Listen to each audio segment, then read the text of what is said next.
Are we ready? Let me know.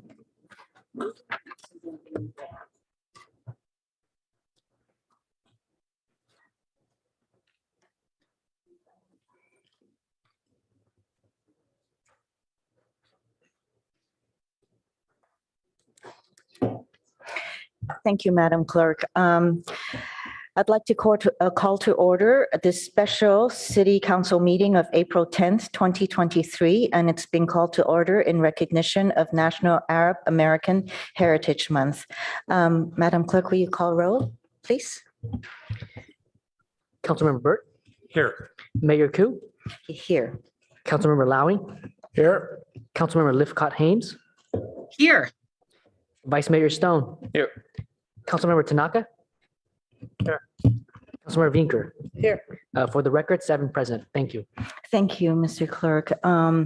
So we have special orders of the day. The first one is a proclamation honoring Public Safety Telecommunicators Week of April 9th to the 15th, 2023. Councilmember Lowing, will you do us the honors? Yes, thank you very much. This is National Public Safety Telecommunicators Week, the 9th to the 15th. Whereas emergencies can occur at any time requiring police, fire, or emergency medical services. And whereas when an emergency occurs, the prompt response of law enforcement, firefighters, and paramedics is critical to the protection of life and preservation of property. And whereas the safety of our police officers and firefighters is dependent upon the quality and accuracy of information obtained from citizens who telephone the City of Palo Alto Communications Center. And whereas public safety dispatchers are the first and most critical contact our citizens have with emergency services, and whereas public safety dispatchers are the single vital link for our law enforcement and fire personnel by monitoring their activities by radio, providing them information and ensuring their safety. And whereas public safety dispatchers of the City of Palo Alto Communications Center have contributed substantially to the apprehension of criminals, suppression of fires, and treatment of patients. And whereas each dispatcher has exhibited compassion, understanding, and professionalism during the performance of their job in the past year, now Mayor Lydia Koo of the City of Palo Alto, on behalf of the entire City Council, hereby proclaims and calls upon all the citizens of Palo Alto to observe the week of April 9 to 15, 23 as National Public Safety Telecommunicators Week, and join in honoring the men and women whose diligence and professionalism keep our city and our citizens safe. Thank you, Councilmember Lowing. Would Chief Binder like to speak?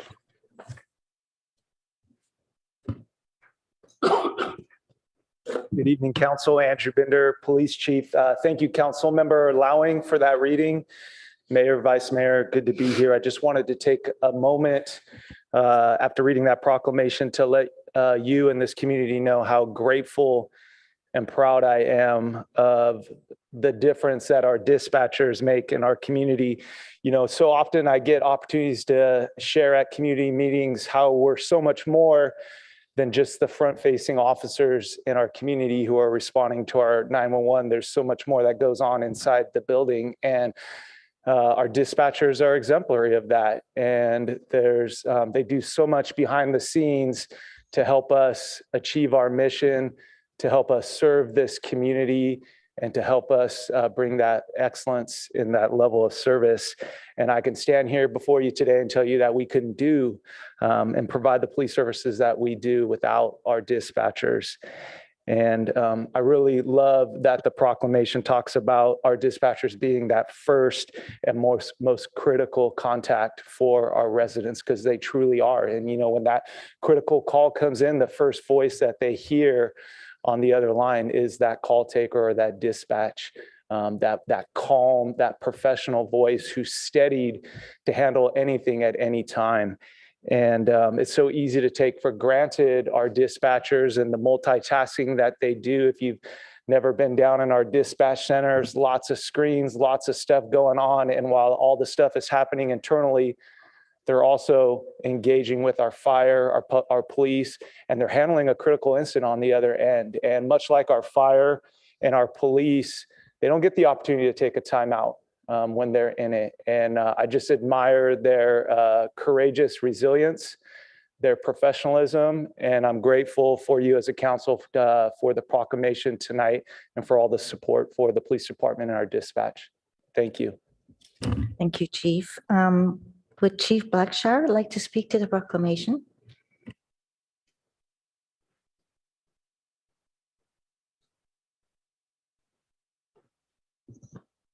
Good evening, Mayor, Vice Mayor, and Council. Geo Blackshire from the Fire Department here in Palo Alto. I just would like to add on to what Chief Bender talked about is the appreciation for our emergency dispatchers. In September of 2020, the Governor Newsom signed a bill and that stated that our dispatchers are first responders and they are no longer recognized as clerical workers or administrators. They are first responders. So when that title is used, I hope that everyone thinks about firefighters, police officers, EMTs, paramedics, and emergency dispatchers. They are the first voice that they hear when someone calls 911, but there's so much more than that voice. They play so many different roles than just a call taker and a dispatcher. When that caller needs direction on how to produce CPR, they are the ones that advise that call taker how to do CPR. They're medical advisors. They're therapists. Every time that someone calls and they're hysterical and then they need someone to calm that chaos and talk them down. They're also that friend that someone needs when they don't have a friend and they need someone to talk to when they need help. They play so many different roles in just taking that call. And I think it's profoundly important that we acknowledge their role and us being able to provide this exceptional service to the city and the community. And without the dispatchers, we wouldn't know where to go. We patrol, and while we're training and while we're waiting for that call, that's where we get the call from. So we would be lost without our dispatchers. So this day and this proclamation is so important, and I really appreciate you taking the time to give them the thanks that they deserve. Thank you. Thank you, Chief Blackshire. Madam Director Nicole Frazier, would you like to speak to the proclamation?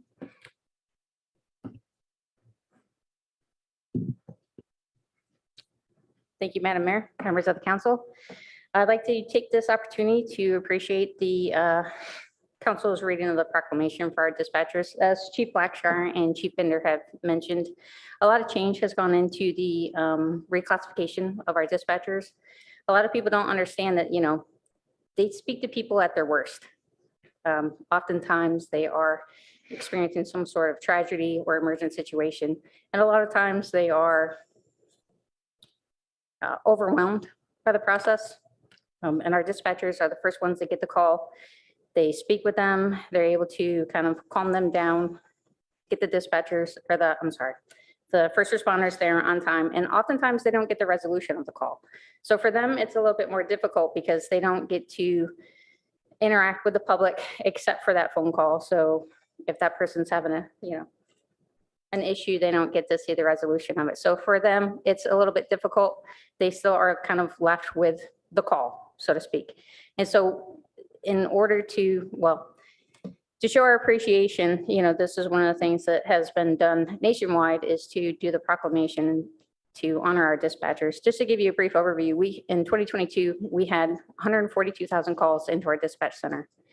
Of those 142,000 calls, we were able to successfully answer 113,000 within the first 10 seconds of the call.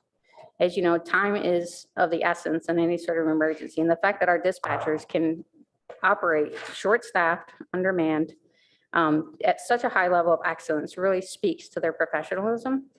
And so I thank you for reading the proclamation and want to just thank all the dispatchers for the hard work. Thank you. Thank you. Do we have any members of the public who would like to speak?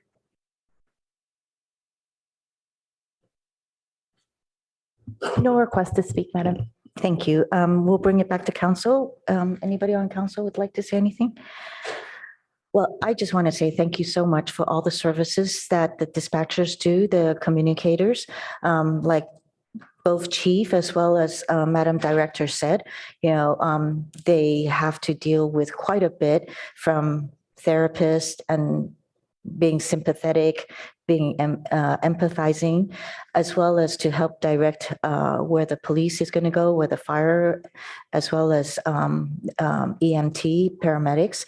So please extend my gratitude for their service to the city of Palo Alto and also all the other cities that we serve. And with that, would you Actually, like to come up? Oh, ma'am. could I just say one thing, please? Mhm. I'm sorry. Yes, this is a council member, Lithcott Hames. Yes, I have my hand raised, but it can be hard to see. I'm in Minnesota tonight, delighted to be here virtually, and I want to join my colleagues in commending our public safety dispatchers. I actually had an up close and personal encounter with them last week, unbeknownst to them. Sergeant David Lee was taking me on my very first ride along, and he gave me a tour of the building, which included a tour of the dispatch arena with all the screens, and the hub of activity was really evident. But it wasn't until about 9 p.m. that night in the dark when I was with Sergeant David Lee and a motorist had accidentally turned onto the train tracks at Alma and Churchill instead of onto Alma. And I listened to those dispatchers in the most calm and collected manner indicate what was happening. I watched a team disperse and deploy and stop the trains and help the motorists, and nobody lost their cool. And it was the most profound experience as I sat there frightened in the passenger seat, wondering what's going to happen. It was clear that professionals were on it and crisis was averted. It was profoundly moving. And I feel honored that I got to listen in as that problem was being so skillfully solved. So essential workers indeed. Good for you. We honor you and we're grateful. Absolutely grateful. Thank you. Thank you, council member. And if I may, I'd like to invite the chiefs and director and whoever else is with the telecommunicators office to please come up here, receive your proclamation, and take a picture with council. Thank you.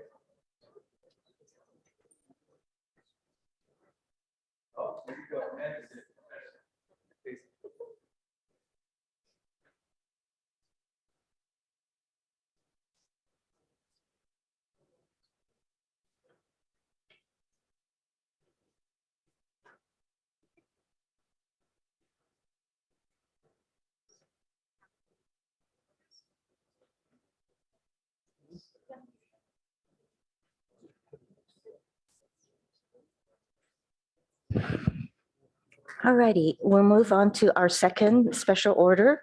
The city this year is taking time out to celebrate Palo Alto Day, which is April 9th. And we're celebrating tonight by recognizing some of the people who set in motion foundational aspects of our town that we benefit from to this day. It is a rich history that we have, and many have contributed so much to making this place which we have chosen to call home. While we honor some of those who came early, we would be remiss in not also calling to mind the land where we are and those whose heritage we must not forget. The indigenous people who were here long before us and who cared for the land, who tended the creeks and hillside with a gentle touch. Sadly, we don't know the names of individual Ohlone to be able to call upon their memories, and therefore let us be mindful of the legacy we owe to the Ohlone and others. And we'll start with Councilmember Burt. Thank you. So the resolution that I'm reading is about Timothy Hopkins. Whereas Timothy Hopkins could be designated as the father of Palo Alto, at the request of Leland Stanford, who was busy building his university campus, Hopkins bought land in 1887 and laid out the new town, which he originally called University Park. It was renamed Palo Alto in 1892, using books From his Menlo Park Estates library, he chose the original street names, most with a literary connection, although Alma was named for a family friend. At the request of the Stanfords, he wrote a deed restriction on all town lots prohibiting the sale or manufacture of alcohol. He donated parcels to all church groups who demonstrated sufficient funds to build a church building. Eventually, he sold his properties to a group of real estate investors. Years later, he discovered that he still owned the property of Palo Alto Avenue between the middle of San Francisco Creek and Palo Alto Avenue. In 1907, he and his wife donated this strip of land to the town of Palo Alto for a park. Thank you. Councilmember Lithcott Haynes. Thank you, Madam Mayor. I'm reading a proclamation about Sarah Wallace. Whereas Sarah Wallace was a Mayfield pioneer and champion of women's rights. Originally an Ohio native, she came to California in 1844 as a member of the first wagon train to cross the Sierra Nevada.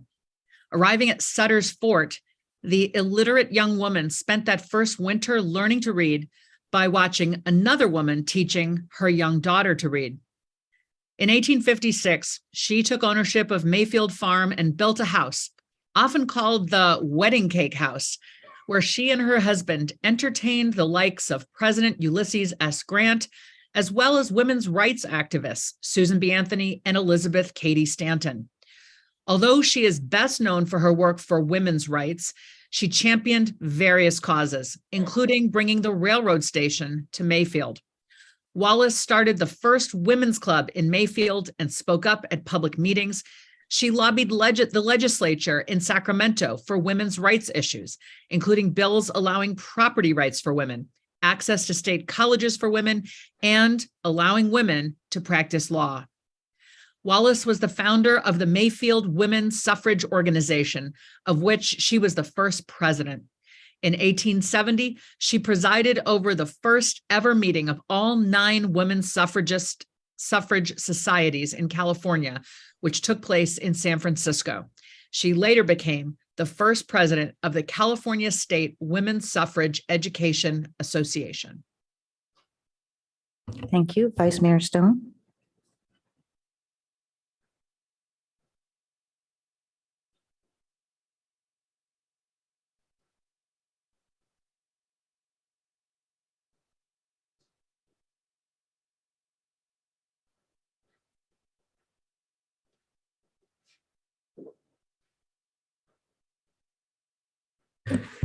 Great. Thank you, Madam Mayor. All right. So Arthur Bridgman Clark. Whereas Arthur Bridgman Clark came to California in 1892 to teach at Stanford, he was the first chair of the Art and Architecture Department. Clark and his wife, Grace, lived in College Terrace neighborhood in Mayfield. When Mayfield finally incorporated in 1903, Clark was chosen as the first mayor. His family later moved to a home he designed on the Stanford campus. He designed a number of residences and other buildings in Palo Alto and on the Stanford campus. He was the architect of record for the Hoover House at 623 Miranda on the Stanford campus. Lou Henry Hoover designed the house, but Clark supervised the construction, assisted by his eldest son, Burge. His children, including Burge Clark, Palo Alto's most notable architect, and Dr. Esther Clark, a pediatrician and one of the founders of the Palo Alto Medical Clinic. Arthur B. Clark continued to teach at Stanford until he retired in 1931. He died in 1948. Thank you, Vice Mayor. I'm reading a tribute to Juana Briones. Whereas Juana Briones was born near present-day Santa Cruz in 1802 as a Spanish citizen. In her young and middle adult years living in Yerba Buena, present-day San Francisco, she was a Mexican citizen. And in her later years, she lived in northern Santa Clara County as an American citizen until her death in 1889. Because of her interests and close contact with California indigenous people in Santa Cruz and San Francisco, she became knowledgeable about native herbal remedies. She's well known for her kindness and skills in healing sick sailors as well as local residents. She was also an entrepreneur. From her family's small farm near the Presidio, she tended the animals and supplied milk, herbs, and vegetables to the visiting sailors and local soldiers living in the Presidio. In 1844, after separating from her abusive husband and with money she had saved from her business activities, she purchased a 4,400-acre rancho in what would become northern Santa Clara County. By the time she had reached her 80s and lived in Mayfield, she was wealthy and able to see her grandchildren go to public schools and get an education, something not accessible to her. Despite efforts to save her rammed earth home at Rancho La Purísima, which was the oldest structure in Palo Alto, until it was demolished in 2011. Those efforts were not successful except for a portion of a wall which has been preserved to be displayed in the Palo Alto Museum. Councilmember Lowing. Thank you. I have the pleasure of reading this proclamation for John Fletcher Bixby, having just walked up on Bixby Park yesterday afternoon in our gorgeous weather. Whereas John F. Bixby was appointed Palo Alto's city engineer in 1906 after graduating from Pali and Stanford, where he studied under Professor C.D. Marks. Bixby served as the city's civil engineer until 1941. In addition to his regular duties as city engineer, such as helping develop the city's utilities and overseeing the development of Embarcadero and University Avenue underpasses, Bixby took a special interest in the Baylands. In 1930, he developed a plan for developing the Baylands, which included municipal ownership of much of the undeveloped area. The municipal dump was already operating, but Bixby envisioned a great deal more. The Palo Alto Airport moved out to the Baylands in 1934 from his former home on the Stanford campus. But Bixby was a boating enthusiast, and along with other local boaters, developed the idea of a yacht harbor. City-owned dredge operated in the sloughs, deepening the channels and creating fill for other purposes. The Sea Scout building, designed by Burge Clerk and sponsored by Lucy Stern, and now home to environmental volunteers, was dedicated in 1941 and operated alongside a yachting clubhouse and marina where good-sized powerboats could be berthed. Lucy Stern also funded the construction of a public swimming pool out there, but the cold water and cool temperatures were not appealing to human swimmers. However, the ducks loved it. The golf course was built in the 50s, the baseball, softball field in the 60s. As we know, parts of the Baylands now carry his name in recognition of his efforts, Bixby Park. His lumber yard burned down in a fire in 1914, and he suffered significant financial losses. He never gave up. Late in life, he remarked that he had lost two fortunes in Palo Alto, and there was no finer place to make and lose one's fortune. Obviously, a clear sense of humor. He died in 1956, somewhat unknown by the residents of the community that he loved.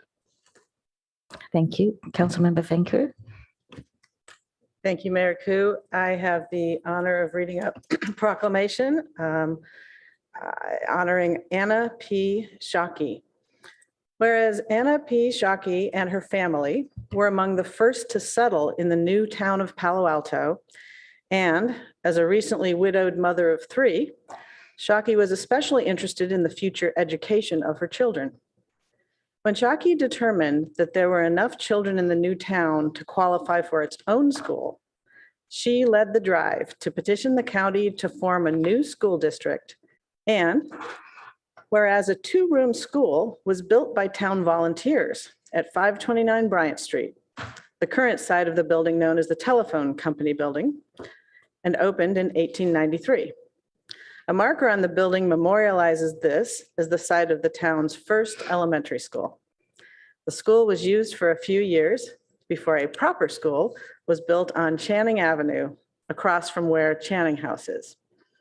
And whereas Anna P. Shockey next focused her attention on the need for a high school.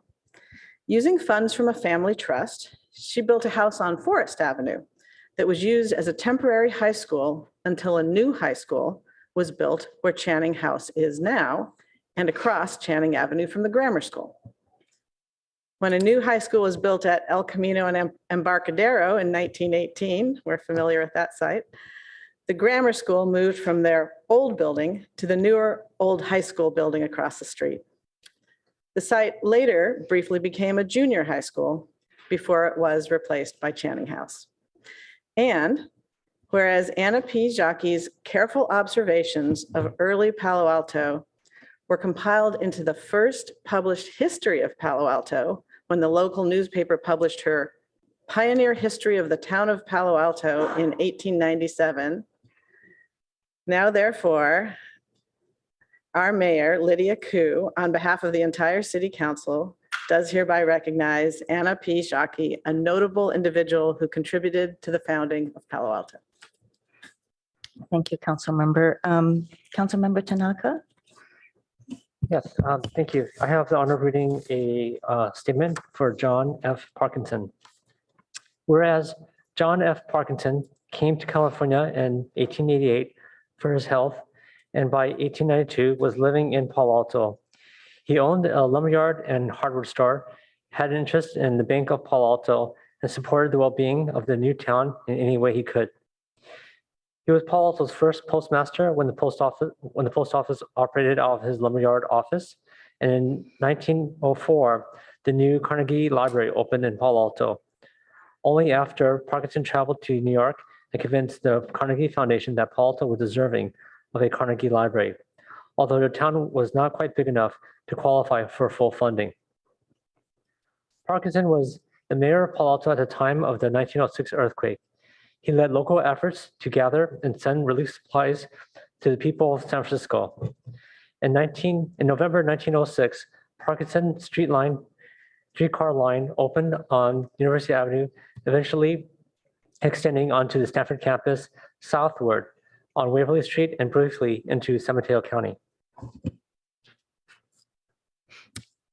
Thank you, Councilmember. And now we have a couple of proclamations to be read and received by recipients, a family member or representative. We'll start with Vice Mayor Stone for Professor Charles Benjamin Wing. And I believe we have Judy and Stephen here to receive. They're the great-granddaughter and great-grandson of Professor Wing. Great. Thank you, Madam Mayor. Whereas Charles Benjamin Wing was called to Stanford University in 1892, the university's second year, to expand the coursework in structural engineering in the civil engineering department. And whereas Dr. Wing brought teaching experience from Cornell University and the University of Wisconsin to Stanford and supported Stanford's integration of science and technical students into the broader university curriculum. And whereas his academic background included general education in public and private schools, a bachelor's degree in civil engineering, Cornell in 1886, an advanced study at Cornell, bolstered by solid field experience in bridge and hydraulic engineering. Whereas with deep family roots in New England and New York, Dr. Wing settled in University Park, soon renamed Palo Alto, in 1893 with his wife, Anna Paddock Wing, and a growing family in a newly built house at 345 Lincoln Avenue, designed by A.B. Clerk. And whereas he improved a well in his backyard, erecting a tank house and organizing a small cooperative water system maintained by neighboring professors Marx, Engel, and Thoburn. When elsewhere in town, water was supplied by a mix of wells, windmills, and horse-drawn tanks, delivering water to individual homes and merchants. And whereas Charles Benjamin Wing and another civil engineer, C.D. Marks, were well placed to foresee the benefits of significant cost savings yielded by municipal control of utilities. They offered insight and practical skills to the growing community, including support for financing water and sewer systems and the addition of electricity and gas to municipal ownership. And whereas Dr. Wing served 25 years as a trustee, now referred to as a council member, and was mayor from 1901 to 1909. And whereas his interest in radio engineering and Palo Alto-based Federal Telegraph Company led him to design radio masts for the company's stations in San Francisco and later in Shanghai. And whereas Dr. Wing was a committed conservationist, deeply involved in protecting coastal redwoods from the loggers saw in the Santa Cruz Mountains. He was a major force in preserving Big Basin as the first California state park, later helping develop a state park plan and serving as chief of the Parks Division of California's Department of Natural Resources. And whereas Dr. Wing designed the new Stanford Stadium, which stood from 1921 to 2005, with its memorable berms cradling the structure and intended to withstand earthquakes. He then succeeded C.D. Marks as head of the Civil Engineering Department in 1923. Now, therefore, Lydia Koo, Mayor of the City of Palo Alto, on behalf of the entire City Council, do hereby recognize Charles Benjamin Wing as a notable individual who contributed to the founding of Palo Alto. Thank you. Would the Belcher family like to say anything?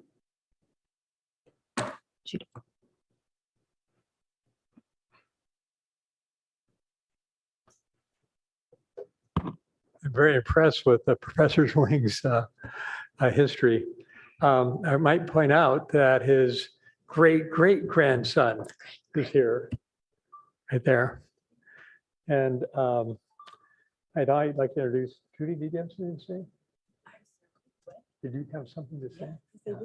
Yeah, and my sister. Older brother. Good evening, Mayor Cow and council members. Thank you so much on behalf of the family for recognizing Professor Wing in the history of Palo Alto. Just as an aside, I'd just like to thank Barty, whose grandfather was Professor Marks. Professor Marks and Professor Wing built houses across the street from each other. Professor Wing was 345 Lincoln, and Professor Marks was across the street, and they were friends and colleagues and did a lot for Palo Alto. But they did even more. They went up into the Sierras and on Forest Service and explored all over the Sierras very, very early on, and eventually built cabins up there next to each other. So we're still neighbors. I'm still a neighbor of Barty's in Fallen Leaf. So I just wanted to mention that and thank her for contacting us, because otherwise we wouldn't have known about this. So thank you. Well, thank you for all the contributions. We're going to read a second proclamation, and that is for Professor Charles David Marks, and Councilmember Vinker will do the honors. Thank you, Mayor Koo. And we had a little preview about Professor Marks, but it's my honor to read the proclamation. Whereas Charles David Marks was called to Stanford University in 1891 to join the initial faculty assembled by President David Starr Jordan to establish the program in civil engineering. And whereas Dr. Marks brought teaching experience from Cornell University and the University of Wisconsin to Stanford, as well as appreciation for the still novel principle that students in technical fields, such as science and engineering, be integrated into the broader university curriculum. And whereas he was born in Toledo, Ohio, to parents who emigrated from Germany after the failed revolution of 1848, and prepared for academic appointments through a general and technical secondary education in Karlsruhe, Germany, Dr. Marks acquired a civil engineering degree from Cornell in 1878 and also benefited from advanced study at the Karlsruhe Polytechnic and several years of practical field work on railroads, bridges, rivers, and water and sewer systems. And whereas Marks settled in University Park, soon renamed Palo Alto in 1893, with his wife, Harriet Grotklaas Marks, and their young family in a newly built house at 357 Kingsley Avenue, designed by A.B. Clerk. And whereas the family's water was piped from a backyard tank house and well belonging to Professor Charles B. Wing and maintained cooperatively by Dr. Wing and neighboring professors, Thoburn and Angel, when elsewhere in town, water was supplied by a mix of wells, windmills, and horse-drawn tanks delivering water to individual homes and merchants. And whereas Dr. Marks and Dr. Wing, another civil engineer, were well placed to foresee the benefits of significant cost savings yielded by municipal control of utilities. They offered insight and practical skills to the growing community, including support for financing water and sewer systems and the addition of electricity and gas to municipal ownership. And whereas Dr. Marks's Stanford duties, coinciding with 30 years of service to Palo Alto as a trustee, now referred to as a council member, and member of the Board of Public Works, extended beyond teaching and departmental affairs to local, regional, and national contributions. And whereas after the 1906 earthquake, Marks led a commission of 3 engineers, himself, Wing, and Durand, charged with evaluating Stanford's earthquake damage and planning the reconstruction necessary to reopen the university. And whereas Stanford faculty interest in the early days of radio electronics in Palo Alto anticipated today's Silicon Valley, with connections between faculty and students in academic research and startups financed by venture capitalists. Dr. Marks's interest was also personal through his son, Roland, a young engineer who set up a spark station in the family barn and erected an antenna used in experimental continuous wave voice transmissions. Now, therefore, Lydia Koo, Mayor of the City of Palo Alto, on behalf of the entire City Council, does hereby recognize Charles David Marks as a notable individual who contributed to the founding of Palo Alto. Thank you, Councilmember Vinker. And I know that we have Barbara Wallace, who is a family member of Professor Marks. Would you like to say a few words to the proclamation? Yes, I'm Barbara Wallace, known as Barty. I'm a collateral descendant of David Marks. His younger brother, Guido Marks, was my grandfather, and also in the engineering world, but a mechanical engineer. I just looked around at you people here, spending a lot of time and a lot of effort on the welfare of Palo Alto and the citizens of Palo Alto, residents and people who come in and leave because of work. And I just think they'd all be kind of astonished, you know, at the size and the idea that we still have municipal utilities. It wasn't always easy. I think they were really motivated less by kind of a social welfare philosophy than the actual cost savings that they were very careful to calculate. And I'm delighted to have a chance to know that some of these early people are going truly to be remembered, and that the Palo Alto Museum, when it opens, will have a place for all of them. Thank you. Thank you. And I would be remiss not to thank the History Museum, Palo Alto History Museum, for providing the information for tonight's presentations. For the first such and this 2023 Palo Alto Day event. History is about learning and inspiring, and it is very inspiring. I mean, to learn about all of this tonight. So thank you. These are just a few of the early entrepreneurs and leaders whom we can model in order to create a better Palo Alto. And making this information accessible to all of us this evening is important if we are to learn about how we might best go forward. I look forward to the museum starting construction soon and working together on many projects to come, including more celebrations of the persons and events that have had long-lasting and positive impacts on this place we call home, Palo Alto. Thank you to the museum for your contribution this evening in helping us know more about our town of Palo Alto. And would you like the family members come up onto the dais and take a picture with us, council members, while you receive your proclamation?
Okay, thank you, Palo Alto Museum, and thank you for being here, family members. We'll move on to our next item, which is the study session. Report and discussion on community engagement activities planned to implement the city work plans for calendar year 2023. And so if I might just say something, so we'll have the staff presentation, and to any members of the public wishing to speak on this item, please raise your hand if you're attending virtually or submit a speaker card to the clerk. We will stop taking speaker cards at the end of the presentation. Thank you. Thank you, Mayor. I will turn the microphone over to our Chief Communications Officer, Megan Horrigan-Taylor, to report for staff. Good morning, Council. Megan Horgan-Taylor, Chief Communications Officer. Great to be here this evening. Wanted to take a moment this evening to talk a little bit about activities planned for calendar year 2023 related to community engagement. And wanted to note, last March, we presented an annual look ahead. So this is becoming an annual process, if you will, at least for here this year. And wanted to note that as council approved your priorities in January, the information that is before you tonight incorporates your overall focus around community priorities. It also takes into account department activities planned as well from a community engagement standpoint. And so tonight we are looking for input from you around community engagement for the rest of the year. And I'll go through just a couple of slides to orient you around that. If you could go to slide 2. Thank you. Tonight, just overall purpose of our study session this evening is to gain input from you in a number of different ways, partly to gain alignment around the activities outlined as part of the staff report, and also hear from you on a few of the areas that we've outlined in the staff report for additional input needed. I did want to note that as part of our staff report in front of you, we provided attachment A. Attachment A provides some key activities achievements from 2022 that sought to really helped provide a number of different successes. One of those is informing council decision-making. So that's topic-based community engagement that we undertook last year. Further, of course, your council priorities for that year, 2022, and enhance community engagement and input received, really to build community and city relationships, relationship building, and build community connections. Some of those notable achievements that are listed as attachment A that I just wanted to highlight on this slide relate to, of course, the reimagined and retooled neighborhood town hall process. We've now have 2 of those town halls under our belt and looking forward to the 3rd in June. We also in late fall completed the Palo Alto Community Survey. Those results were brought to you earlier this year as well. And a few other things to note. Last year, we renewed the focus from the police department and fire department and other departments in hosting the annual National Night Out event that took place right here outside of the police station, but also in a number of different community neighborhoods. Also, we officially opened the Rinconada Park and JMZ and the solar system exhibit and relaunched a number of community events, annual community events that were on pause through the pandemic. Next slide. Thank you. For 2023, there are several goals that we have put forth through the staff report that I wanted to highlight this evening. The scope has significantly expanded from last year, and so I did want to note that. The community engagement plan really seeks a number of different things. Support the implementation of the city's work plans, of course. Build community and community awareness through listening and responding to feedback.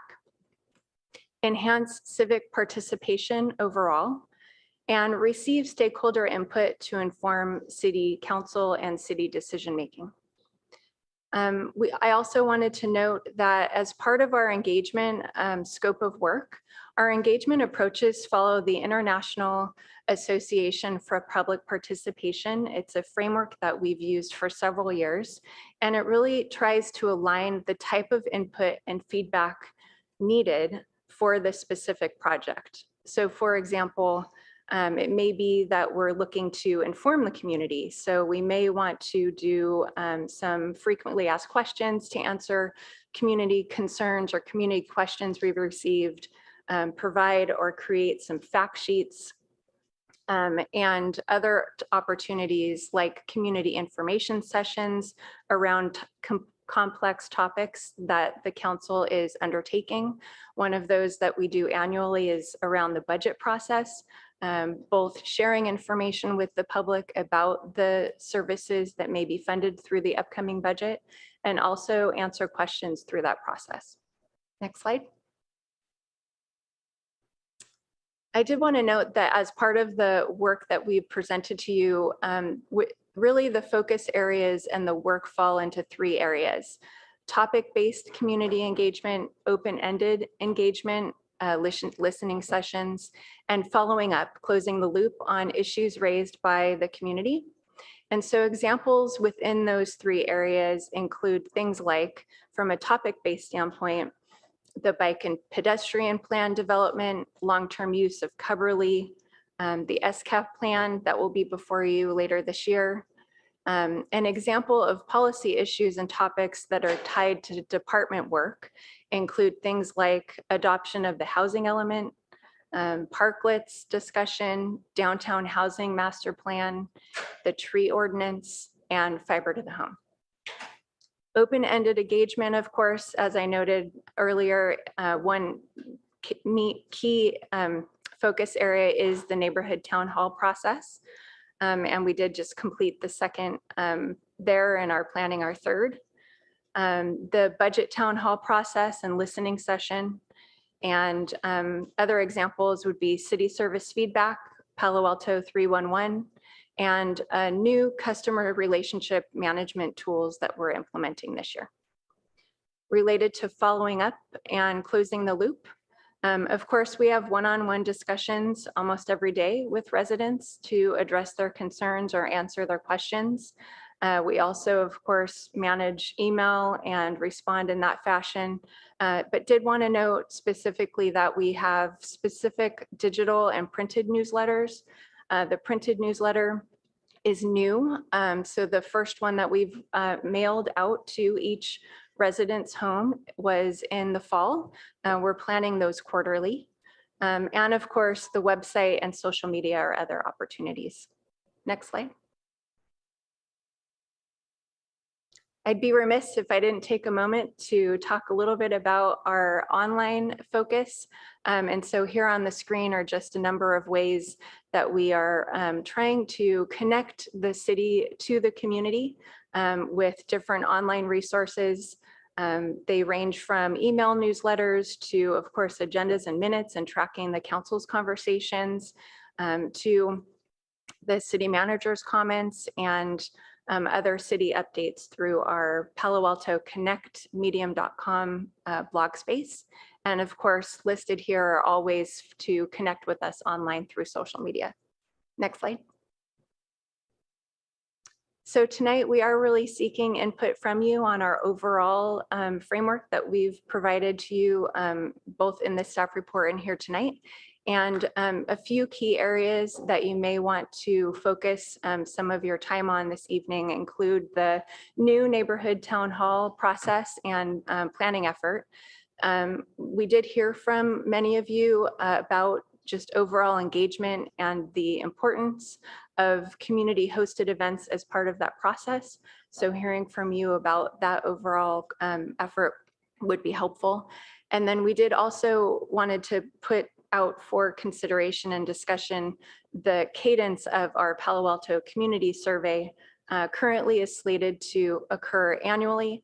And in advance, it was a little bit more on a every other year cadence. So wanted to gain some thoughts around that as well, if there are any thoughts related to that. With that, those are my closing comments and open for questions. So let's go for a round of questions from council members before we go out to the public. Anybody have questions? I don't see any questions, so let's go out to the public. Oh, I'm so sorry, madam. Councilmember Lithcott Haynes. No problem. Usually I'm boisterous when I'm there in person. It's hard to be boisterous on Zoom. First of all, I want to thank Ms. Horrigan Taylor and her whole team for pulling together this terrific report. And two things came up for me. Three, gratitude, number one. Number two, we are fortunate to have among us in this room, on this Zoom, in our community, some incredibly deeply engaged residents and business owners. We know that. We are a highly engaged community.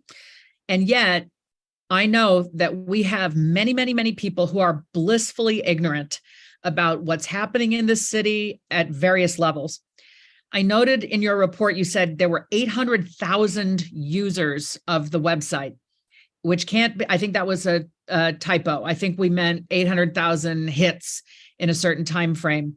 I am interested in knowing how many unique users do we have in any given time frame when it comes to the website? And more importantly, what can we imagine doing to try to engage the rest who are never hitting the website, who, but for this wonderful new quarterly newsletter and the bills they get, are not hearing from the city regularly? They don't even know what they're missing.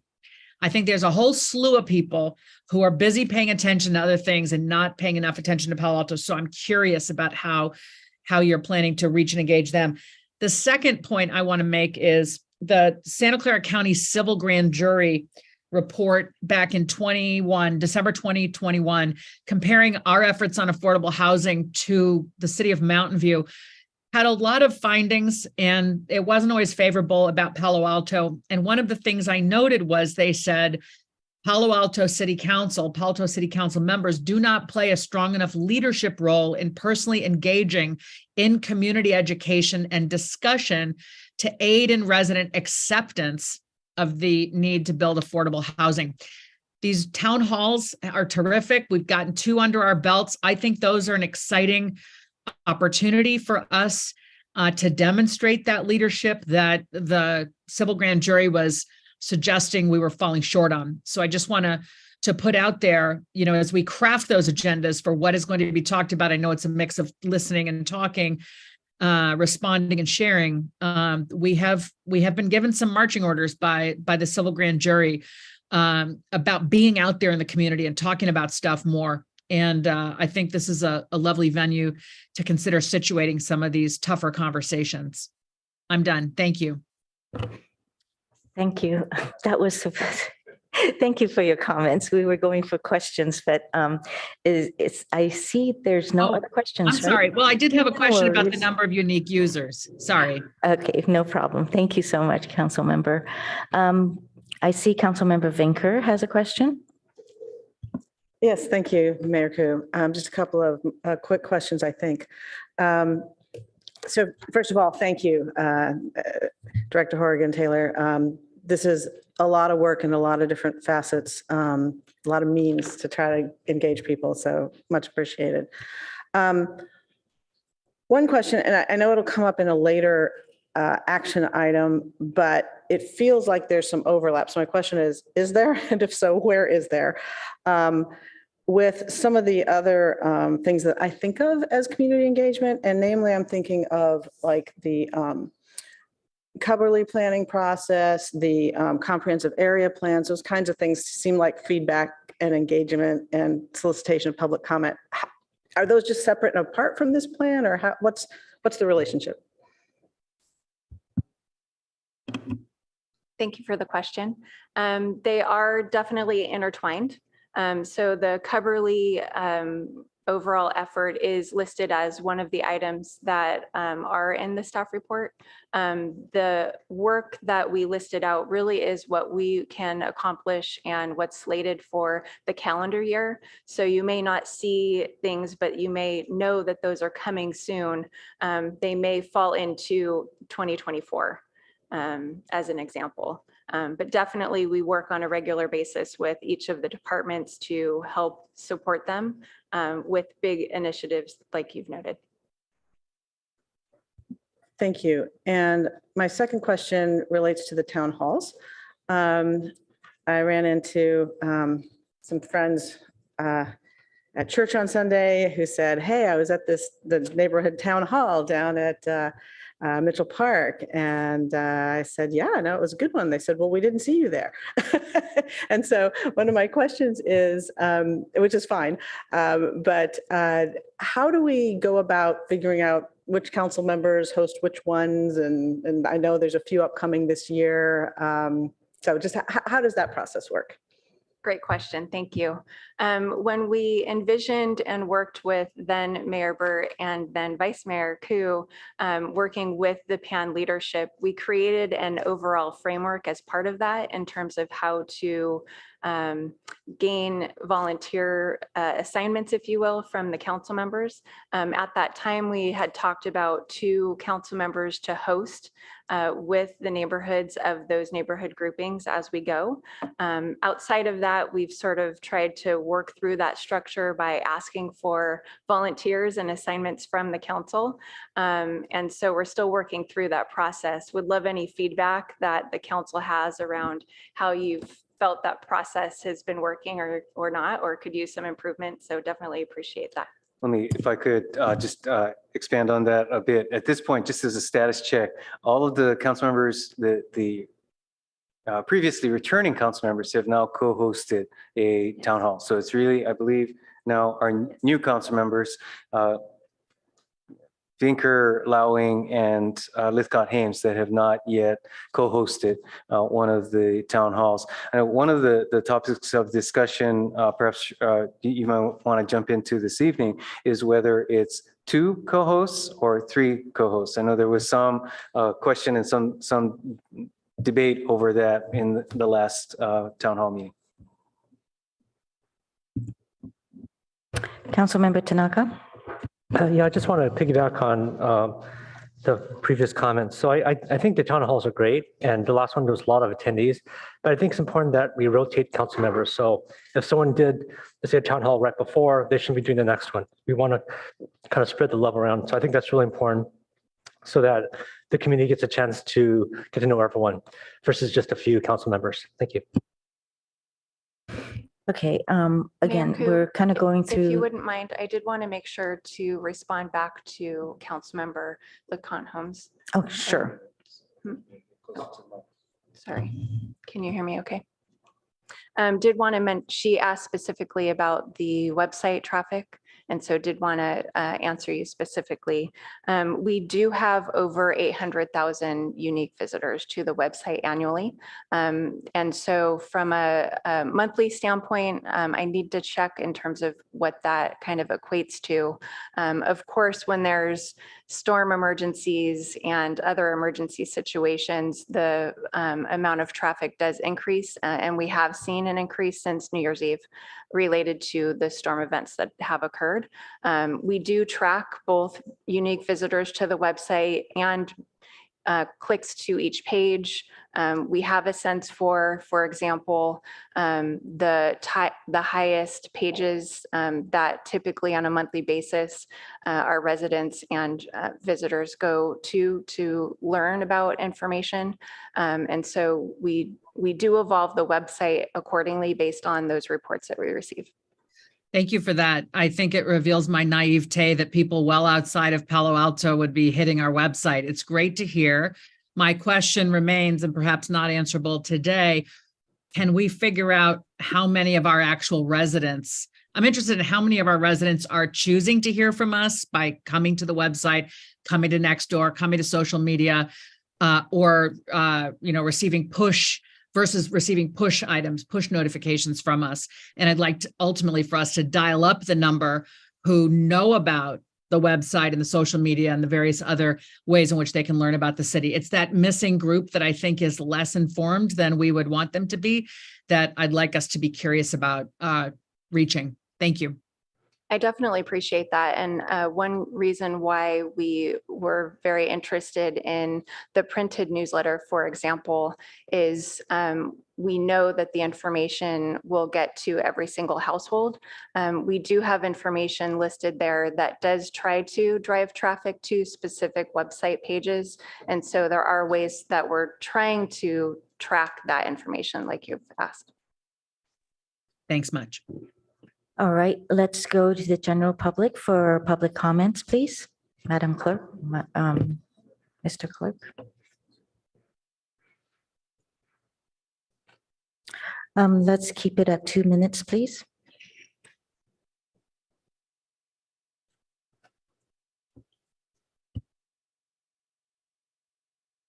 Our first speaker is Mark Schall online, followed by Rebecca Ward.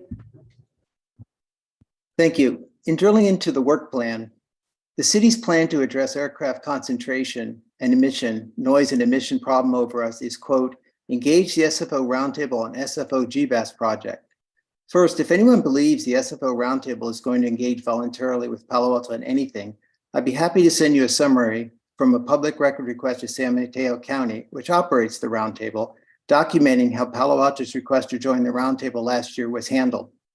Second, I followed the SFO GBAS program since the initial live trials at SFO in 2015, and have spoken repeatedly to this body since 2016, saying the city needs to pay attention to SFO's GBAS program, not because it is going to change traffic over us much, it won't, but because GBAS is an SFO, not FAA program, which potentially gave us a bit of leverage with the airport, and that we should use this bit of leverage to push for one key thing, to gain a meaningful seat at the table. SFO did reach out to Palo Alto and GBAS, and the city's made a number of large data requests, but we have not pushed for a meaningful ongoing forum to work with SFO and the FAA. Instead, the city plan seems to be to accept working with the roundtable in the way we do today, as an outsider. 2-minute public speaking slots, which are often only one for all agenda items and none for their frequent non-public ad hoc meetings on critical issues. I don't see how this is a work plan or strategy. I think it feels like we are punting. The city's strategy and work plan should be simple and clear. Palo Alto deserves equal and meaningful representation with SFO and the FAA on aircraft noise and emissions issues. And a work plan should be built around supporting this goal, which is achievable, and not around settling for the outrageous way the city is treated by the airport and roundtable on these matters today. Thank you. Our next speaker is Rebecca Ward, followed by Liz Gardner.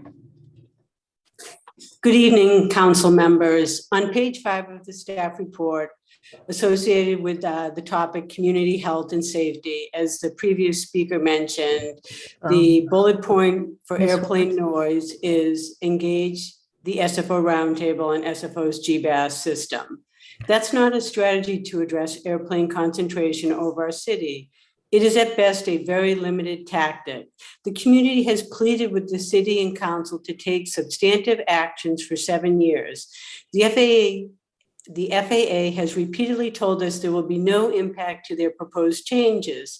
But let me just read a couple of examples from the responses that they've given us, because quite frankly, they've not been forthright. In 2014, in response to comments from the city, they said it's contrary to FAA policy to shift aircraft noise over one community from another. Our analysis indicates the proposed action would not result in significant noise impacts or reportable noise increases. Well, I just want to point out to everybody that in 2014, before they implemented NextGen, we had 580 noise complaints for the entire year from our community. That went to 680,000 in the following year post NextGen implementation. And these types of misrepresentations about what's happening or what's going to happen have happened with the Class B change, with the Pirate Oceanics. The FAA has repeatedly told us there'll be no impact to their proposed actions, but with each change they make, data clearly shows it does impact us. It's really important that the city take substantive action and come up with a plan and a strategy to address the concentration of airplane noise. The city and our residents deserve better. Thank you. Okay, before we go to the next speaker, I just want to clear that this is a study session on report and discussion on community engagement activities that's planned to implement the city's work plans for calendar year 2023. So it's about community engagement on city council priorities. That's going to come up later in the evening. It's item number 11. So again, it's on discussion on community engagements. Thank you. Our next speaker is Liz Gardner, followed by Jennifer Anderson. Before you start the clock, I was hoping to get an additional minute, Madam Mayor. No. Ms. Gardner, we've stated 2 minutes for everyone. Please, let's keep it at 2 minutes. Thank you. Okay, can you reset the clock, please? Can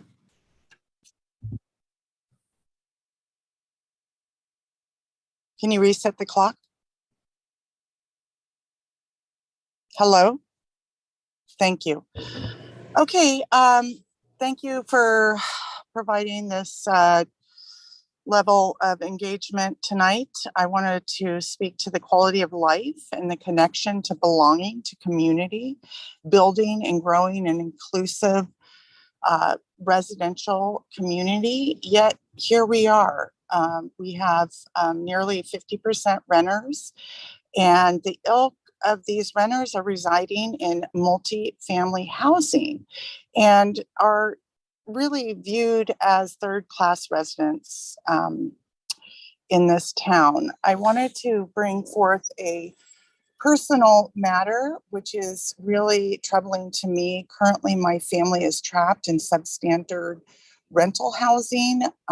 My child is approved for out-of-network psych help, and my team does not have any additional space, a third space in our small 700 square foot apartment to Zoom in with a psychologist. We do have a community room, but that is off limits.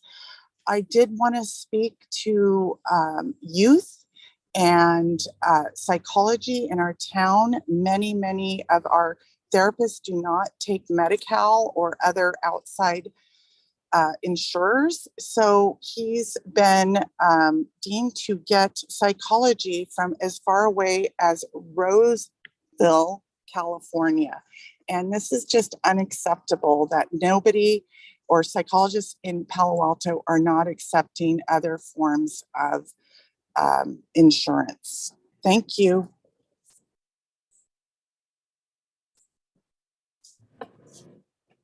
Our next speaker is Jennifer Landesman, followed by Aram James. Good evening, Council. I understand community engagement can be used for so many things like education, promotion, but the package says that it is tied to how it'll advance priorities.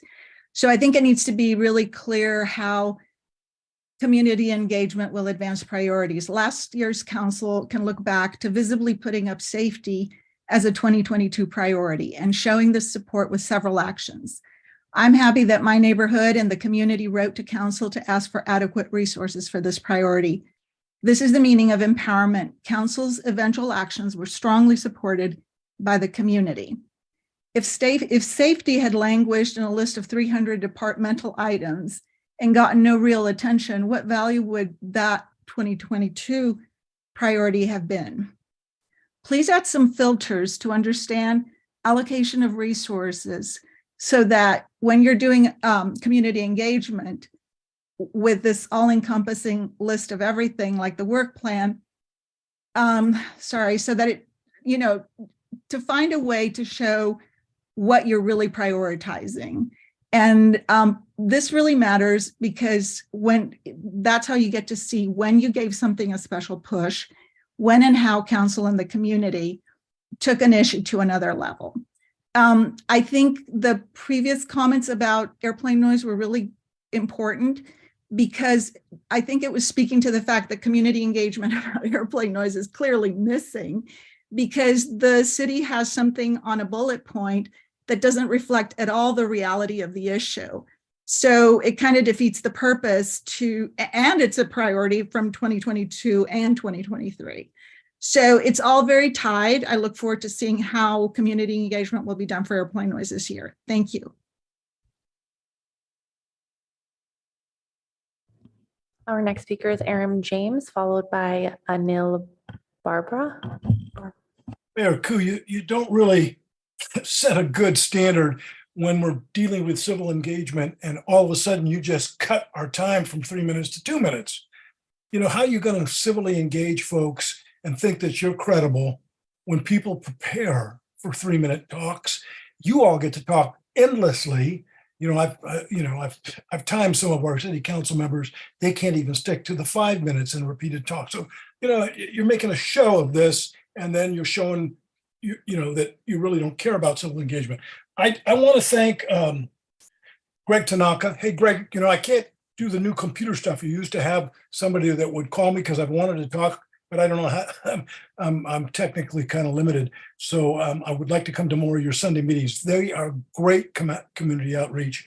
Julie Lithcott-Hames sends out an extraordinary blog. I think I've had 3 or 4 of them so far. I read them in detail. It's community outreach. It's civil engagement at its best. And Council Member Venker has started to do the same. And I appreciate all of that.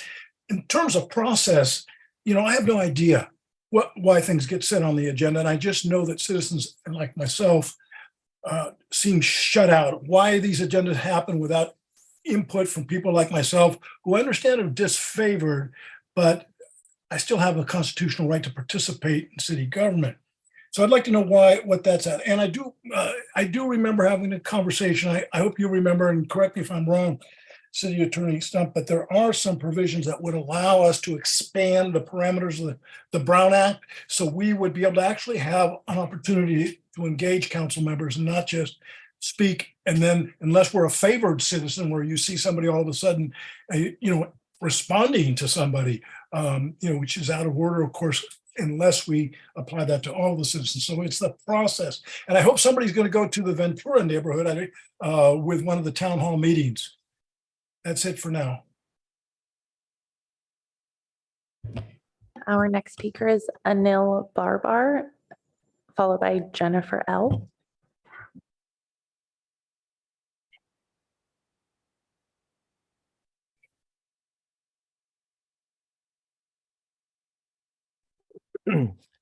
Thank you, Mayor Koo and Council. Anil Babar with the California Apartment Association.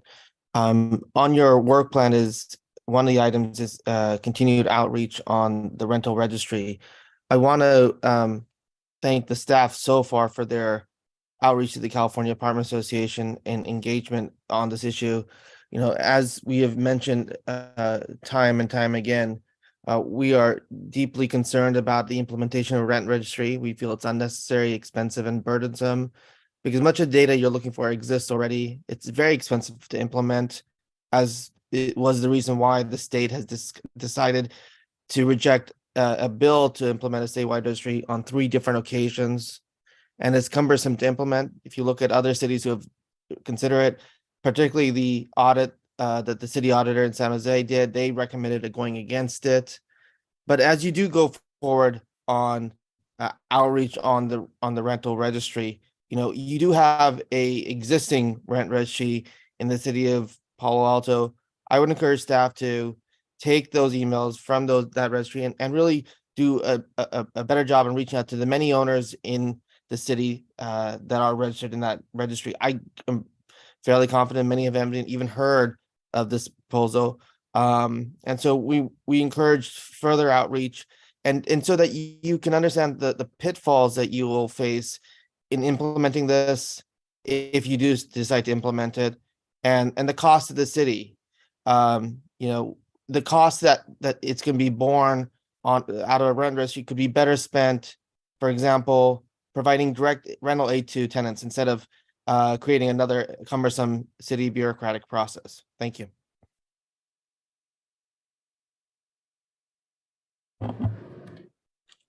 Our next speaker is Jennifer L., followed by Alex Dersh.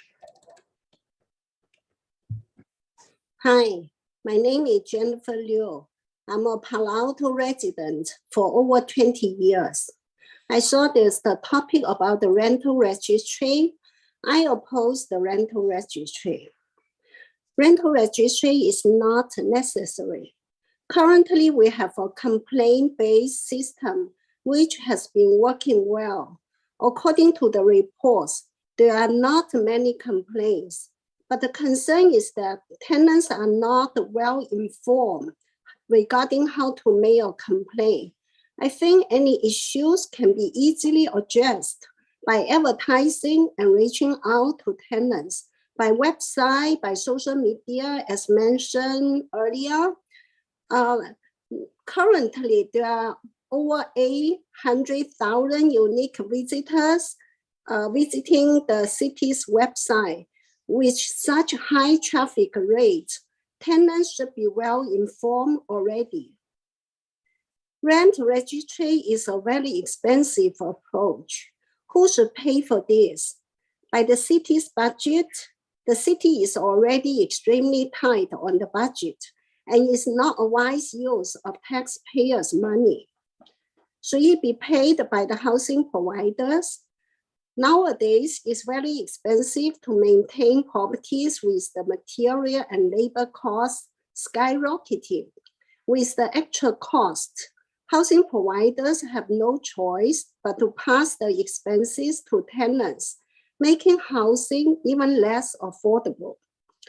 The San Jose Housing Department used to have 2.5 staff members a few years ago. Since they implementing the rent registry, now they are 10 times as big. Is Palo Alto ready for the 10x cost? Dear council members, please help housing providers to save cost and give them incentive to provide more affordable housing. Thank you. Our next speaker is Alex Dersh, followed by Katie Causey. Hello. Hi, good evening. Thank you, staff and council and the other commenters. My name is Alex Dersh. I grew up in Palo Alto, and almost the whole time I was there, my family rented. And I'm just wanting to share, when it comes to community engagement, to get feedback on the city's work plan. I thought the staff did a really great job at the recent feedback session about a rental registry. But that feedback session really emphasized how critical it is to ensure that the city does substantial outreach to our renting neighbors. Renters are almost half of the population here, but are underrepresented in public comment and public engagement. And that's especially the case for renters at the lowest income levels. I heard about this item from the Palo Alto Renters Association, which does a really great job of ensuring renters have their voice heard by local government. And I encourage the city and council members to touch base with them to better understand what our renters are facing. For example, evictions are almost always seniors, single parents, and members of marginalized communities. And very often long-term residents engage with their community. They need their voices heard by you. In order to successfully implement the city's work plan and successfully represent all of your constituents, extensive engagement with your renting neighbors is imperative. And also, a rental registry itself would be a good way to get feedback in the form of data that will be critical for your policymaking. Thank you all again, and have a great rest of your evening. Our next speaker is Katie Causey, followed by Kriti Bassadine. Good evening, Palo Alto City Council. If we haven't met before, my name is Katie Causey. I'm a renter born and raised in Palo Alto. I've worked as a staff member for the Palo Alto Renters Association, PARA, and I currently sit on PARA's board. I'm speaking tonight to encourage council to continue to invest in renter feedback when engaging with the community. This is a really difficult task. It is something PARA is constantly working on. But as we all know, it's really easy to get public feedback from wealthy retired homeowners who have a lot of free time. And it's a lot harder to get feedback from, say, a tenant who's working multiple jobs who just doesn't have that time. As one example, PAR has found that in order to get accurate feedback from our most vulnerable community members, we have to give them multiple flexible opportunities for feedback and offer a stipend or gift card. And we need to make sure the city is really investing in reaching out to those members of our community who are really struggling so their voices are heard, talking with the nonprofits they rely on, so the city learns how to best support them. Thank you so much all. And if we haven't met yet, feel free to drop me a line so we can talk about what our renters are experiencing. Our next speaker is Kariti Bassadine, and just so the council is aware, members of the public, there are additional requests to speak, but they missed the cutoff.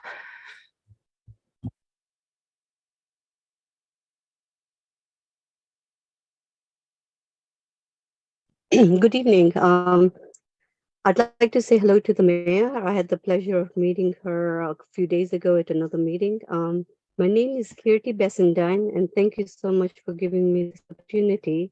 I'm actually a current artist in residence with the City of Palo Alto Public Arts Program. The King Artist Residency is intended for community engagement to bring greater awareness and stimulate conversations around the topics of equity and inclusion in Palo Alto. My project will focus on diverse communities residing and or working in Palo Alto and experiencing socioeconomics or housing instability. Some of the partnerships that are formed to formulate this work is PARA, Moon Mountain View, the housing authorities, and various other partnerships to try and bring forward the voices of some of the amazing, the large population of the renters here, as well as the RV dwellers and groups that are facing housing instability. I will be gathering information, stories that will inform my final artwork that will be displayed at the King Plaza. The project goal is to spark conversations about all these issues that we've been talking about: renters registry, affordable housing. It's about inclusion and sense of belonging. My focus will be addressing housing insecurity, especially the almost 50% renters that reside in Palo Alto. I'd like to bring forward the voices that are often not heard or feel that they're set aside. And through workshops and art workshops, as well as listening to stories, it will help inform the kind of public art program, that art piece that I will be formulating to bring all these voices together. It's a really important residency. It's a Martin Luther King residency, and I'm looking to get in touch with the landlords and California associations like Anil Barber to hear their perspectives. Thank you. All right, we'll bring it back to council. If there's comments or further questions, please state it now. Okay, I'll go ahead and ask a question until I see more lights. So I was wondering, could you give some more picture to town halls and how what the topics being discussed and how that is formulated? Thank you for the question. We've worked with Palo Alto neighborhood leaders in creating a structure where each town hall, we have a grouping of neighborhoods that are participating. This last grouping, we had, I think, a group of 10 to 11 different neighborhoods who participated. Those specific neighborhood association leaders all met together with the city staff and met with the council members that were hosting and talked about their overall interest in certain topics, gaining an understanding about housing, for example, or in this case, Cubberley, and a rail update and crime update. And we also talked a little bit about other city items that we would be interested in sharing. And it was a dialogue each time to talk about what we think we can fit in a meeting. and ensure that it's not 4 hours long or anything like of that nature. But it is a dialogue back and forth. And it really is an opportunity for the neighbors to come forward and poll their neighbors and ask about items that they care about. And that's part of the discussion. So moving forward, for example, we are working with Ventura neighborhood and some surrounding neighborhoods for the next town hall. We haven't had that planning meeting, but that's really the opportunity, is to structure that dialogue, discuss ways that we can share updates on areas specific, issues specific to the neighborhoods in that area.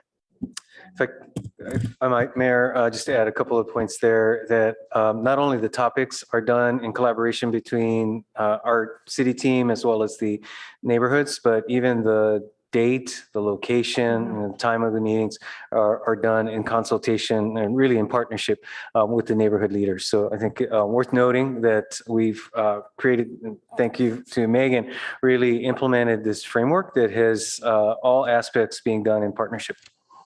Thank you for that. And after the meeting, after the town hall, do you return to the neighborhoods to get feedback on whether there was too many neighborhoods involved, or, you know, their feedback on how the meeting went and what could be done differently if needed to be? Thank you for that question. Yes, so this past meeting, I did meet with one neighborhood leader who had talked with some of her colleagues about kind of the things that they thought worked well, didn't work well. And my hope is to talk about those different opportunities with the next planning group. Thank you. And so I was just wondering, how much of our topics do we involve the neighborhood associations themselves? So say, for example, Midtown or Barron Park. So with each of the association, do we try to present at their monthly meetings, et cetera?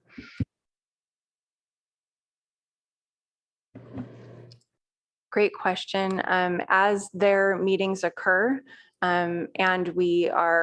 and they're interested in hearing about a topic. So for instance, Midtown Neighborhood Association was interested in hearing about the city's storm response and resources available to the neighborhood, the residents in the neighborhood. And myself, Ken Duker and Brad presented information to their association at their association meeting. So that does happen organically throughout the year. That's one example, but that does happen frequently. So that would be more of the neighborhood associations reaching out to city. So for consideration, perhaps on certain topics with the outreach, that would be another place to reach out to for them to disseminate the information. Correct. Thank you. Okay, Vice Mayor Stone. Thank you, Madam Mayor. Well, I guess first question, is there any threat to the rental registry in this item? I mean, I see on item 12, I think it is tonight, that it's included on the policy and services work plan, but we've heard several comments from the public on it. There is no threat, no suggestion that we slow down that work. Okay, good.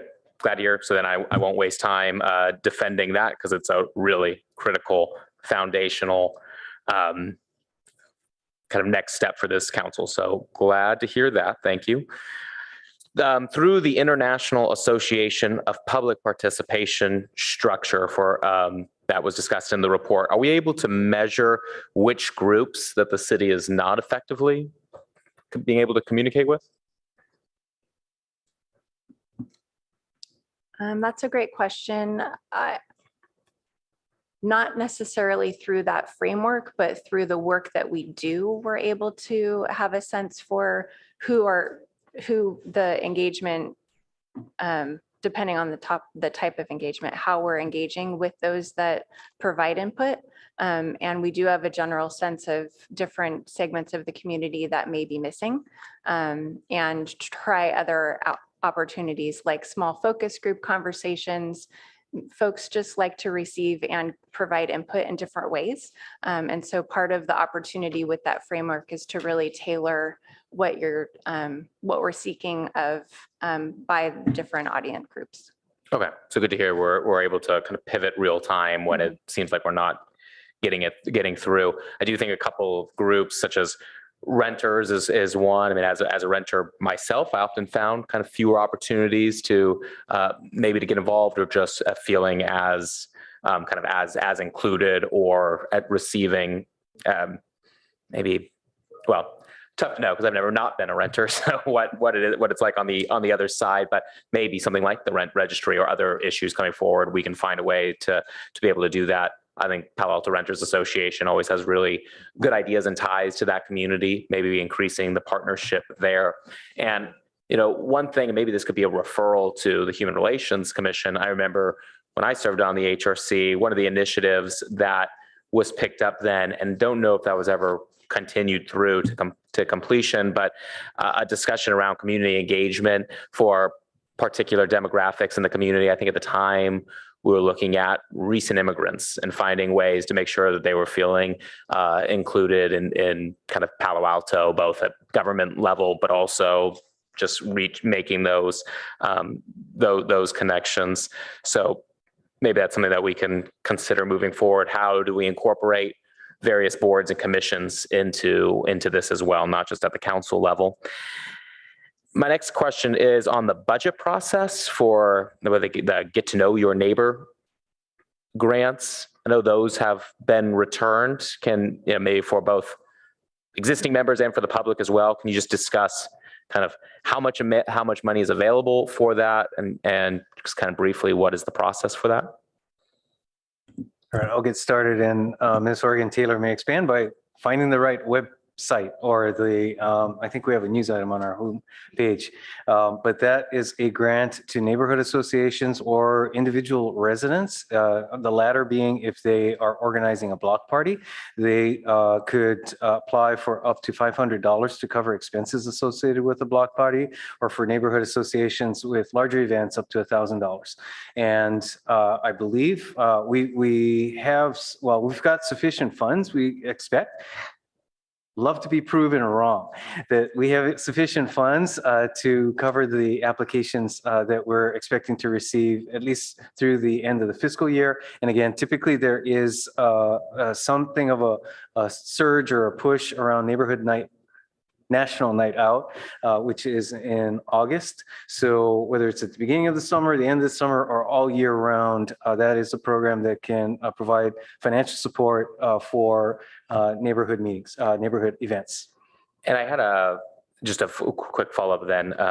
I spoke with somebody after the last town hall, which was another good plug for these town halls, gives us an opportunity to then be able to stick around and have some more one-on-ones with the residents, who mentioned being very appreciative of that funding, but made a good point about the kind of the 500, but the 1,000 total cap. And I guess for their neighborhood association, finding it kind of unnecessarily burdensome to have to apply for two grants kind of through the city process, and wondering if there's kind of flexibility in how we handle that.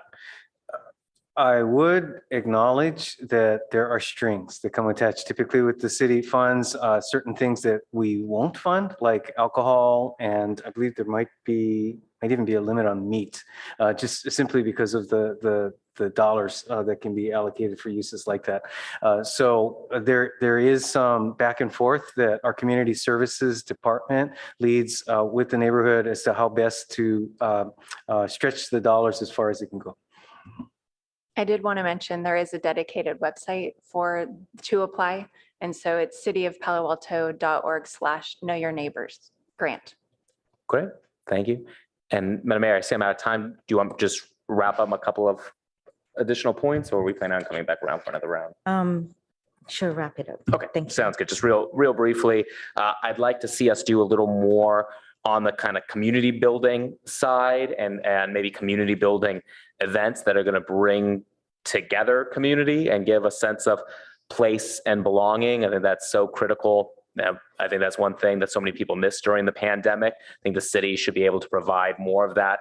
I'm always struck by a lot of other communities I feel do more on that, and I'd like to see us be able to address that. It's just a great opportunity. I mean, we have Mayfet, we've got the chili cook-off, which I hope comes back this year, but like I think there's more opportunities for that. And then finally, just quick feedback on the town hall. I thought it was wonderful. I thought the level of engagement, both pre, during, and post, has been great. I thought it was a good partnership, and I only heard good things from community members afterwards when I stuck around and talked, and definitely a call for more of those moving forward.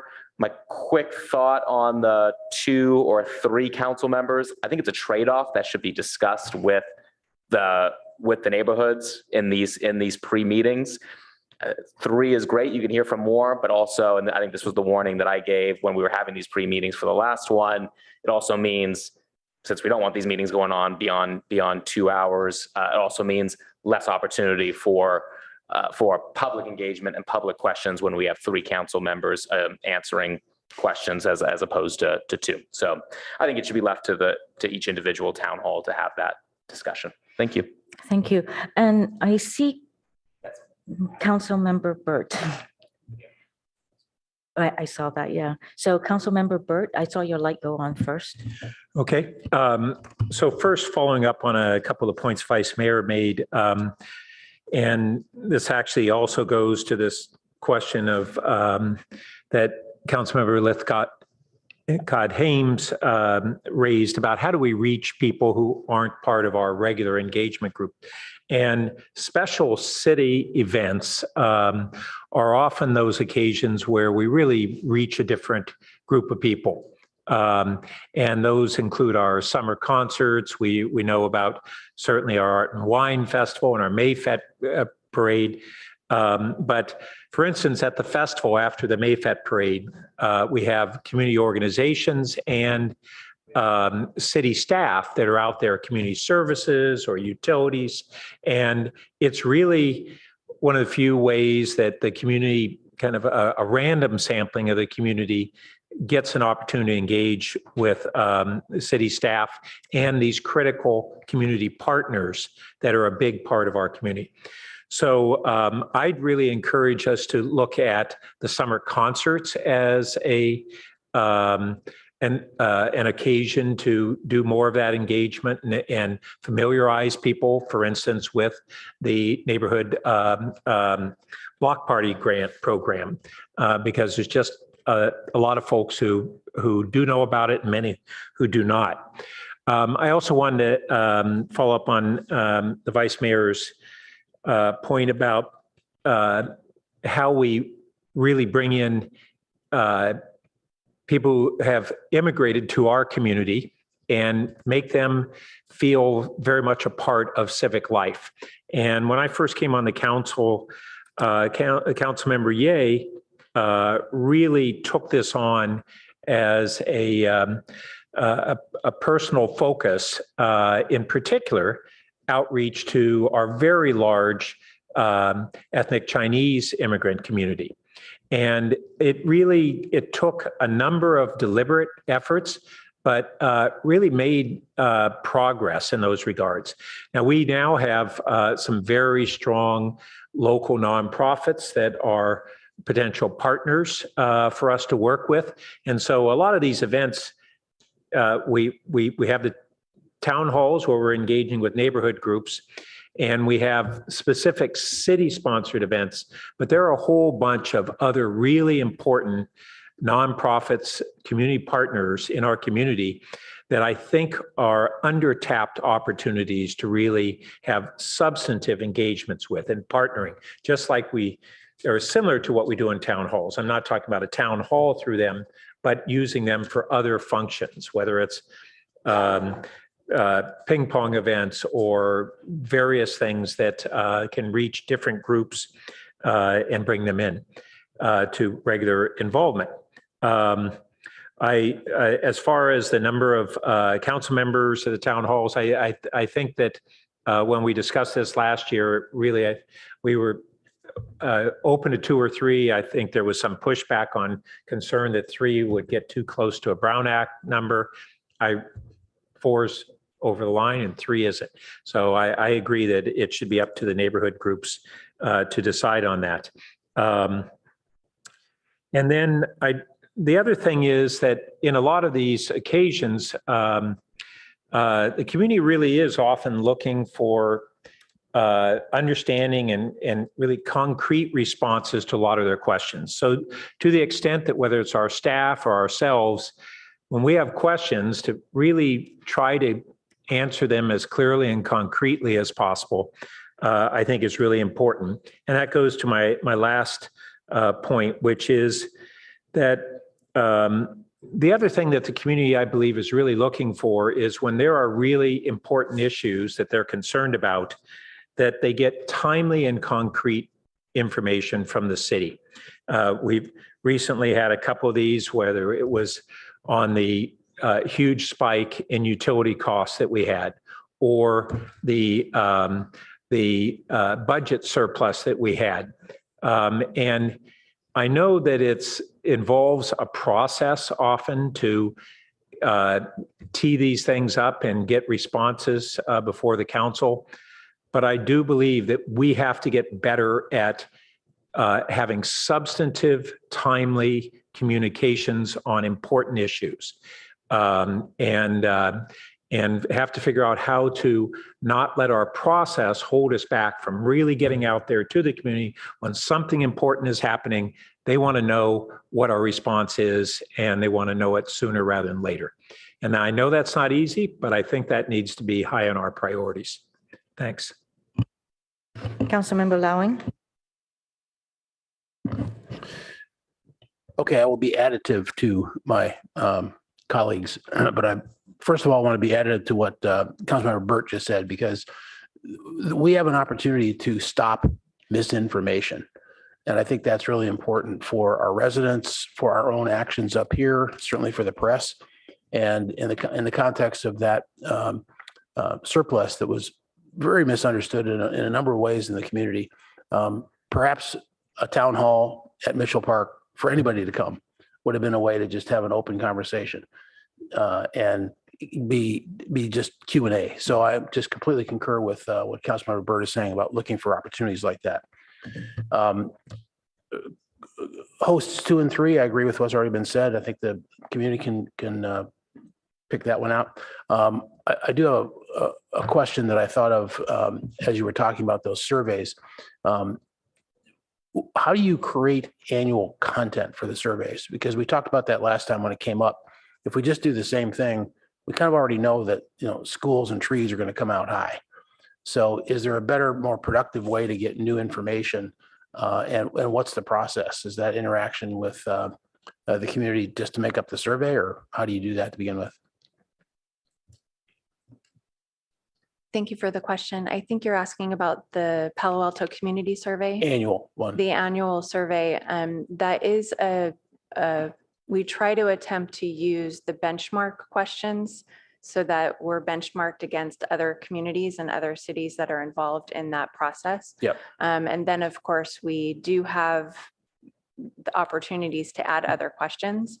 There is that balance between making sure that the survey isn't too long, so that folks don't take the survey. But we, on an annual basis, or whenever the process warrants, we do talk through other issues that the community is facing. So for example, in this last survey, there were some kind of leftover questions around sustainability that didn't really match with kind of what we're seeing in the community. And so we tweaked those questions to include information about heat pump water heaters and other things that we're trying to engage the community around to gain more information from the community about those efforts that we haven't started to launch yet, but we're planning on launching. So that's just one example. Okay.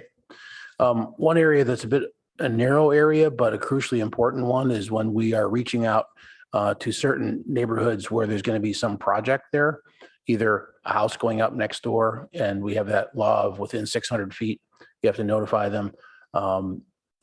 It's kind of a chronic problem of making sure we do enough breadth there, maybe more than one mailing, because always on the planning commission for 6 years, I never heard of this until yesterday. And it also underscores the fact that you want to go out to the neighborhood groups.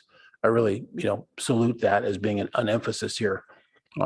I wrote that down early in my first read, and then I came upon, you already got that in there, because those groups are going to have better access than we are as a city, because of just by virtue of the kind of the special interest, whether that's ethnic or geographical or whatever, and they want to be cooperative. So we just have to be very thorough about these projects that are going up in construction and so on.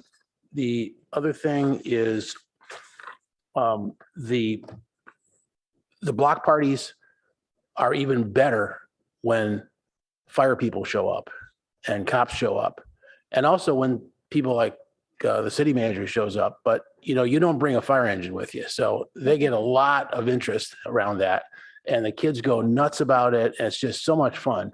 But more seriously, on the city people, went to the Ventura summer event.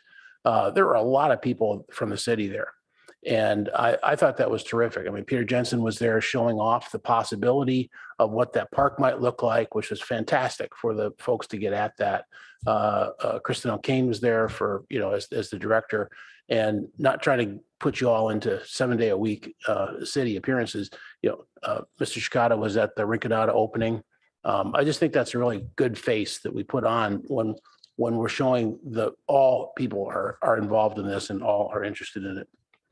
Also concur that we have opportunities at things like the outside music, which is a great community thing, to proactively go after folks, whether it's getting their names to get on the mailing list or telling them about other opportunities. And I know we've done that to some extent at those meetings. So I think this is generally on the right track. I would also concur that we have to go after, as Councilmember Lithcott Hames said, and others, folks that are not as likely to be responsive. So we found that with renters in the survey and talked about it, and I know that we're aware of it, and so you'll jump on that. Thanks. Councilmember Lithcott Hames. Thank you, Madam Mayor. Just a couple of points. I think I want to agree with Vice Mayor Stone and Councilmember Burt on how critical it is that we engage the number engaging in the various things we think of as pretty standard Palo Alto events. And I want to just caution us from or against relying on the neighborhood association network as being a wonderful catch-all. It is a fantastic resource, incredibly organized, loyal, dedicated, great stuff emerges from there. But I think, for example, we have the sense that renters aren't necessarily well represented in events done by neighborhood associations, and maybe that varies depending on the neighborhood. But I think it's important for us to recognize that as we get to be increasingly diverse, we may need to, while valuing neighborhood associations and PAN, figure out, how are we going to reach the folks who aren't necessarily engaging through the neighborhood associations. And for that reason, I'm a little nervous about the neighborhood association liaison folks being the ones to decide whether we're two of us are co-hosting a town hall or three of us. I think as a matter of obligation, fairness, and learning, we should rotate this. It's a lot of work and we ought to share it. I kind of feel that nobody should do it until everyone's done it once, if at all possible. To be put on the spot is hard and you get better at it over time. And I think we all need both to take on the responsibility, but also to have the opportunity for that growth as leaders of being put on the spot when a bunch of people are in an auditorium or a community room. So I know I'm in the minority here, but I just want to say it. I'm in favor of 2 co-hosts just for the sake of efficiency, and that we rotate till we get through the 7, and then we put together a new roster. And I think it might be great to do a town hall specifically for renters, to depart from the neighborhood methodology for a moment and say, you know what, there's 46% of y'all are renters, and, you know, Palo Alto Renters Association is a place we could turn for how to reach renters and try to engage that community deliberately through an organization that we know they regard as well serving them.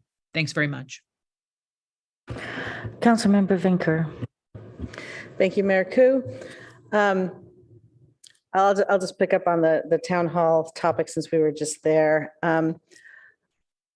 I do think that the neighbors in the neighborhood should be the ones that help drive the topics that'll be discussed at that meeting. And I think perhaps that can be part of driving who shows up. If they care about arts, get one of us who's liaison with the Arts Commission. If they care about rail, get someone on the rail committee.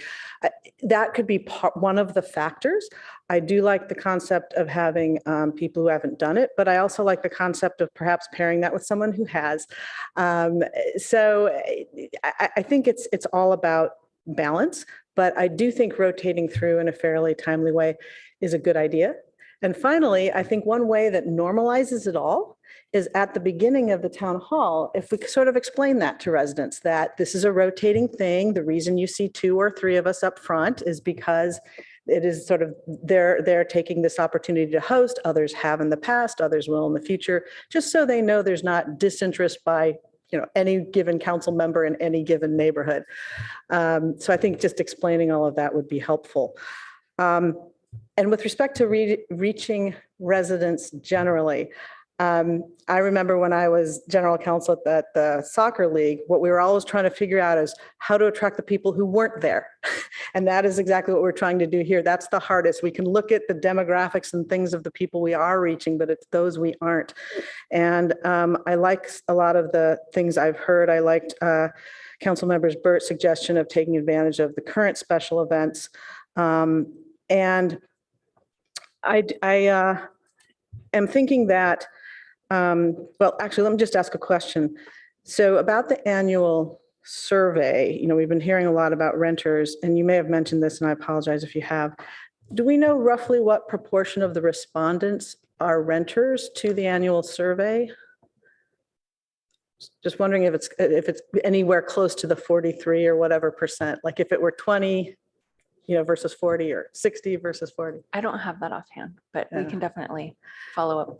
Because that would be interesting to know. And if it wasn't roughly commensurate with the proportion of renters in our city, perhaps we can think how we put that survey out. I know Councilmember Tanaka has talked about point of sale type stuff. That may be hard because it's a lot, but perhaps somewhere in between. So it's not just annual or just, because it is pretty long. I did it and it was great, but it took a commitment to doing it.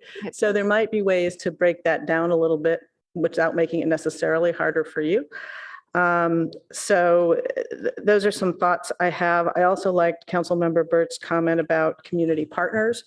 And I think I would be remiss if I didn't offer on behalf of one that this council has already approved partnering with, which is Sibling Cities USA. We are doing 3 town halls this year on specific topics. I would be more than happy to advertise this and to get people sent to city websites and such. So, and I'm sure many others in our situation would do the same.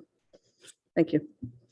Thank you for that comment. I did want to mention that I'd be remiss if we didn't also share that on a daily basis, we do share information with a number of groups that have their own community networks, churches, nonprofits that have connections with unique areas of our population and diverse groups. So we do that regularly, but I definitely appreciate your comment. Thank you. Councilmember Tanaka. Yeah, thank you. So as I mentioned many times, I think going from once a year or twice a year surveys to a more regular, as my council member said here, like point of sales or doing a net promoter score, which is very typical in the private industry. You get much more timely data, much more actionable data, and you reach a lot more people that way. So strongly encourage us to adopt best practices that people have done in the private sector. Just one question, very easy for people to do.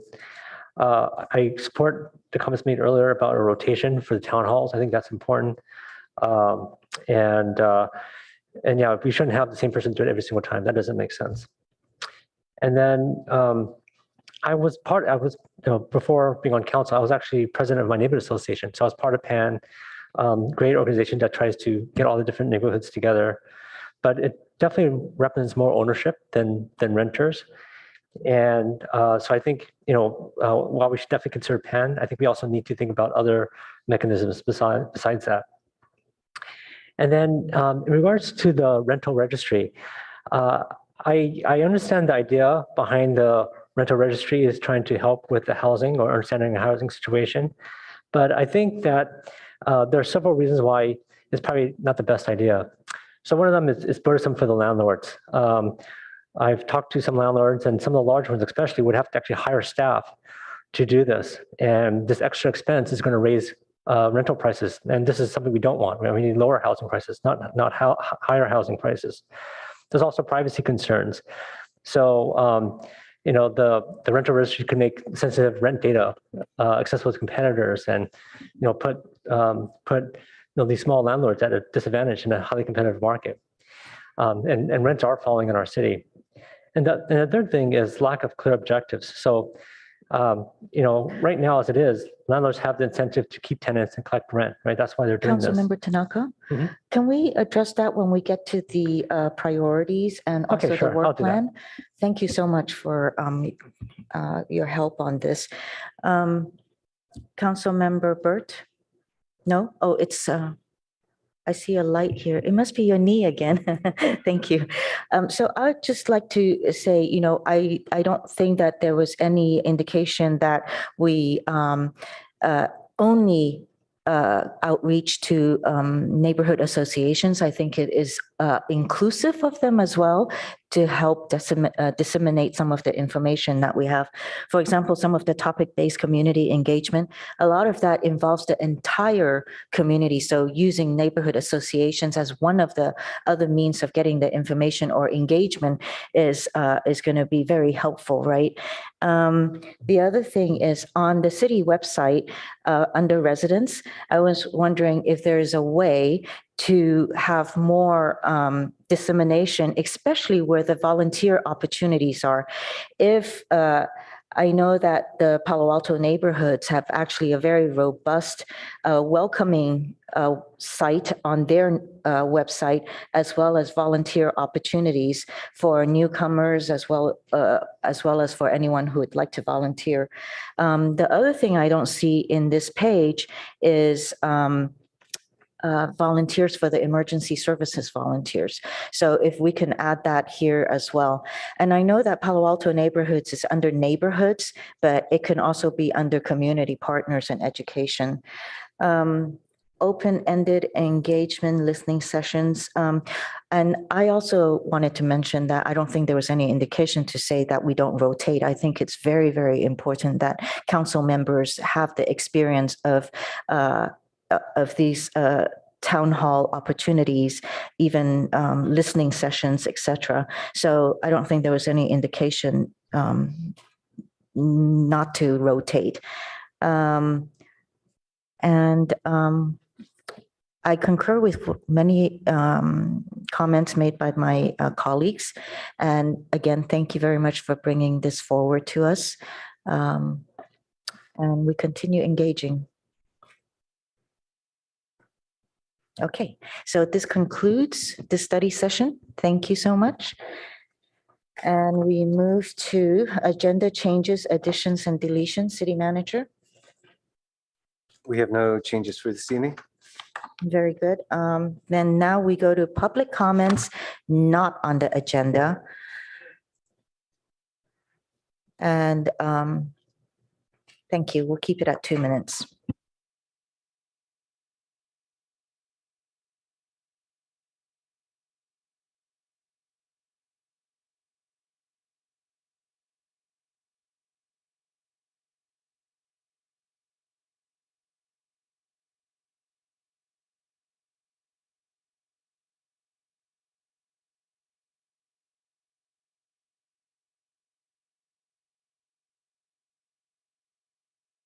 Can you please hold?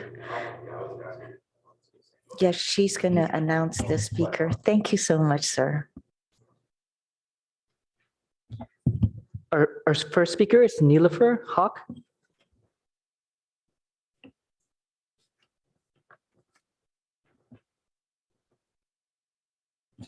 I'm sorry, before our speaker begins, could we confirm, is it 2 minutes or 3 minutes?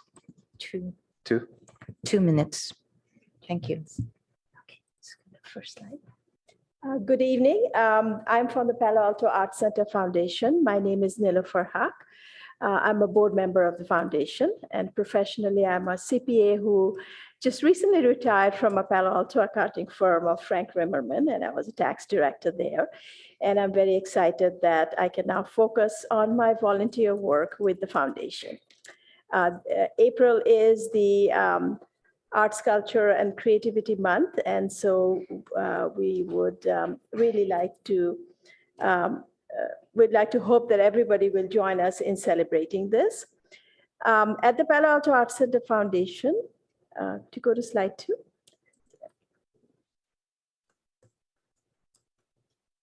At the Palo Alto Arts Center Foundation, we believe that arts are essential to a thriving, economically vibrant, and diverse community. The foundation is a 501c3 nonprofit that expands the reach and impact of the Palo Alto Arts Center through our fundraising and advocacy efforts. We're a group of active community volunteers, and we are committed to providing arts in our community. Slide 3, please. Today, I'd like to highlight how the Palo Alto Arts Center contributes to the economic recovery in Palo Alto, one of the City Council's priorities for 2023.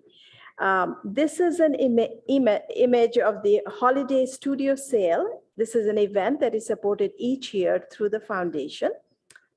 Next slide.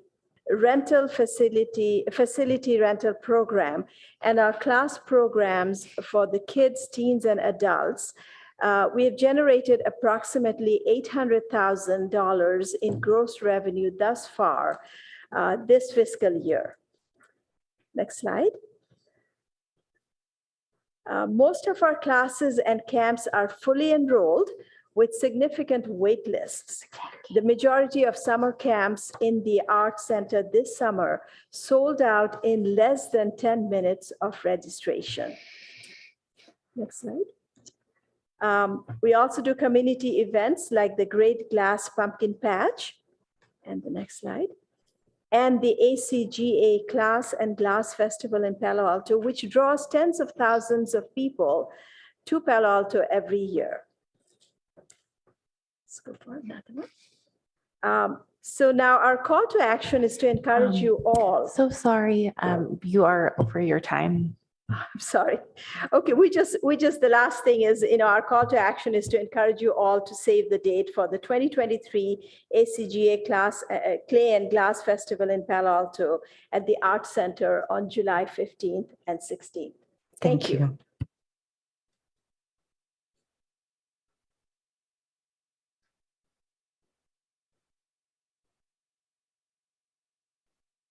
The next speaker is Alex Eulenberg.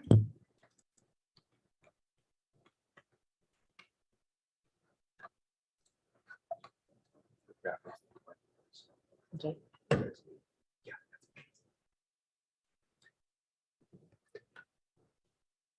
Mayor Ku, members of the council, Manager Shikata, I come to you with a plain and simple request this Passover week.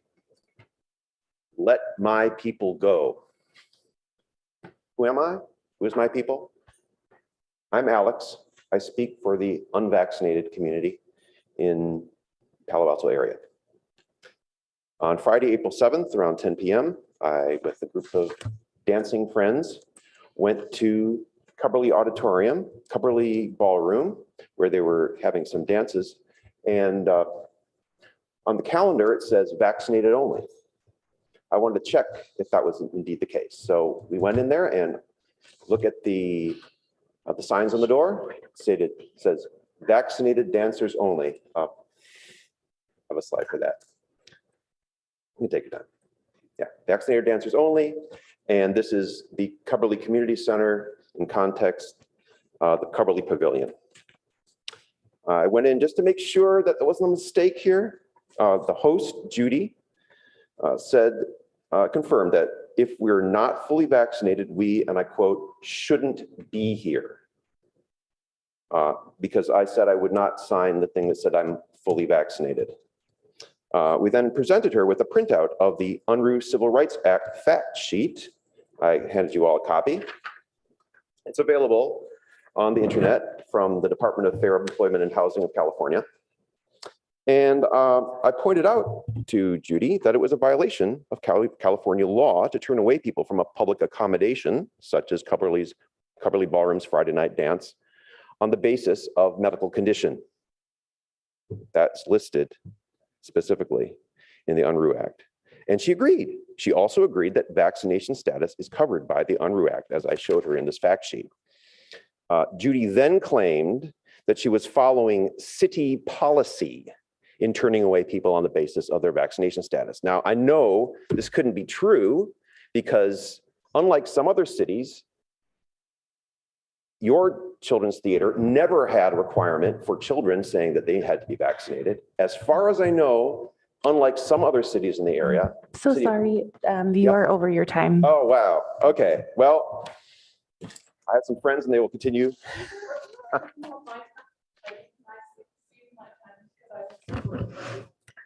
Ma'am, we're gonna, you just sign up. We have our next person, please call the Our next next person in line. Speaker is Risha Solo Yuar.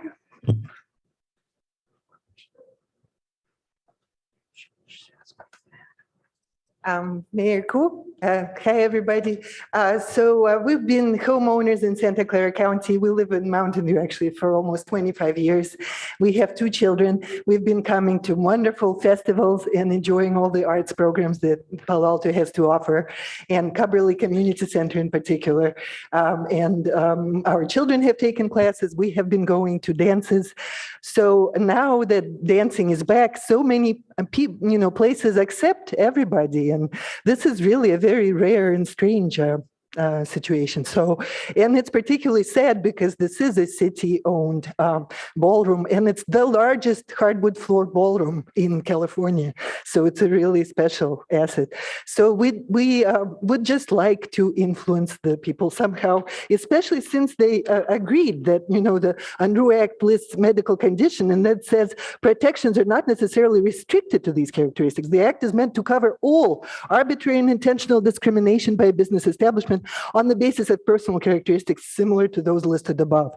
So we do not want people to discriminate on the basis of any medical procedure done in the past. For example, I would be sincerely opposed if anyone discriminated on the basis of having had an abortion or having had a hormonal treatment. There are all sorts of medical procedures that people might have.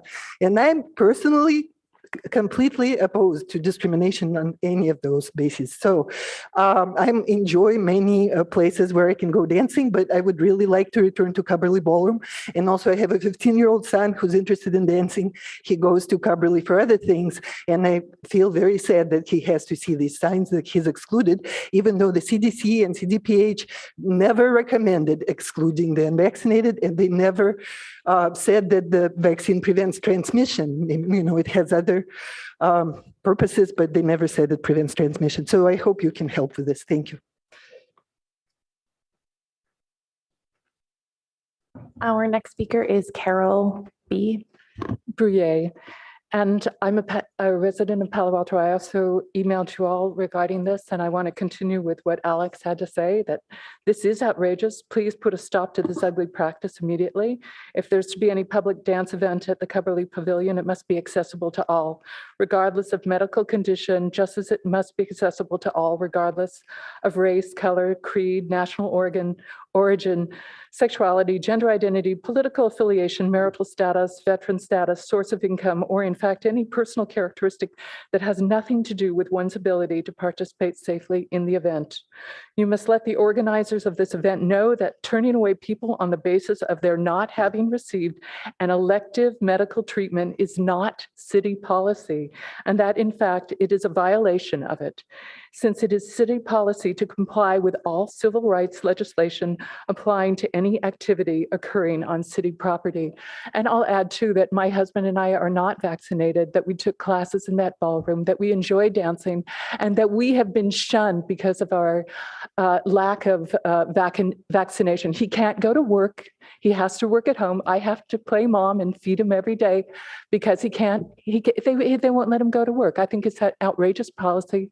We have been under assault for the last 3 years with the whole pandemic nonsense, which has included a violation of our civil rights almost at every level, as well as censorship of the critical information about how harmful they even changed the word vaccine. It used to mean something else, and they changed it in order to sell it to the public as a safe and effective vaccine. When in truth, those injections were actually bioweapons because they didn't prevent illness, they didn't prevent transmission, and they actually injured and harmed many people, and it was censored. Next speaker is Patrick Killalea, followed by Zlatko.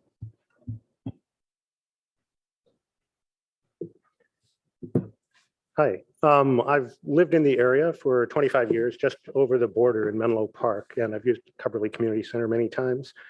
I'm grateful it's there. I'm going to read a statement by someone who couldn't be here because I agree with her and she couldn't make it. Sherry Zaslavsky wrote, let's see, as a longtime ballroom dancer who has danced for many years at Palo Alto's Cumberley facility, I'm writing to inform you that I've been denied admission for over a year because I refuse to show proof of vaccination. I believe this violates my rights and my medical privacy under HIPAA. I also believe it is blatant discrimination to insist on registering people for the purposes of the outmoded and ineffective contact tracing and requiring proof of vaccination a full 3.5 years after COVID appeared on the scene. COVID is no longer a novel virus, and we are no longer in the midst of a pandemic. Plus, we now know that this vaccine does not stop transmission. Governor Newsom ended California's protracted state of emergency on February 28th of this year. Yet the Friday night dance coordinators continue to demand proof of COVID vaccination from everyone who wishes to enter the building, and which is under Palo Alto's purview. Surely this violates citizens' rights. It seems the people in charge of this dance program may be in violation of both state and federal positions regarding COVID measures. Although President Biden has extended the ending of the federal emergency declarations until May 11th, that pertains primarily to Medicaid and the likes to facilitate a smooth transition. And I don't think I'll be able to read it all, but I'm grateful for your time. And I'd just like to point out, I started this because my wife's coworker, Danielle Carmichael, died shortly after getting the vaccine. And that, I don't like being thought of as an anti-vaxxer, but that really spooked us. I'm pretty sure it's not safe.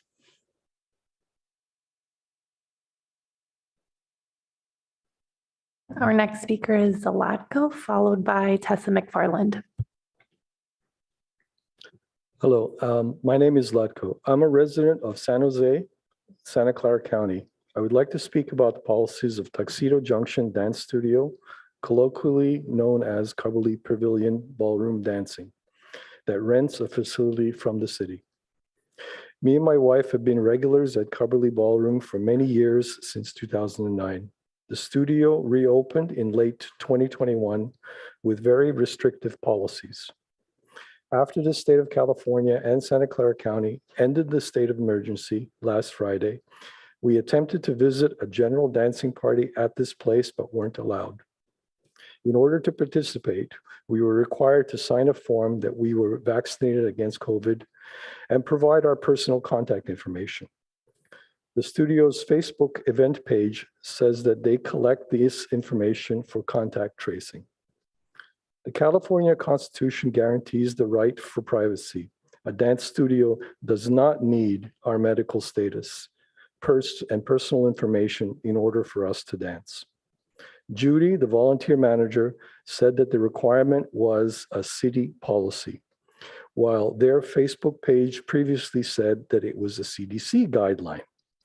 Now, this statement has been removed, but the policy is still here. And to my knowledge, there is no such city policy for renters of city facilities. So which one is it? Please contact the organizers and explain to them that discrimination and violation of privacy by the city renters is not okay. Thank you.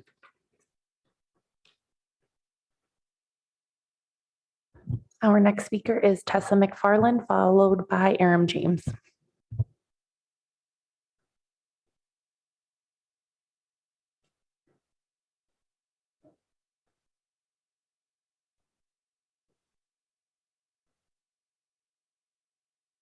Good evening. I just wanted to speak out and thank you all for keeping an open mind about whether it is good use of city funds and city time to establish a rental registry. If the goal is to advise renters of their rights, then there are far better ways to use the funds, including directly helping those most in need of housing. If the goal is to collect data, there is already US Census and other data and other ways to collect such data. Ms. McFarland, we're going to be visiting this topic at a later time on item number 11. If you'd like to, this is on items, this comment period is for items not on the agenda. So Okay, please. I'm sorry, Mayor. No worries. Thank you. Please come back later. Thank you. Our next speaker is Aram James, followed by our final speaker, Liz Gardner. Well, hey, Carol Brule. I've known Carol for many years. She's run for Congress several times. She had a listening project out at Lytton Plaza for many, many years. And it wasn't too many months ago, I'm fully vaccinated, that she brought a book for me to read. I've not read very much of it, but I can tell you it's extremely well written, well documented. It's The Real Anthony Fauci, Bill Gates, Big Pharma, and the Global War on Democracy and Public Health, by somebody that's going to be running for president, it appears, and that's Robert F. Kennedy Jr. So I wouldn't mess with Carol. she's unstoppable. You know, whether it's questioning the government around 9/11. I mean, she's opened my mind up to many, many things. So my hat's off to you, Carol, for, you know, your continued activism in this community. I wasn't really going to talk about the vaccination issue, but, you know, Carol, I couldn't miss the opportunity, but I wanted to talk a little bit about policing.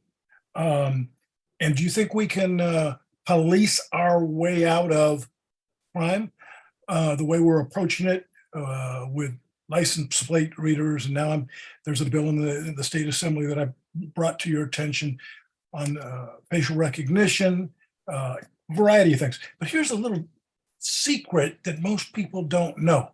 You can check this statistic out yourself. We got about 2 million plus people in prison, but guess how many we release every year? Yeah, that's right. 600,000 plus. They're not rehabilitated. They don't get housing when they get out. Maybe they get $100. I mean, we got to put a lot of money that we put into the prison and police industrial complex into making sure folks have resources, that they have education, they have housing and medical care when they get out of jail. Thank you. Our final speaker is Liz Gardner. Hi, thank you for allowing me to speak. Liz Gardner, Mayfield Place. I did want to speak to how is the city of Palo Alto's website posting this vaccination rule, also with masking. A couple of examples is I was at Stanford Hospital like a week ago, And they did not, and I came with my children, they did not ask for proof of vaccination. In fact, they actually asked me what the patient was in for when I was in the lobby area. I was very taken aback by that. I thought that was a violation of HIPAA right there. You know, it could have been anything, gynecological or, you know, gender transformation or something like that. I thought that was incredibly weird. And I just also wanted to say that in San Francisco, less than a year ago, I was pulled aside in a thrift store for having my mask down below my nose. You know, I'm an elder or a senior, and, you know, I was having a hard time breathing, as well as at the War Memorial Opera House, which was incredibly stuffy.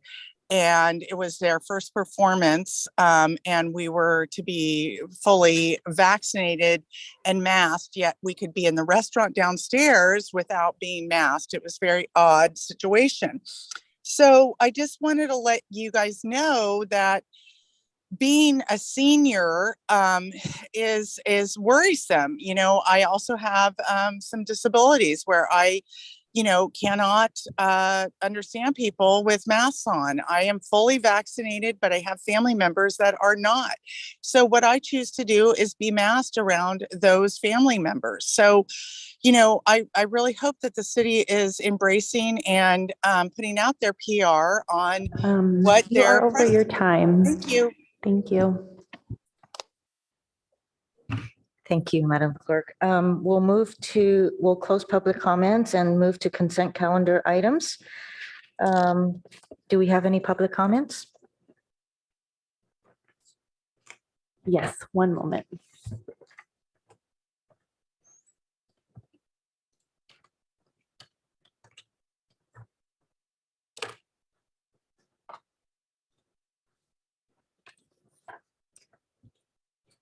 Our first speaker is Herb Barak, followed by Aram James.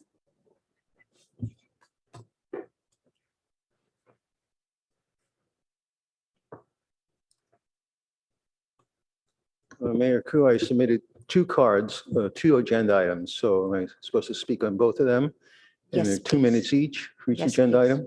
2 minutes each. Each. All right, the first was on item 7 on the shuttle contract and revenue agreement with Stanford. Stanford already has a Marguerite shuttle research park line that goes to the research park on a fixed line with specified stops.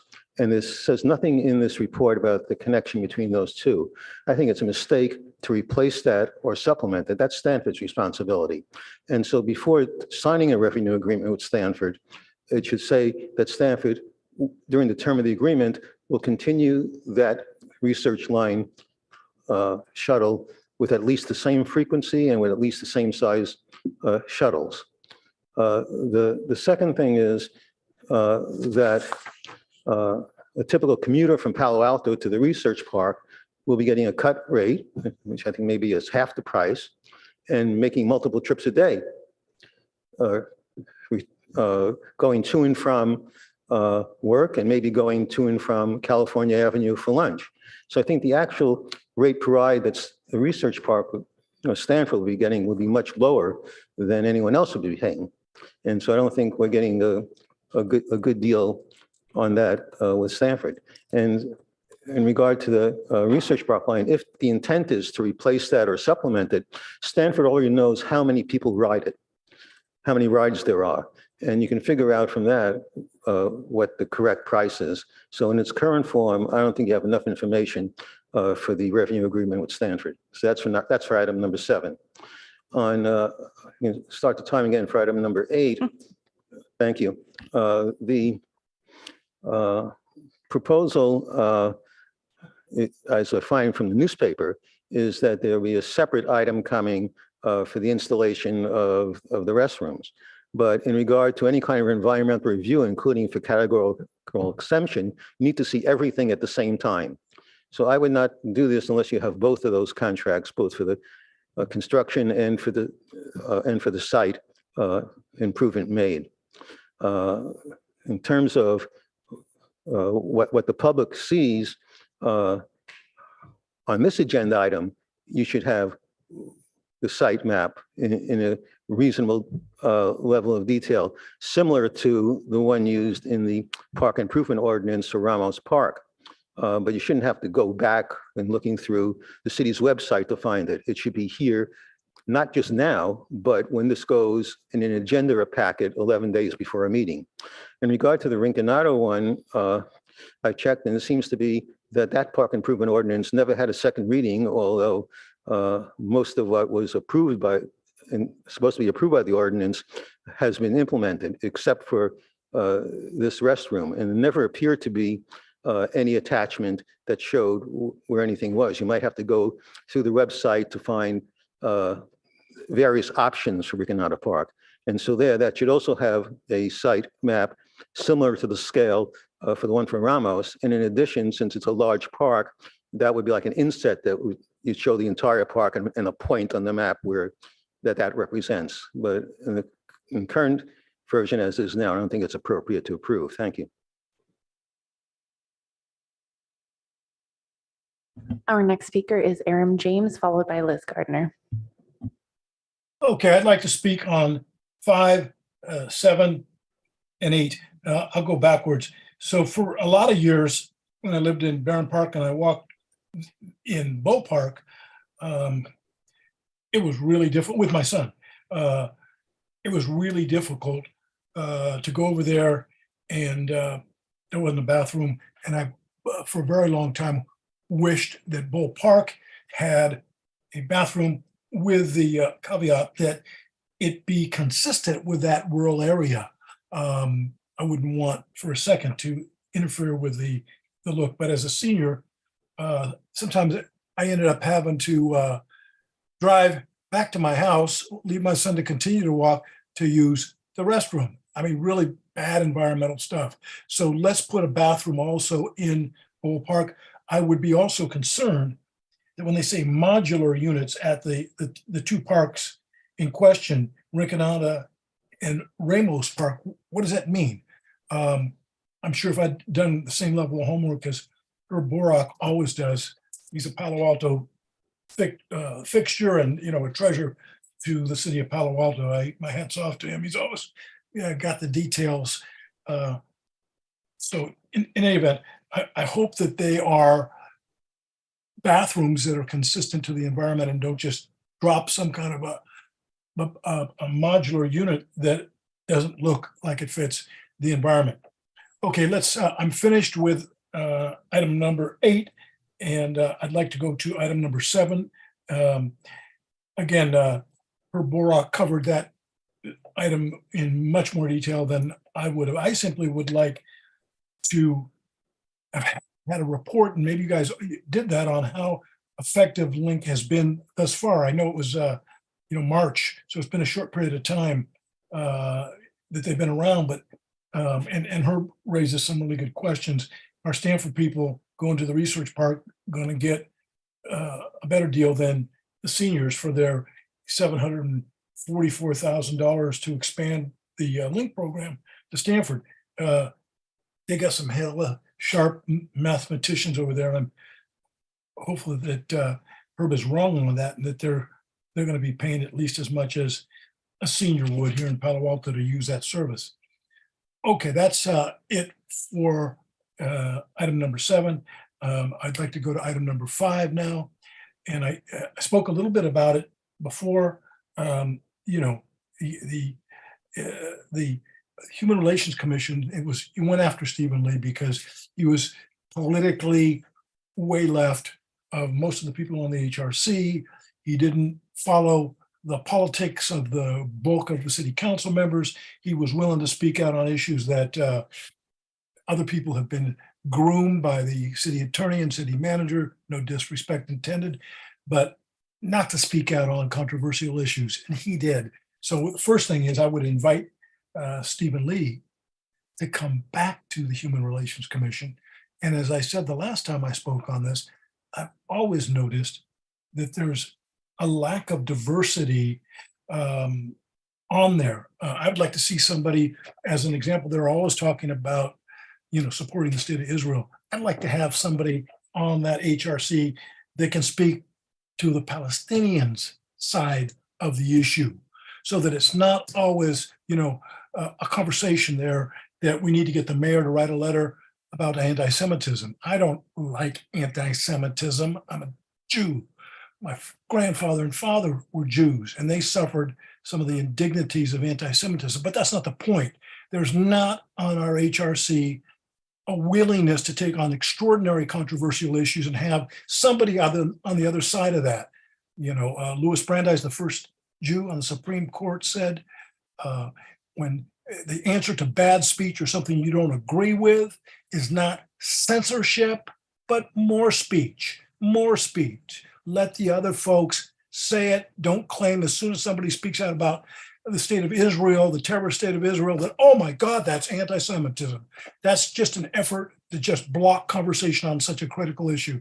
So please, a diverse group of 7 and invite Stephen Lee back. Thank you. Our next speaker is Liz Gardner, followed by Lynn Chiapella, our final speaker. Hi, I wanted to speak on 3 consent items. So do I get 2 minutes each? I'm just trying to keep organized here. Yes. Okay, so I wanted to speak on 5, 7, and 8, 5 being 1, about their Human Relations Commission and expanding that. I think it's absolutely necessary. I do think, as you were speaking earlier about Cubberley and the vaccinations and masking and the citywide, civil rights, also with license plate recognition.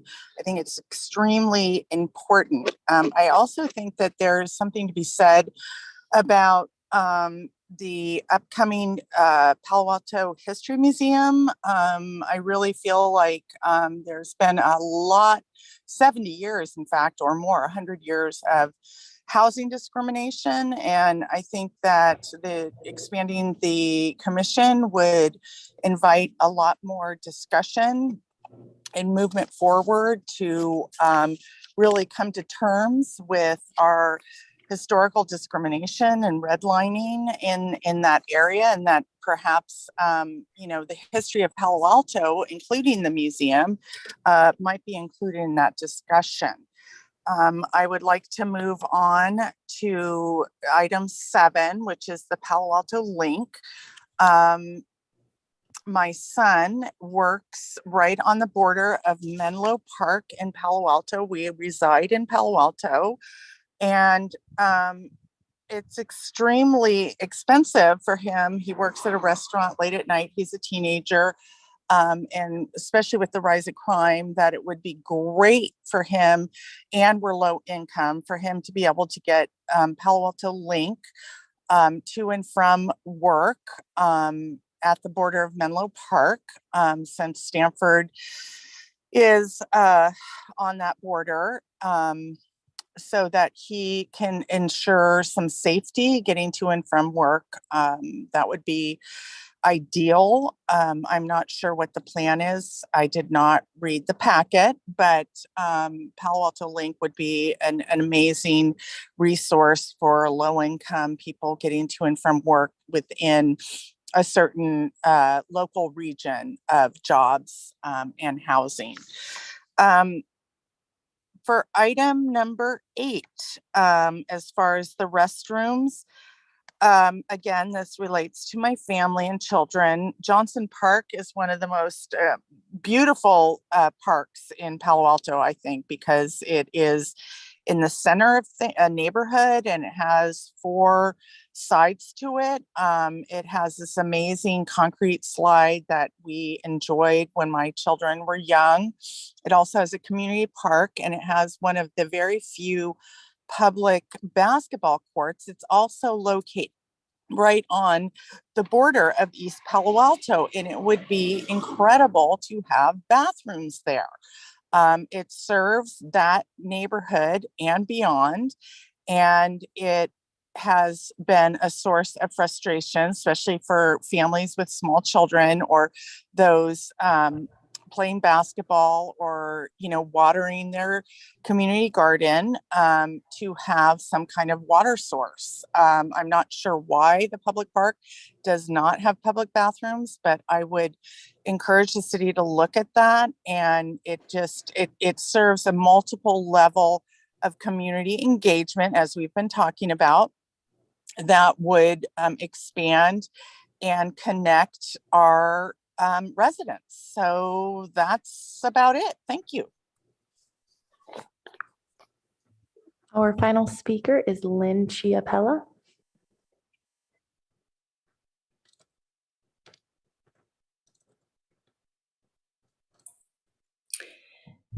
I have a question on number 8 is the trigger for this. When you approve these new restrooms, I was trying to figure out where is it that tells us the budget for maintenance of these new restrooms. I've seen so many projects approved on the consent calendar, and yet I can't find out what does it cost to maintain those each year as you add new projects, whether it's the Charleston corridor recently completed with all the new trees, or whether it's the Ross Road bike lane, or whether it's the new restrooms. And I have tried to figure out, how do you budget for all your new approved consent calendar items? So I would be interested to know where that would be located in the budget specifically. And I really do think you need to have some kind of, even if it's only a single restroom. I noticed at Eleanor Park, people with young children are really befuddled, so they poop and they pee in the bushes. When you have young children, I don't think there's anything you can do about that. And nature does call. So I would hope that you would certainly consider a restroom of some kind. And I think there are lots of locations where it would not bother neighbors and would be mostly out of sight. Thank you.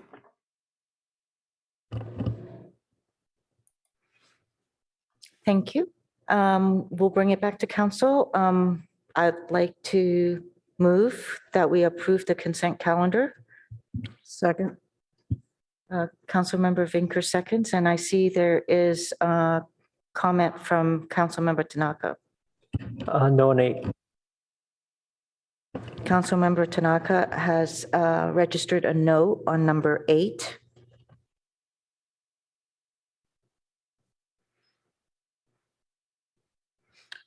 Will you take the votes, Madam or Mr. Clerk?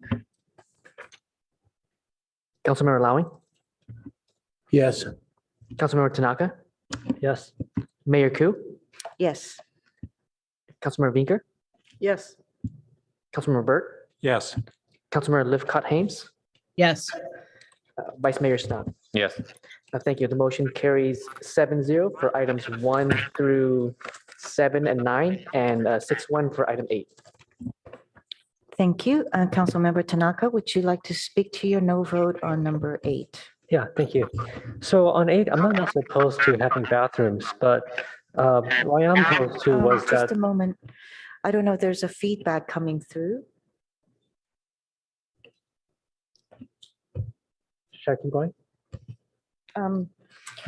Yeah, we just want to hear you clearly, and Okay. so go ahead. So, my main issues with this is, first, it wasn't a competitive bidding process. This project was started in 2017, so it's been many years, like 6 years. But staff said it wasn't time to get a competitive bid. But if 6 years is not enough time, I don't know what is. The second thing is, if some of you read the article on this in the paper, it talked about how 86 people, at least in an online survey, were for this project and 80 were against. So definitely for something that's kind of controversial like this, maybe it should have been on an action item. Third thing is on the legal side, in the contract, usually a notice to proceed is defined in the contract, but it's absent. It's used everywhere, but it's never defined what the notice to proceed is in the contract. The second issue on the contract is that it's saying that there's going to be additional services, but it's not defined. So it's a bit of a blank check. And then last issue is the one that the speaker just mentioned, which is the site map. I think development projects are supposed to have a site map, so that's another issue with this. And for those reasons, I can't support. Thank you.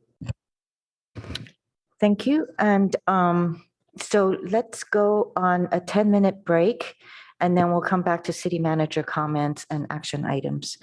So we'll come back at 7:49. Thank you.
Let's get back to council as everybody trickles back in. We have a quorum now.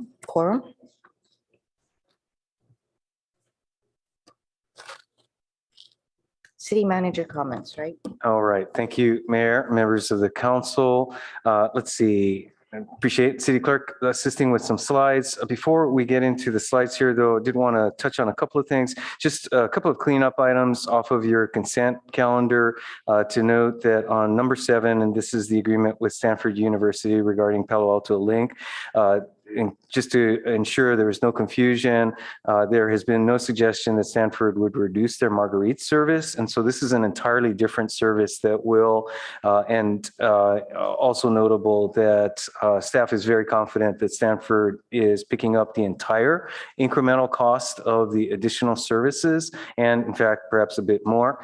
Again, not backing off the Marguerite, such that this new on-demand service will provide very valuable information to the city as well in terms of travel within point to point within the city of Palo Alto. So we did want to make sure that was clear. And then as it relates to the restroom procurement, would note that that was a competitive procurement. It was an efficient procurement, as we occasionally are able to find by piggybacking on a procurement done by another agency. And also would note and appreciate the member of the public flagging the ordinance that apparently did not have a second reading. So that will be coming back to the city council for correction of that really clerical error. So with that, I did also, before getting to the slides, want to hit on one note of community concern. Just recognize that here in Palo Alto, we are very fortunate that we have an extremely safe community. But that said, acknowledge that yesterday we were made aware of an incident, a report of a sexual assault in the California Avenue underpass area. And as such, we simply want to note that our police department is following up on that. There is a sketch of the person of interest that has been distributed through social media, as well as available directly from the police department.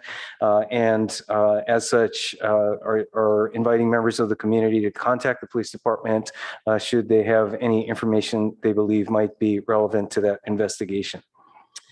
So with that, let's proceed to the slides we have.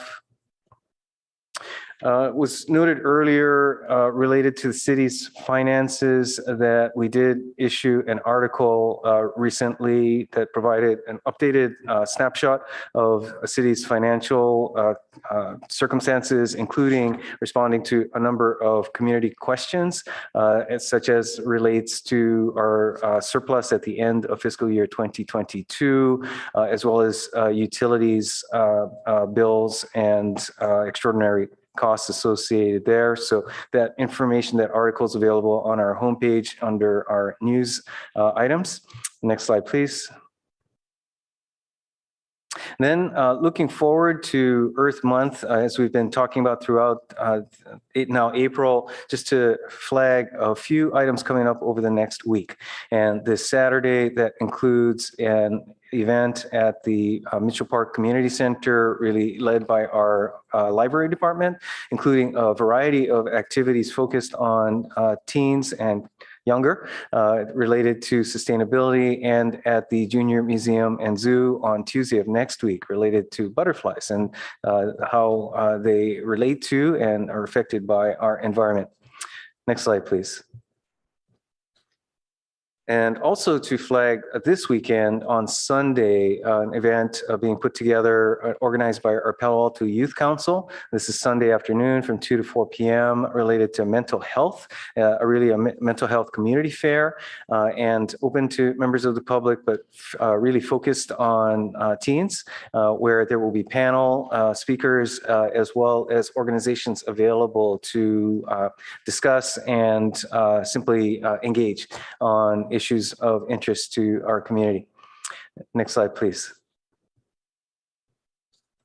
And also want to note there were a number of speakers this evening as it relates to our housing programs. And I'd like to share that we have put together recently a one-stop source for information about the city's various housing programs and projects. There have been requests from members of the public for a single location that they can go to get information about what the city is doing related to housing needs. And so please check this out, cityofpaloalto.org/housing, and look forward to feedback on that information provided and as a resource in a number of ways in various programs that the city is conducting.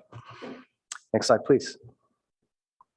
Then finally, just to give you a quick update on upcoming agendas, next week we will have all things utilities. So it will start with a study session that covers all of the utility plans for the upcoming fiscal year, again, clearly in draft at this point, but nonetheless an opportunity for community members to hear and the council members to discuss the overall picture of our utilities, and then followed by a number of actions, a number of actual approvals for specific utilities. Not all on that evening, but enough to get started and providing that opportunity to have both overall discussion as well as some specific actions for your consideration. Then the following, in 2 weeks, on the 24th, you'll have the remainder of your commission candidate interviews, a study session with the Safe Routes to School program, and then we hope to bring back for your final approval the council procedures and protocols now that all of the feedback and direction from prior council meetings have been put together. Then as we move into May, so May begins really the public-facing budget season with your first presentation and a study session on the budget, the proposed budget, that will then be followed by a series of finance committee meetings to discuss the budget in detail. But again, May 1st will be the first overall discussion and presentation of the budget, proposed budget. We're also planning your update on the Community Development Block Grant or CDBG program, as well as public hearing on a proposed development project. And then the following week, also an anticipated date where the council and the planning commission will be meeting in joint session to review proposed revisions to the draft house year and dates further up. So with that, Mr. Mayor, I'll hand it back to you. Thank you. We'll move on to action items. Our first action item is approval of the electric utility construction services contract with VIP. I'm sorry. Oh, Councilmember Lithcott Haynes. Thank you. Am I allowed to make a comment or ask a question in response to the city manager's report? Yes. Okay. Thank you. Thank you so much, City Manager Shikata. Always appreciate your updates. I did take a look at the housing link that you put in the report. I thought it was great that you said, hey, we know that housing is on folks' minds and we want to let them know what we're up to. And, you know, I visited the website, which is so beautiful. We do such a good job with our city websites. And yet I found myself thinking, if I was looking for example, affordable housing, and I click on the affordable housing box under so citypaloalto.org/housing, we get a lot of information about what we're doing, what's new, priorities and resources. Affordable housing is a click-through box, and it lists a whole bunch of resources. And yet what I constantly hear is all of these places have waiting lists. It's really hard to get in. Obviously, every situation is going to be different, but from a user experience perspective, I wonder if in the next iteration, when the website comes around for an update again, I realize it is hardly the only thing y'all got going on for sure. But in the next update, I think it would be great to imagine this literally from the perspective of somebody who is desperately seeking affordable housing, with language that opens with, we have a dire need for affordable housing in the San Francisco Bay Area, and Palo Alto is no exception. You know, here are some resources, or something that is a little bit more attuned to what people are actually feeling when they're searching for help. That's one comment. The second is similar. When I clicked through to ADUs, which I find is, one exciting but small way to kind of help with our housing problem, I found that was similarly not necessarily attuned to the person who wants to investigate. Can I build an ADU? How do I build an ADU? And so forth. There's a lot of detail in here. There's some schematics that I find it hard to read. And, I'm getting pretty good at reading city stuff by now, but I just think through the lens of user experience, if there's a way to say, hey, if somebody really wants to build an ADU, how can we make it as simple as possible by providing kind of this doormat here, this welcome mat on a website that will really point them in the right direction. So those are just some comments about, content update revisions to the web when there's time and opportunity to do so. That's all. Thank you. I think also I just want to provide a reminder that city manager comments, we try to keep it, any comments that we might have, to keep it very brief, and our questions. And some of this, we might want to take it directly to the city manager offline of what council is from the council meeting. So thank you for those inputs, but let's make sure that we have it concise next time so that we can move on to other action items. I'm sorry, I'm having a hard time seeing maybe I'm not looking at the right screen. I did not realize I was over. I apologize. No, you aren't over. It's just that we want to keep some of the comments short, specific to what city manager said. But then if there's feedback for him, then you do it directly to him and offline. Thank you.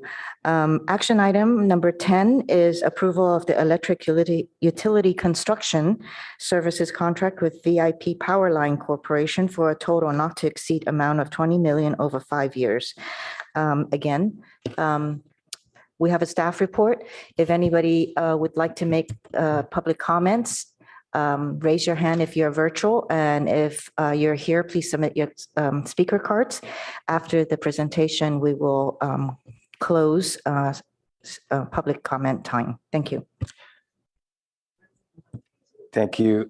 Mayor, I'll ask Dean Batchelor, Director of Utilities, to report for staff. I would note that this is an item that went to the Finance Committee and was actually recommended for approval unanimously. At that Finance Committee, there was some discussion on desire to have the full council have this as an action item.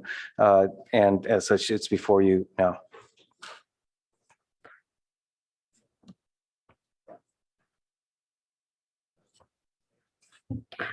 Yes, Council Member Burke. Yeah, just before beginning, just following up on the city manager's comment, we thought simply because of the size of the contract, we should bring it to the council, not because there was dispute on the Finance Committee. Thanks. Thank you. Will we be taking public comment first? Do you have a staff presentation? Yes, can we do the staff presentation first and then we'll go to public comments? Thank you. Great, thanks. Good evening, Mayor Koo, council members, Dean Batchelor, Director of Utilities.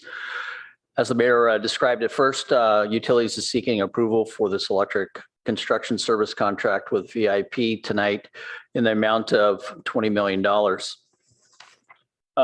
Currently, the electric line construction division has insignificant resources to meet the daily operational demands, completing the routine work, and also taking care of new connects.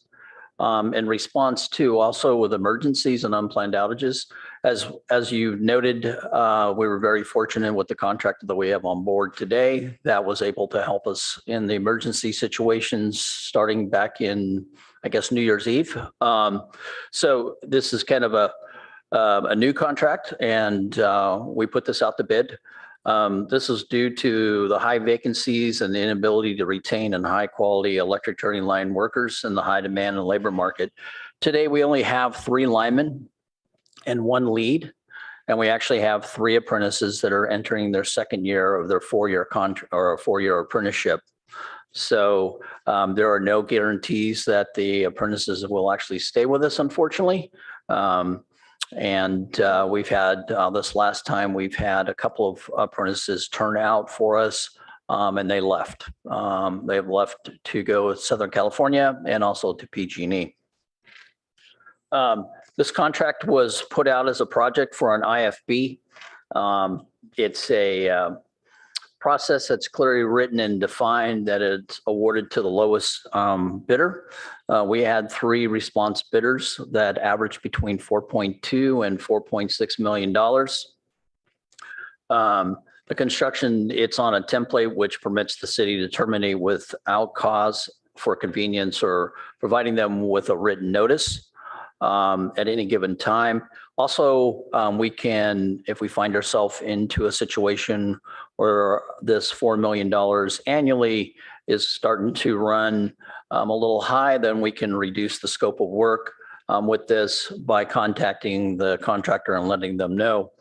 Also, too, is that this work is that is provided by the contractor is continually monitored and evaluated by staff. And all the work under this contract in fiscal years will be subject to satisfactory performance, by well as the contract appropriation requiring funds for the respective fiscal years as we move forward with this. The funding that will come from this is there's $2 million that will come out of the operational side. $800,000 is in savings of those line positions.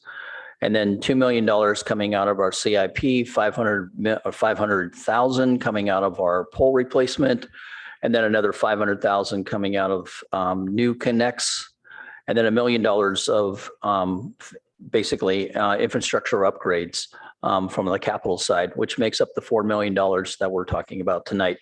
So the recommendation is that we're asking the finance committee and staff recommend that the council approve and authorize the city manager to execute the construction contract with VIP Powerline in the amount of $20 million over 5 years, with the annual not to exceed $4 million for electric construction services, provided essential ongoing operational work, including construction, maintenance, system improvements on the electric distribution system to various locations throughout the city.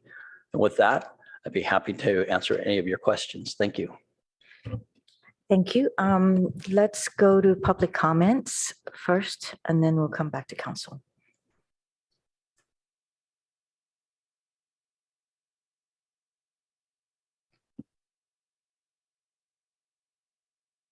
All right, our first speaker is Aaron James. My apologies. I wanted to speak to the next item on priorities for the city council. Sorry about that. Our next speaker is Liz Gardner. I'm sorry, can I speak to the city manager's report? We're past that right now, and we don't usually have public comments for city manager reports. Thank you. So no public comments. Okay, bring it back to council and we can do questions, comments, and even a motion. Thank you.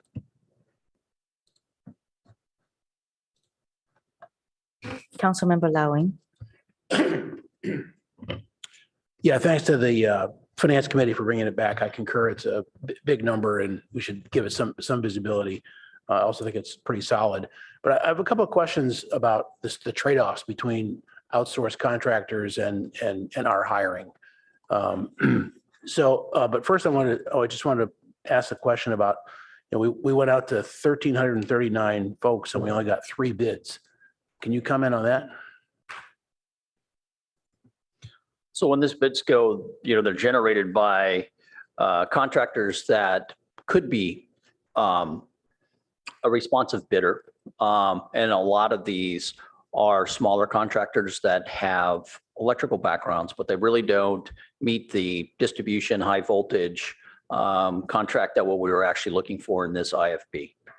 So the majority of them don't. And then as you saw that there was 7 at the pre-bid meeting, and there were 5 there that I sat in on that sounded that they were able to do this type of work.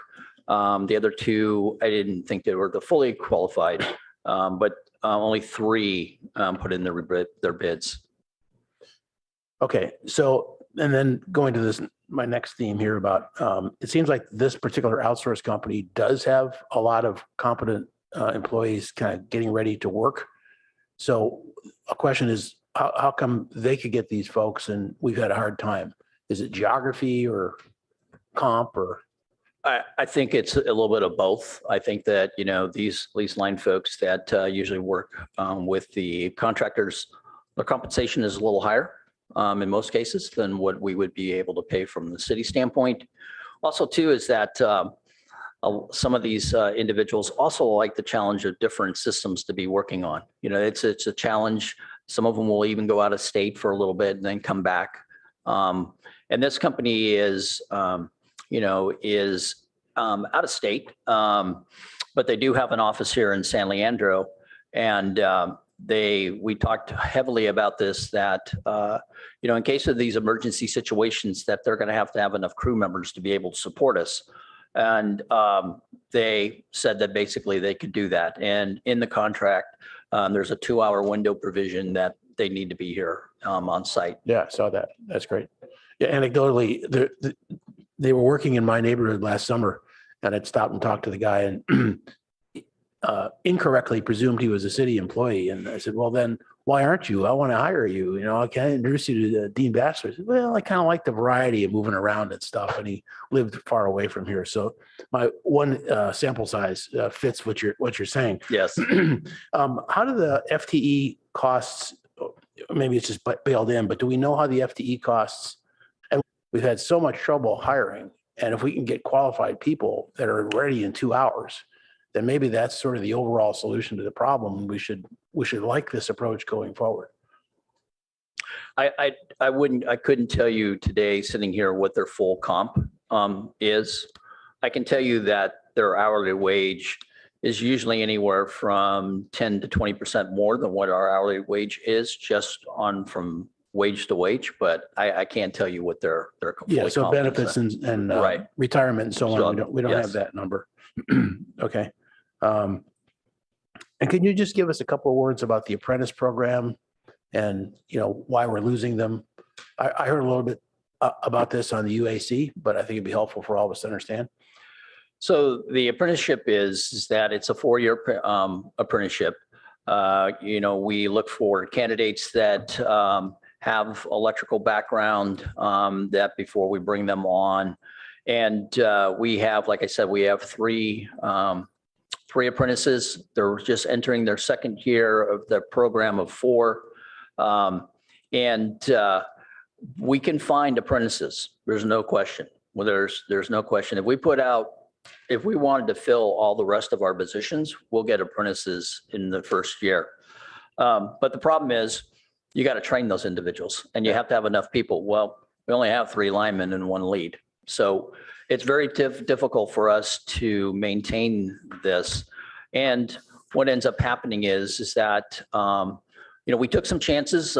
We've gone through, there is a lineman's college that's located in Oroville, California, that basically puts students through a 15-week overall understanding. They learn how to climb, they get their Class A driver's license, they understand how to hook up services to our homes.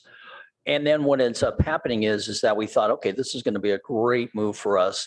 So there's career days. We go there and we talk, we bring them in, and we have lost 4 out of the 5 that we hired from there. And the reason for that is a lot of these folks come from out of state. They don't stay, they see this opportunity to become a line person, but they want to go back home. And so they'll come to us for 4 years, get their journeyman's card, and now they're being a full-fledged lineman that they can take that across the United States. Okay. Lastly, I'm really pleased with your suspension clause and your termination clause in the contracts. Whoever's doing the contracts. I was originally concerned about going to 5 years right away as opposed to 3, but you basically have this where it's a forecast. It's not a commitment with lots of flexibility. So even without cause, so I salute all of you that put this together. That's all. Thanks. Thank you. Councilmember Burt. Yes, I just want to follow up on the discussion that was just occurring on this real workforce capacity constraint that we have. And as Dean noted, We can get apprentices, but they're often from the ones in the pipeline are natives from outside the area. And then we either lose them to PG&E or others.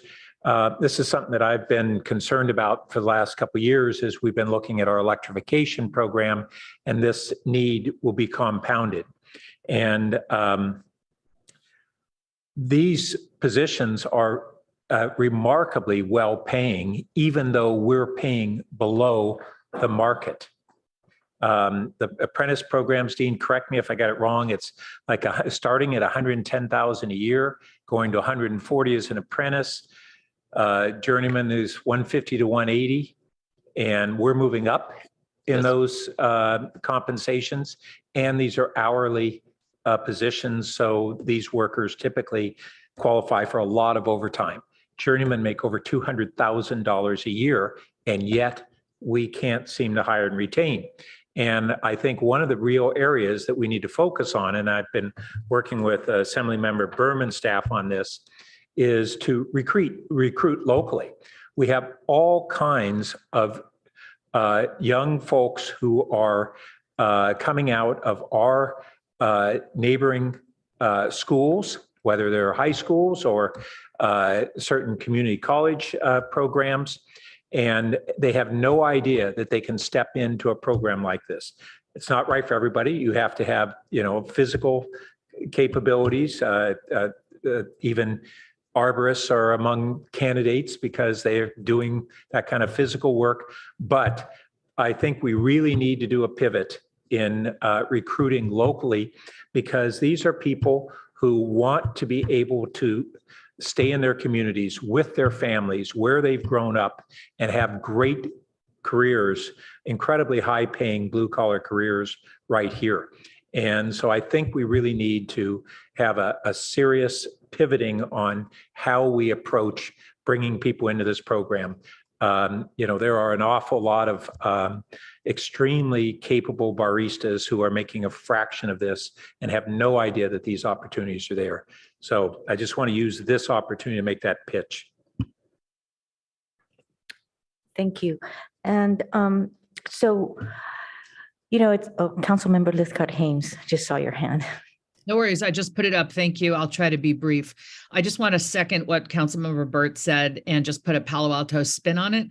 Not enough of our kids right here at Pally and Gun and Kahila and Castellea appreciate that a blue collar career is a respectable, rewarding career with a lot of benefits and a high quality of life. And so we've got to do a better job of narrating to kids right here at home that this is one path out of Palo Alto and a rewarding future awaits should they choose to take it. Thanks. Councilmember Tanaka. Yeah, thank you. I also support, even though this may be normally a consent item that it's brought forth, it is a big dollar item. So thank you for that. I wanted to ask staff, and I asked it in my question I sent to you guys earlier, but I didn't quite understand the answer. So how much work is done internally versus outsourced? So right now, it's about 80-20. So about 20% of the work is actually completed by our in-house crews, and 80% would be going to the contractor at this point. And then as we grow within, then we'll be taking back some, but right now it's 20-80. Yeah, thank you. I'm going to try to answer short because I'm on a clock here. Okay, and then you mentioned that to my colleague who asked you earlier about the wage differences, and you said that that the safety is a lot less. And is it possible for you to share the evidence of that, of how much less the city pays? Because I know with the pensions, we almost effectively double the salary. And so I'd be really interested to hear or see the data that you collected that shows that that the city pays a lot less, especially when you factor in pensions. So as I mentioned, Councilman Taka, I can look to see if I can come up with the full comp, but right now I don't have the full comp. We were just looking at wages only. Okay. So you actually have the wages of the workers? We have some. Yes, we do. For some, I can send to you. Yeah, please. Okay. But I liked what Councilmember Lowing was saying, which is maybe this is the model in terms of outsourcing, because sometimes we have tough times getting people in-house. And so, if this is something that works, maybe we should do more of it. So I applaud staff for looking in this direction. The other thing is, and let me share my screen here. Can staff let me share the screen? Can you stop sharing?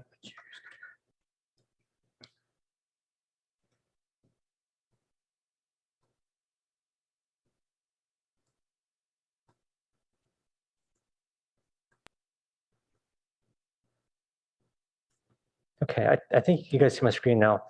Let me see if I could go to it. Okay, so I liked how you guys included the rates of the three different providers. There's VIP Powerline, there's I'm not sure I pronounced it, Ferraria and Hotline. And what was interesting in the contract, it was that there was no minimums that you have to purchase.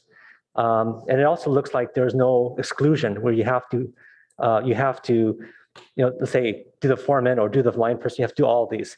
It looks like you can actually mix and match. And the reason why I found that interesting is because if you look at the rates between the different items, so for instance, on the foreman crew leader, that's like, for Hotline 260 versus Ferrera's 227. Or like you go down here and you look at like a line truck for Ferrera, the middle one, the yellow one, is $60 versus $96 for a power line. And I think, maybe sometimes if it's a crew going out, you can't necessarily mix and match the crew, but per job, it looks like from the contract that there's nothing that limits us from engaging with more than one provider.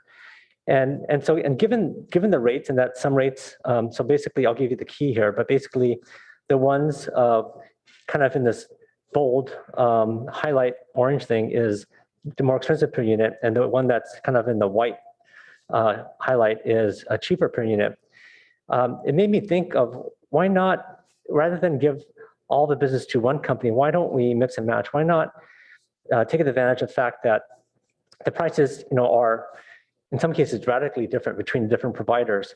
And given that there's no contractual limit, at least the contract that was presented to us in the staff report that limits this, why not engage with more than one company, and also provides us backup. So in case if one company is not available, we have the ability to go to another company.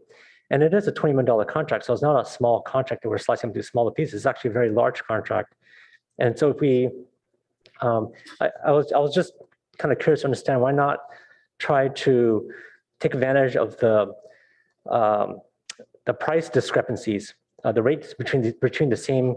I assume these are for the same unit, right? Because this is like estimated quantity. It looks like this all the same kind of unit quantity, same kind of apples to apples comparison. Like, let's say, for instance, this overtime truck driver ground person is 162 for power line. So that's probably a good deal for us, right? Versus, let's say the line truck is $96 right below it, and versus $60 for Ferrera. So for me, it just seemed in terms of cost, but also flexibility and just resiliency of having multiple providers. Why not engage with multiple providers so that we have some backup and we have some ability to negotiate on the pricing? So I don't know if staff can respond to this, but thank you first of all for providing those rates, because a lot of times it's not provided.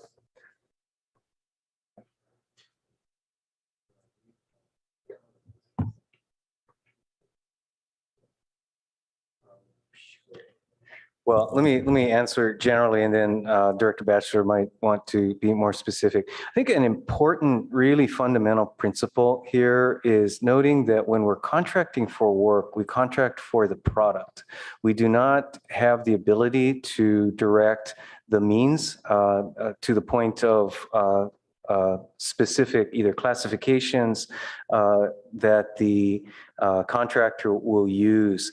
A really important distinction there, because to get involved at the level of specifying the types of personnel that they would use to deliver the projects that we assign to them would actually trigger some labor issues with respect to the level of control that the city exerts over the contractor. So I think it's really important to understand that there's a different nature of oversight that we have with a contractor than we would with our own staff. And as a follow-on to that, also recognize that overseeing a contractor does involve a significant level of effort from our utilities staff. And so as such, it does provide an important level of reliability and consistency for our utilities department staff to be able to establish a relationship with the contractor that enables them to provide the oversight that's required for the quality control that we would expect. And the last note I think worth pointing out here is that we're not suggesting an entire contracting model. Ideally, we would have more of our work done, what we might call the bread and butter work, done by in-house staff, because it avoids our being at the potential risk of some contract dispute or some issue with a contractor that we would not have with our own staff. And it's really for that reason that, you know, this contract is to a certain extent out of necessity. And while I would expect that we would always be able to maintain some level of balance, that I wouldn't want to suggest that we believe it's in the best interest of the city to go to an entirely contracted model. So with that, let me ask Director Batchelor if I've missed anything. Yeah, thank you, City Manager Shikata. I think that also, Council Member Tanaka, I think it would be very difficult if we had two different contractors that were going to be doing the same type of work. And, you know, like you look at this, this line truck capacity is setting, removing poles, $45, $75, $102. You know, I think the thing is that we would have difficulties trying to break that work up from each contracting firm that we would be working with. And I think that we would lose some credibility with the other contractors that might not be as flexible of working on this.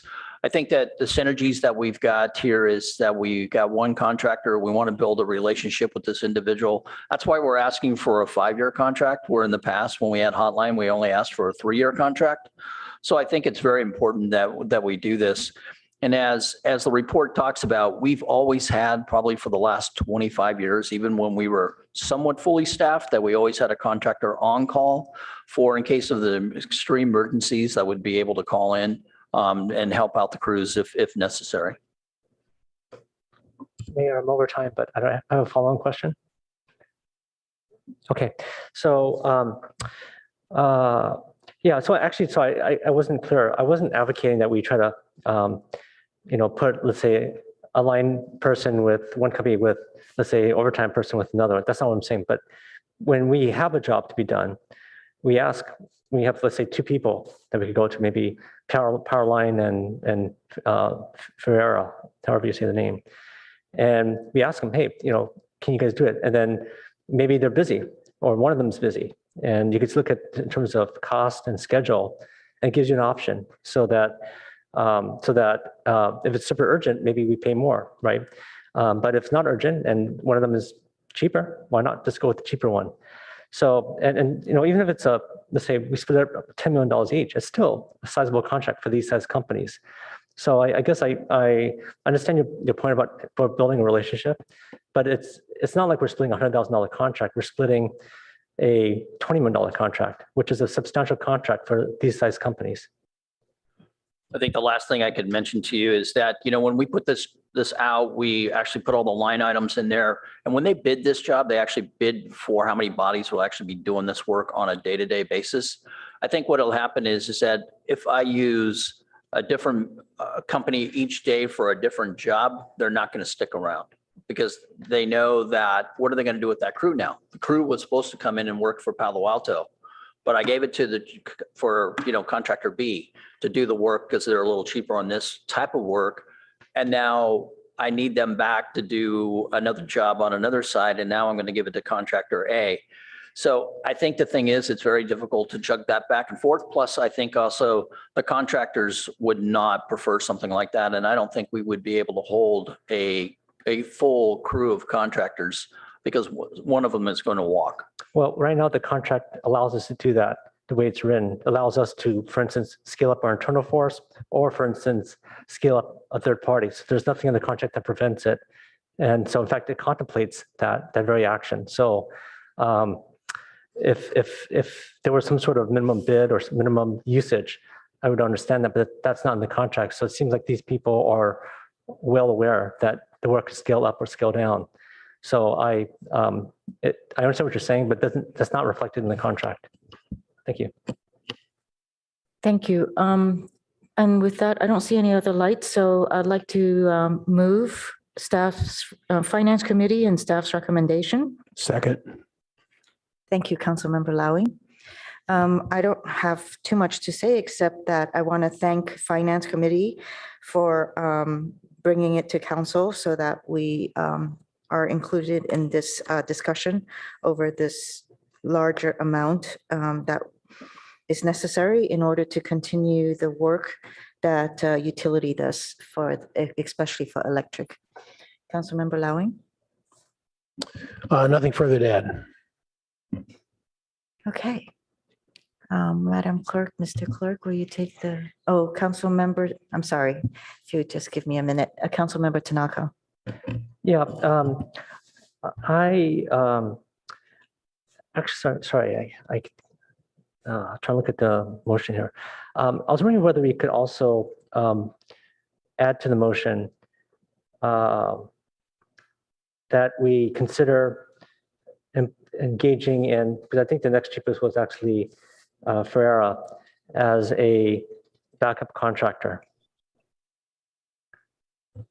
A what contractor? Ferreira, the middle one, the F-E-R-R-E-I-R-A. It's a hard to say and hard to pronounce. As a backup contractor. You're gonna have to make this a substitute or unfriendly. Okay, unfriendly then. Yeah.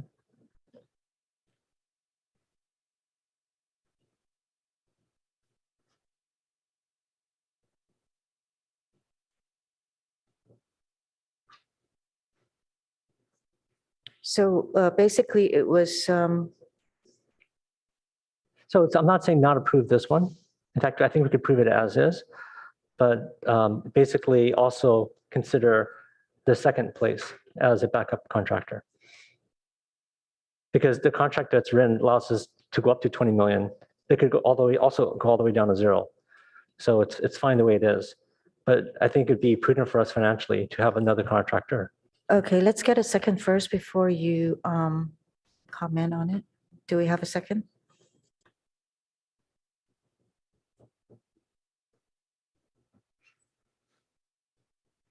Okay, I don't see a second. Okay, thank Calling you. once, twice, three times, okay. So go back to the main motion, please. You can call the votes. Councilmember Burt, Yes. Vice Mayor Stone, Yes. Mayor Liku, Yes. Councilmember Lifcott Haynes, Yes. Councilmember Tanaka, No. Councilmember Lowy, Yes. Councilmember Vinker. Yes. The motion carries 6-1. Thank you. We'll move on. Well, thank you, sir. Thank you.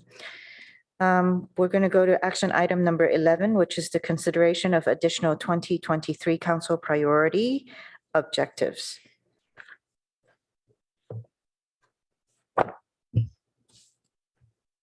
Can I just ask how long is the presentation? Just so that I know how much time to give the public in order to submit their cards. No more than 10 minutes, maybe less. All right, so again, to the members of the public, if you would like to speak to this item, please submit your cards or raise your hands before we finish on the staff presentation. After staff presentation is made, we will no longer take comments, public comment cards. Thank you.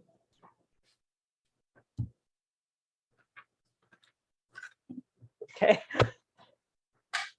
All right. Good evening, Council. Kylie Nose, Assistant City Manager here to present what is really a revisit of something the council has seen already and is ultimately the combined resolution, or rather product of a number of staff of your executive leadership team that have helped pull this together.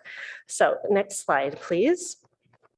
Just as a quick refresher, as the council knows, we started discussing your 2023 priorities at your retreat back in January, and staff followed up in February with identification of priority objectives. That is in your attachment A of this council packet item.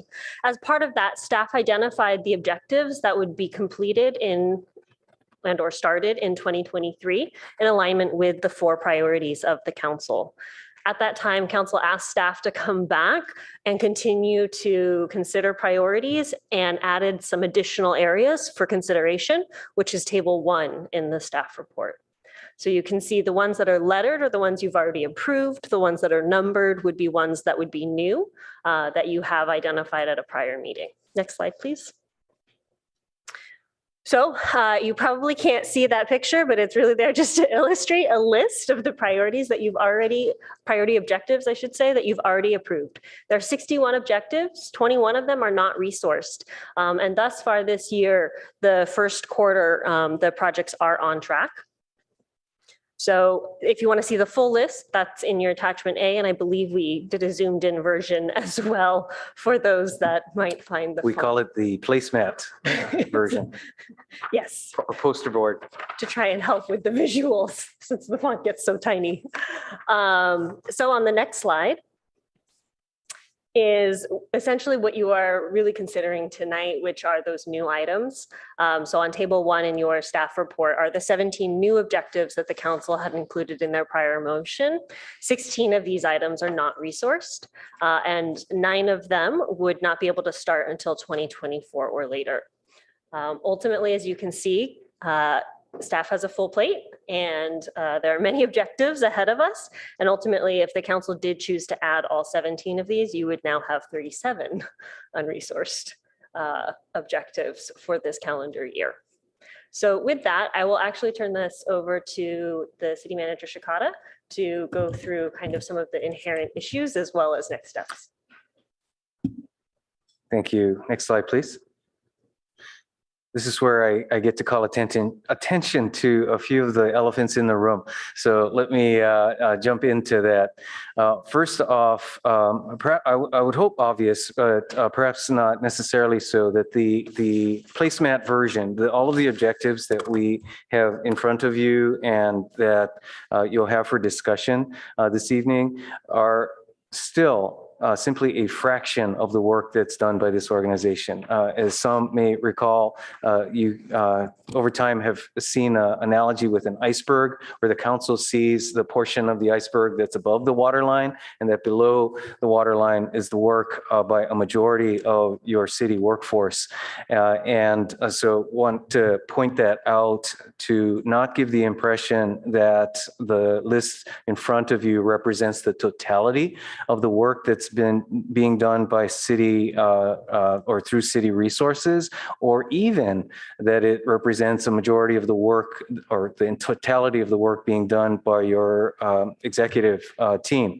As a reality, there is the running of the organization, the managing of a 1,000-person organization, the fiscal issues that need to be handled on a day-to-day basis. And then, of course, there are the daily emergencies that require attention from various quarters of the organization.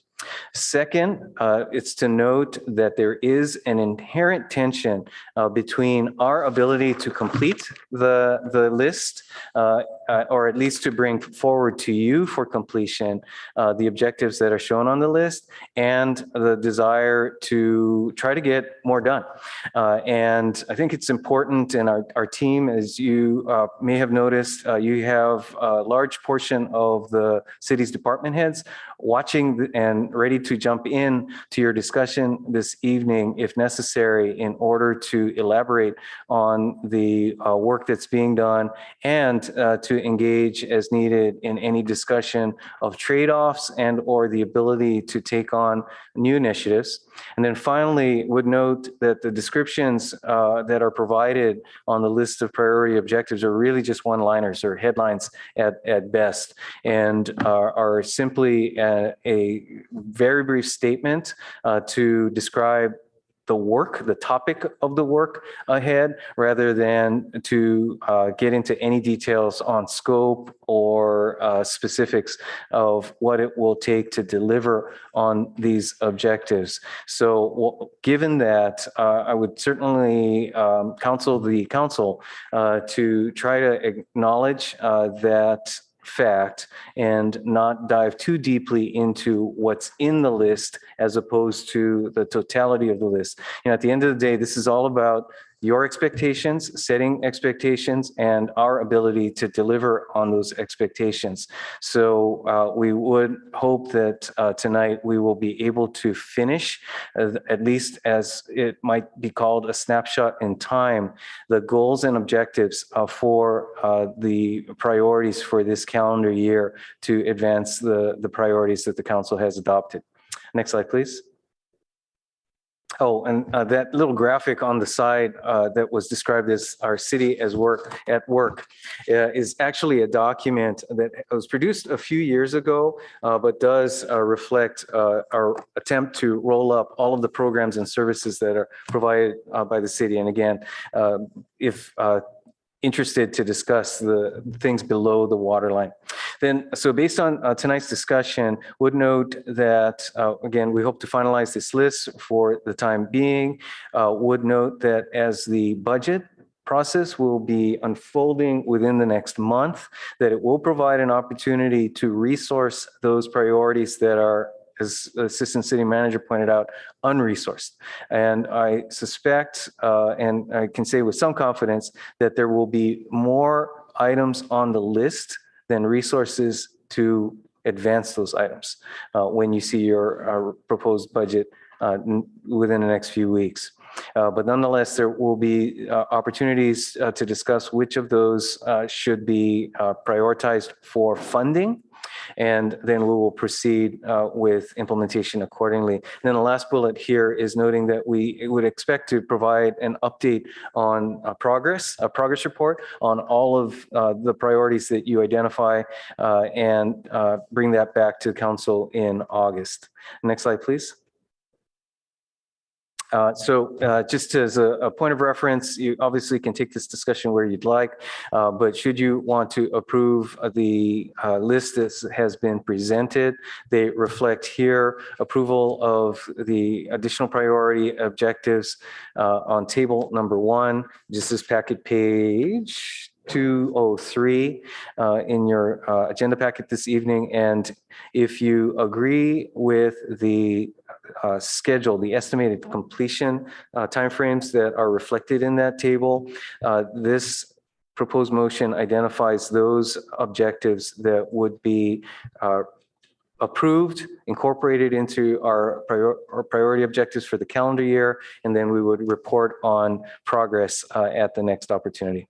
So that completes our staff update, and turn it back to you, Mayor Koo. Thank you. Let's go to public comment and then come back to council, and we'll have 2 rounds or for council discussion. Excuse me, Mayor Koo. Remember that you have a disclosure to make on this item. Oh, thank you for the reminder.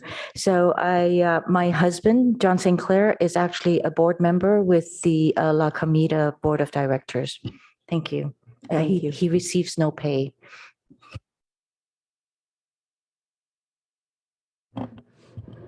Our first speaker is Maura Ullman, followed by Aaron James.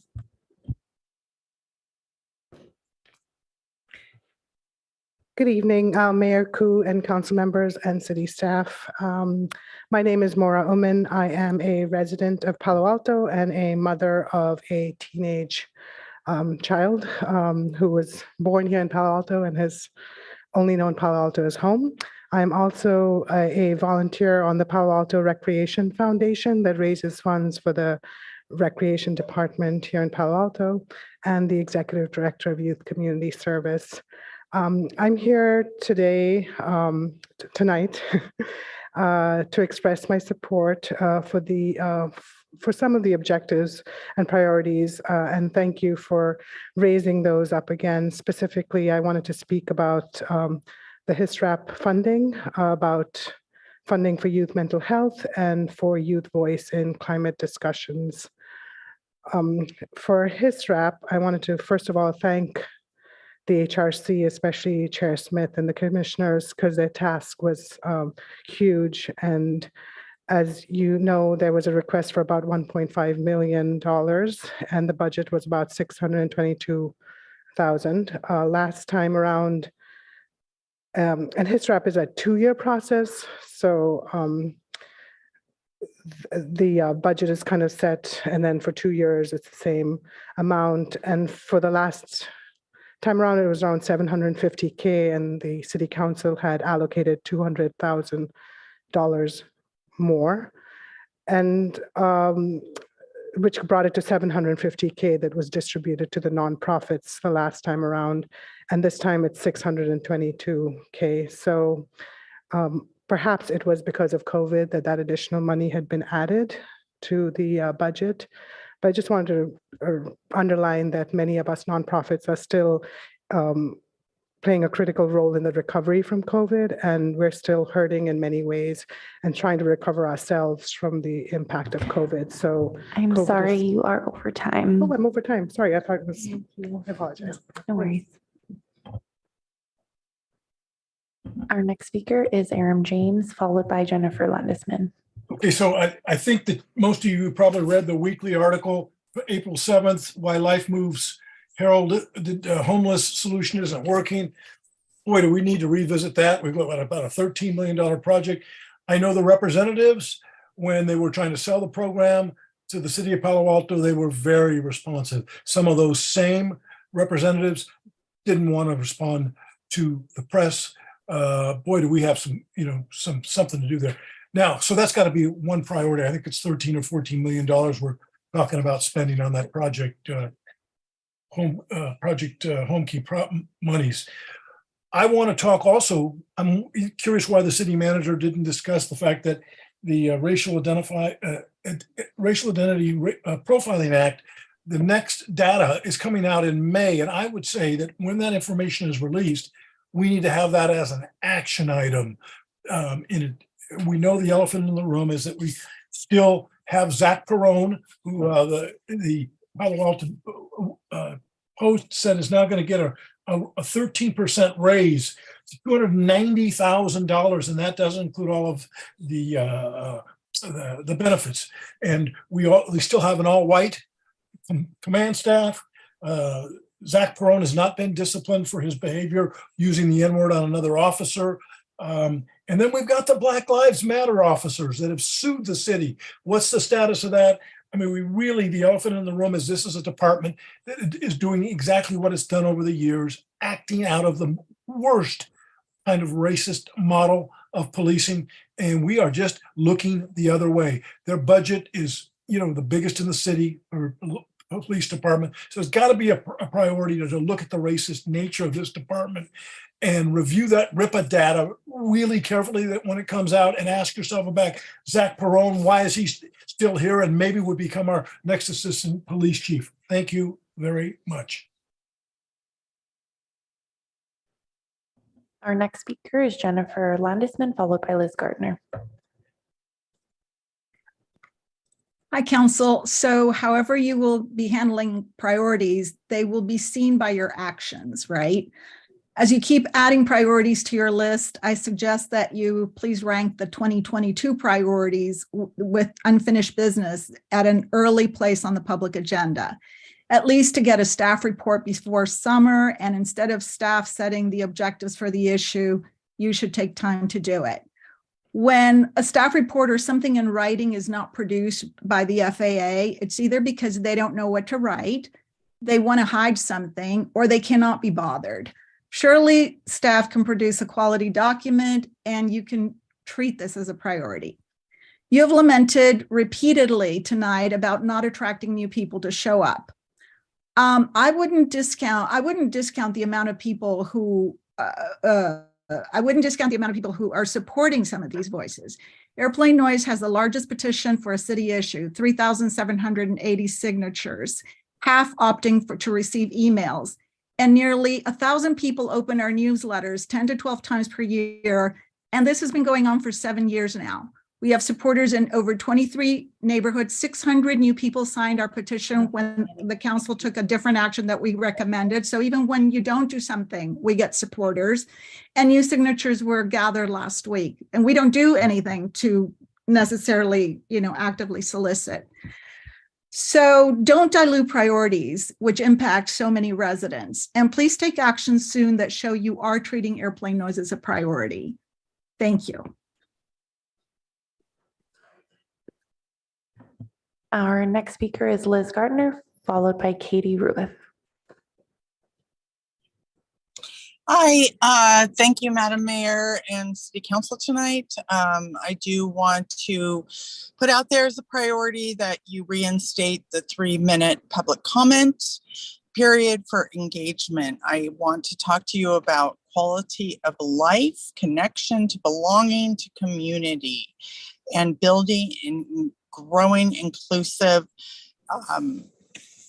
residents of Palo Alto. I did want to prioritize the history of Palo Alto, the ilk residing in multifamily housing, the Lawrence Tract, which was a part of the Peninsula Housing Association in post-World War II, 1947, was built by my children's great-grandmother, which was 21 units of inclusive housing, single-family housing on Lawrence Court behind the Friends Quaker Church.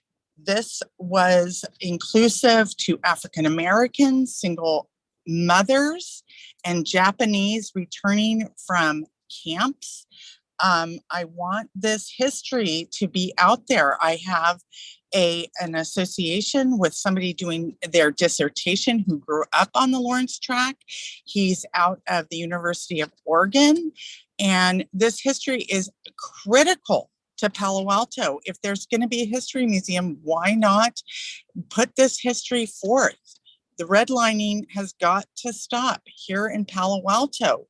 We have got to move forward with inclusive, equitable, affordable, quality housing for all here. I really appreciate your hearing us out tonight. This is a priority. There is solid history for inclusive housing here. Please let it be known. I'm sorry, but you are over your time.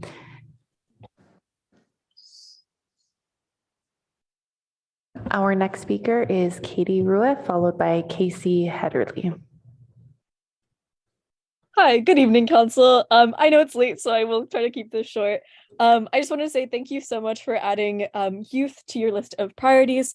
And I just want to emphasize a couple of things as you all start to develop your intentions to involve youth in government and in our community. I want to start off by saying that we must be prioritizing equity.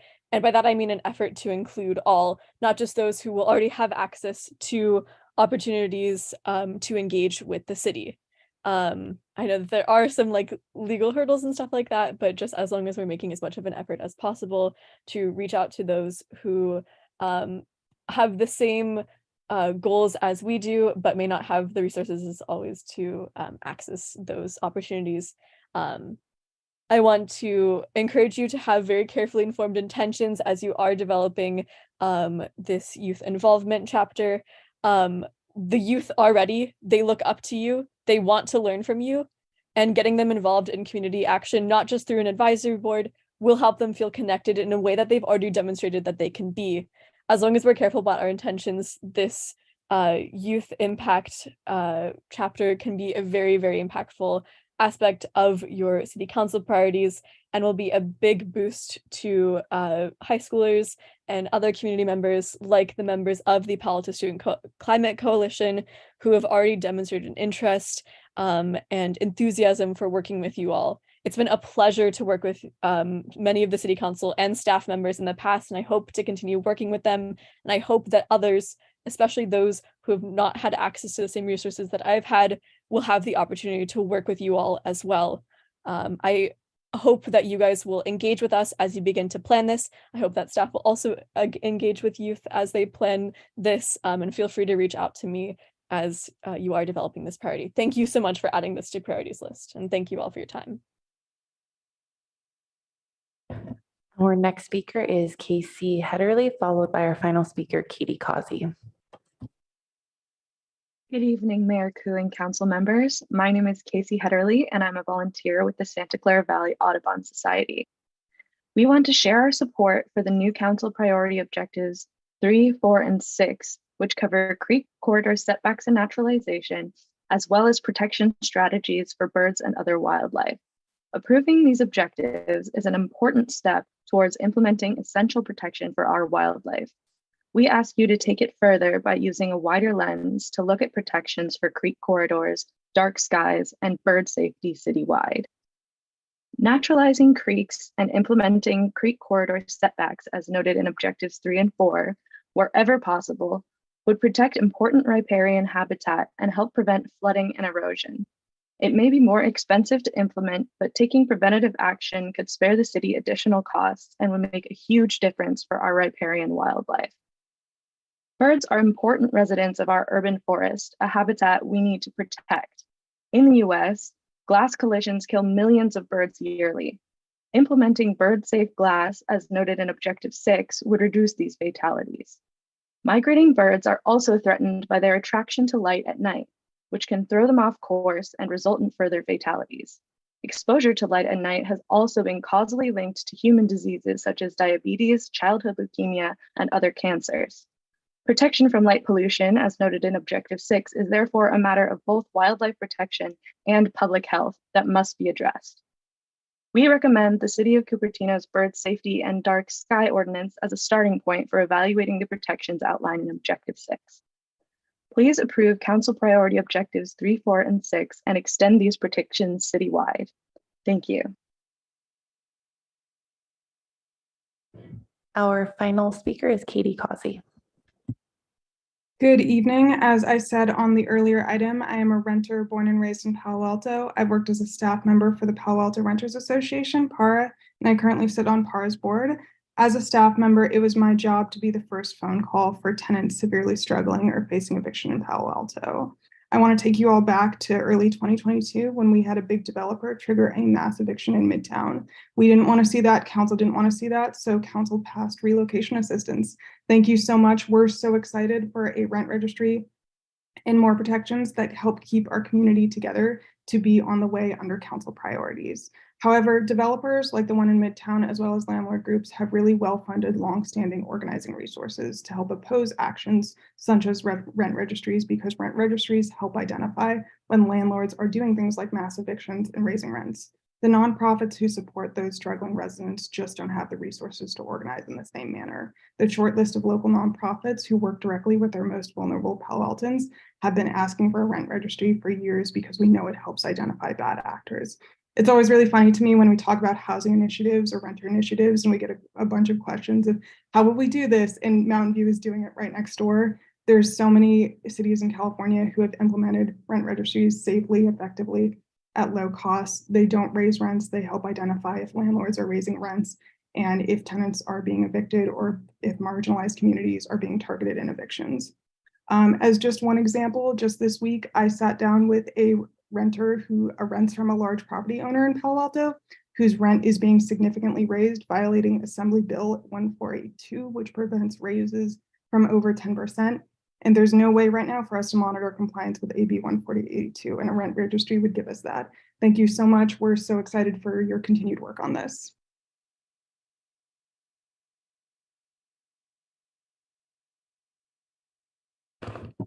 Thank you. Let's bring it back to council. Councilmember Burt. Thank you. So first, I want to say that I really appreciate that this matrix now has over on the far right, this what's called council priorities, and where we have boxes where we've had it identified where certain objectives help fulfill multiple priorities at once. Second, I wanted to ask, we have under mental and physical health and belonging, we have RR, which is about completing reopening of libraries to budget level. And as I got thinking about the ways in which that initiative is identified as helping community health, and in particular, the last 2 years, we've had a focus within that priority on youth needs, and particularly youth mental health, both upstream and downstream, as a result of really the terrible burden they went through during the COVID years.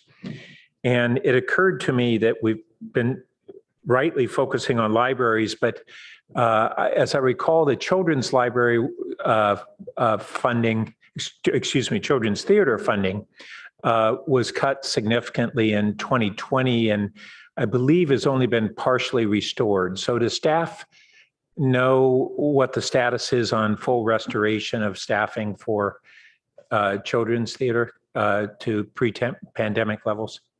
Sure. I do believe we have Director O'Kane on the line. Let me see. Yes, thank you. Good evening, Mayor, Vice Mayor, and council members. So we are proposing to restore additional children's theater reductions that were as a result of COVID.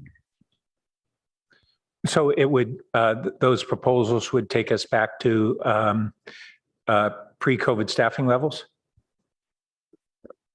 Well, I think it depends on what council approves as part of the budget process. So there's some that are being proposed and some that might be on a second tier list that council will be able to select from. I see. Okay, thank you. And then I did want to note just under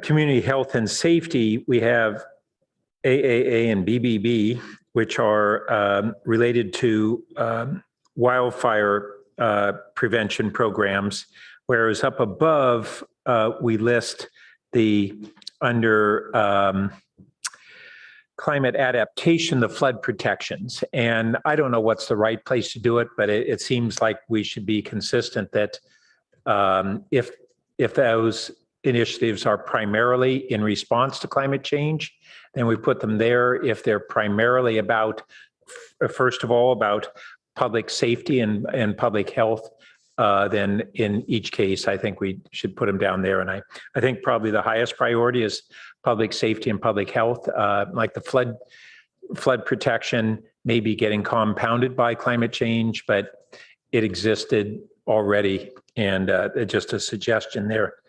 And then on the HISRIP funding, I know that the council, several of the council members spoke about that at the retreat. One of the things that I realized is that the Human Relations Commission has just gone through the process of allocating the current funding level for HISRIP. And we've kind of got a disconnect in our budget cycle between their process and when we would look at increasing the funding. I do recall that there was a year or two ago where they had a second cut at this. And Kylie, I see you have something to add.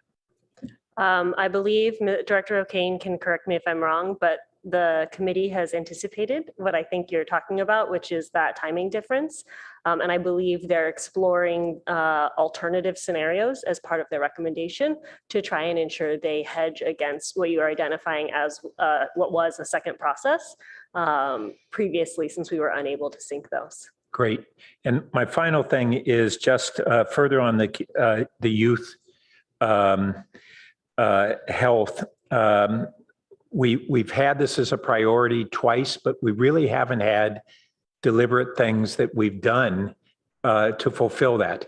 And so in addition to the Children's Theater and the library, the other thing that I think is important is this engaging youth on the implementation of the climate change initiatives, which it doesn't have a dollar sign. It's really about how do we engage them as opposed to necessarily having to add staffing. Thank you. Vice Mayor Stone. Oh, Vice Mayor.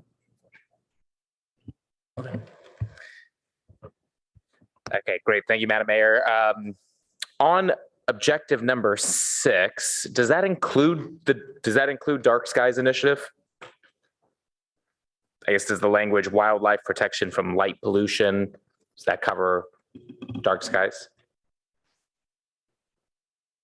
I believe Director Late is on the line. Yes, that's it does. Great, wonderful. Glad to see that included and moving forward. That's been long overdue. Referring to back to table 1 then, number 1, evaluating implementing a business vacancy tax to incentivize activity. I'm interested in keeping that.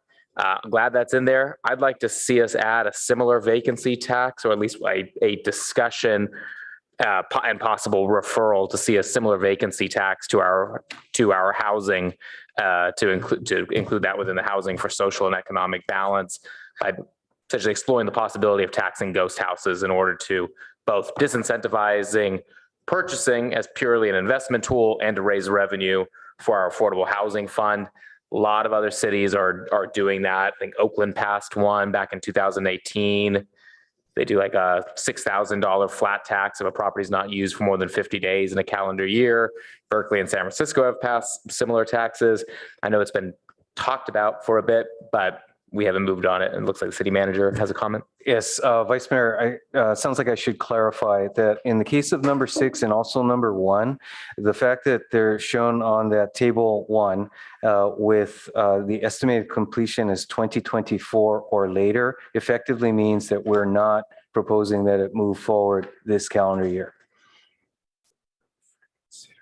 Mm-hmm. Yep. Okay. Well, so I think needs to. I think both of these issues. I mean, if we're serious about our housing for social and economic balance, finding ways to be able to increase our affordable housing fund, we're not going to get anywhere near our RENA requirements on inclusionary zoning alone. We really need to increase our affordable housing fund as much as possible. These seem like 2 good tools to be able to do it. Understanding staffing constraints, but also I think kind of going back to Councilmember Burt's comment about just if we're serious about some of these goals, we need to move with a little more urgency on those. So like to see, again, a vacancy tax on housing as well being included. Really happy to see increase in his wrap, and I'm hoping staff is kind of doing research to be able to come back to finance, but understand from my bit of research and memory when I served on the HRC's kind of his wrap ad hoc committee for several cycles. I know funding was higher in the early 2000s. I think it was cut around 2005, 2006, was never restored to the level that was before that. So I mean, at a bare minimum, I think we need to be looking at where would we be today had those cuts not been made. And I heard rumors that it may have been tied to CPI increase or maybe like a 0.5% of the general budget. I'd like for us to look into that closer. Again, maybe I think probably the finance committee when this comes back is the most appropriate. And then just finally, on increasing support and funding for youth mental health. Just a kind of a couple of thoughts there. One thing I'd like to see is a meeting with staff, maybe an ad hoc of council members, youth mental health professionals, and PAUSD to essentially, I don't know if we've ever done this, perform a needs assessment and really just kind of find a path forward for greater partnership with PAUSD. Again, back when I was on HRC, we hosted a summit of nonprofit providers for senior citizen services and essentially kind of brought everybody together in one room. And we were able to share what were all these organizations doing in addition to the city and I think the county and a lot of nonprofits. I think the best thing that kind of came out of that was not only great networking for the people that were there, but also identifying where those service gaps are. I don't know if we've done that for youth mental health, but it seems like something that would be relevant to do, and especially forming a closer partnership with PAUSD.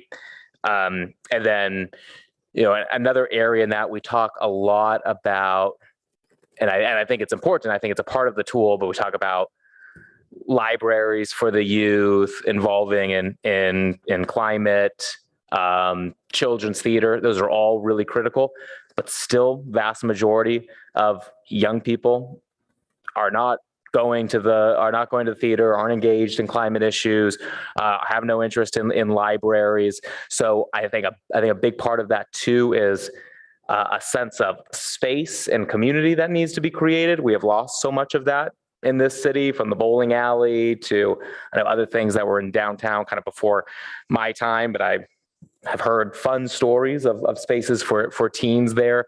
So again, I know there's constraints of what we can do and incentivize private actors, but I do think that space is missing, that community space for them. So those are my comments. Overall, happy with this list, but want to see some things expedited.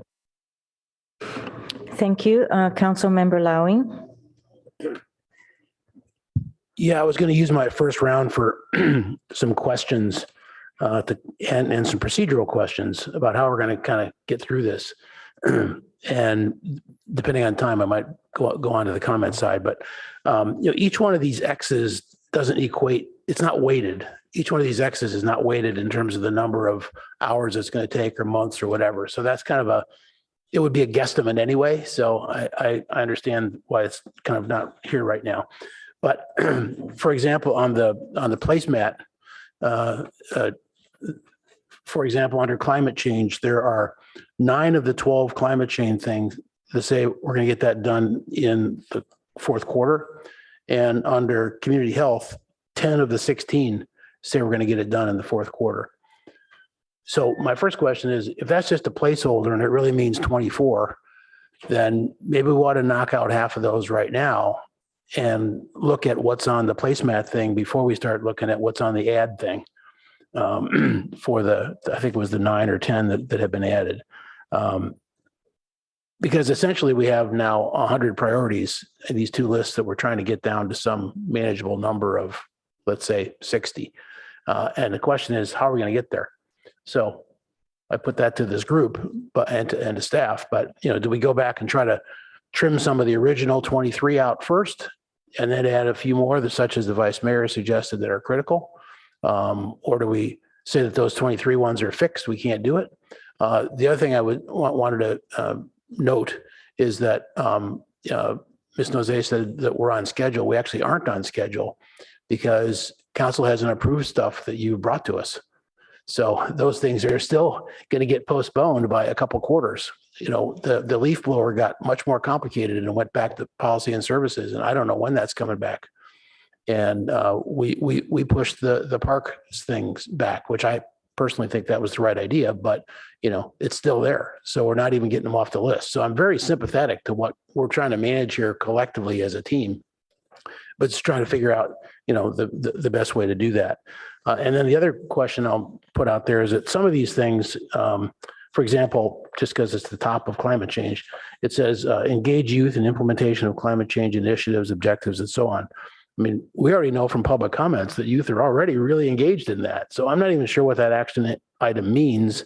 And we're using up one of our X's on that. So I'm just saying, I'm saying that if we're going to really prioritize this, there's a lot more discussion that we have to have, or if we're going to just stick with our short list here. So I'll just make one general, no, I'll stop there for now. Councilmember Vinker. Thank you, Mayor Koo. And I'll associate myself with the comments of Councilmember Lowing with respect to the task before us. So what I'm going to do is focus on table one, the new things, and sort of stand on my comments from before about the old things. And I assume that, we're going to probably further prioritize out of necessity when we deal with the finance, to deal with the budget. So at this point, so focusing on table one, first off, with respect to the business vacancy tax, I will associate myself with the comments of Vice Mayor Stone with respect to the importance and priority of that. I would hope that we can find a way to move forward quickly on that. And I guess a question, well, let me just stop with that there. Let me move down on table one under climate change to number 4, which is initiate zoning changes consistent with the comprehensive plan regarding creek corridor setbacks. And what I'm wondering, are those the ones that we discussed in conjunction with the property by the creek when we sat in a quasi-judicial mode? Yes, they are. I believe so, but Director Lade should confirm. Well, I think it's an opportunity for the council to clarify its interest in that particular objective. The way that reads to me now is that it is associated with that development agreement project and the city's potential acquisition of that site and the opportunity to do some creek restoration. Yes, Sir Andrew. Yes, Director Lade, I think you're referring to the former Fry site. The question was related to the Los Trancos site. Oh, thank you. Yes, and not even, Director Lade, I'm sorry to interrupt you, but not even specifically a site. I'm just losing my time here. I wanted to know if we're talking about the rules about the creek setback. There was the supposedly a directive previously that was never actually formalized. And so I just was ensuring that was this. Is that correct? Yeah, so I actually think there's two items on this objective that probably should be split. One is dealing with the setbacks. And so the creek setback is something that we've identified. I'm looking for that number again. What number is it on the sheet? It's item 4 on table 1. And let me ask, my question was going to be, why not this year and what all is entailed, which I think you are answering, but I guess that's, we spent a lot of time because we didn't have that thing nailed down. And so I was just hoping we could nail it down, at least that piece, before 2024, 5 or 6. That's all. Yeah, okay, thank you. Now I see it. And 3 is separated, the one that I was confused on with Matadero Creek. I see that. But there is that clause about and evaluate setbacks. So I guess that's related to that particular item. It could be this year. Again, I think it's about trade-offs and how do we prioritize some of the other assignments that we have. If the council is asking us to move that one forward, we could explore how to do that. It just may mean that something else isn't able to. Thank you. Yeah, no, that's clear for all of this. I just wanted to know if there's any gating item we couldn't do other than just having too much to do. Sounds like we just a lot to do. Okay, that's one I'd suggest we think about just so we don't end up in the same old soup. My other questions are of a kind, and maybe I'll just ask them together and see. I don't know who the right person is to ask, probably different people. But on some of these, I'm not clear why they're at the $3 signs, the highly expensive one. And I'm sure there are reasons. Let me just pick a couple because I'm losing time here. So why is it so expensive? Oh, item 14, since I'm the library lady, evaluate funding and plan to return library services to pre-pandemic levels. I think we were on a path to that. If it was budgeted to have staff and we're having hiring issues, why is that a high dollar amount in this table? Sure. So Councilmember Vinker, on the slide or the page, I should say, of the staff report just prior, the dollars are given a metric essentially, and anything that would be costing $100,000 or more has those $3 signs. So in order to move the library up to pre-pandemic levels, we would need to add resources of $100,000 or more to the library department in order to get them to that level of service. Now, to your point, they are moving towards current authorized levels by filling vacancies. And as they're filling those vacancies, they're able to add more staff, but ultimately the authorized level at this point still falls below budgeted levels. Okay, so if it were to hit pre-pandemic levels, we'd have to do something You would need to add more additional in staff. next year's budget. Correct. Okay. All right. So then let me ask also, so the expense, the high expense for the business vacancy tax, back up to that one. What's involved there and why is that? A significant effort. I can tell you that over the last 2 years, it's taken at least 2 full-time FTEs to work on the tax measures, and that's just on the business side. In addition to that, you have legal counsel that's necessary, plus a lot of consultants for outreach, education, and additional research. And we'd be starting from scratch on this one, whereas the other ones, we actually were even starting from a point of knowledge. I'm over my time. I have one quick follow-up on that, just on that point.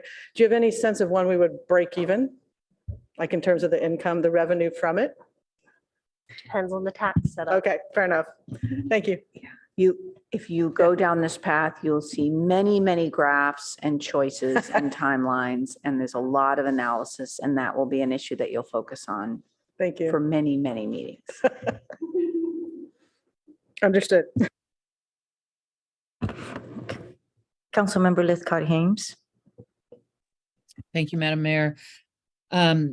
I'm the liaison to the HRC, and so let me just confirm that the HRC did dole out funds based on its allocation last year, $622,000, but they received 8 more requests than usual this year. They received 25 applications, which was 8 more than usual.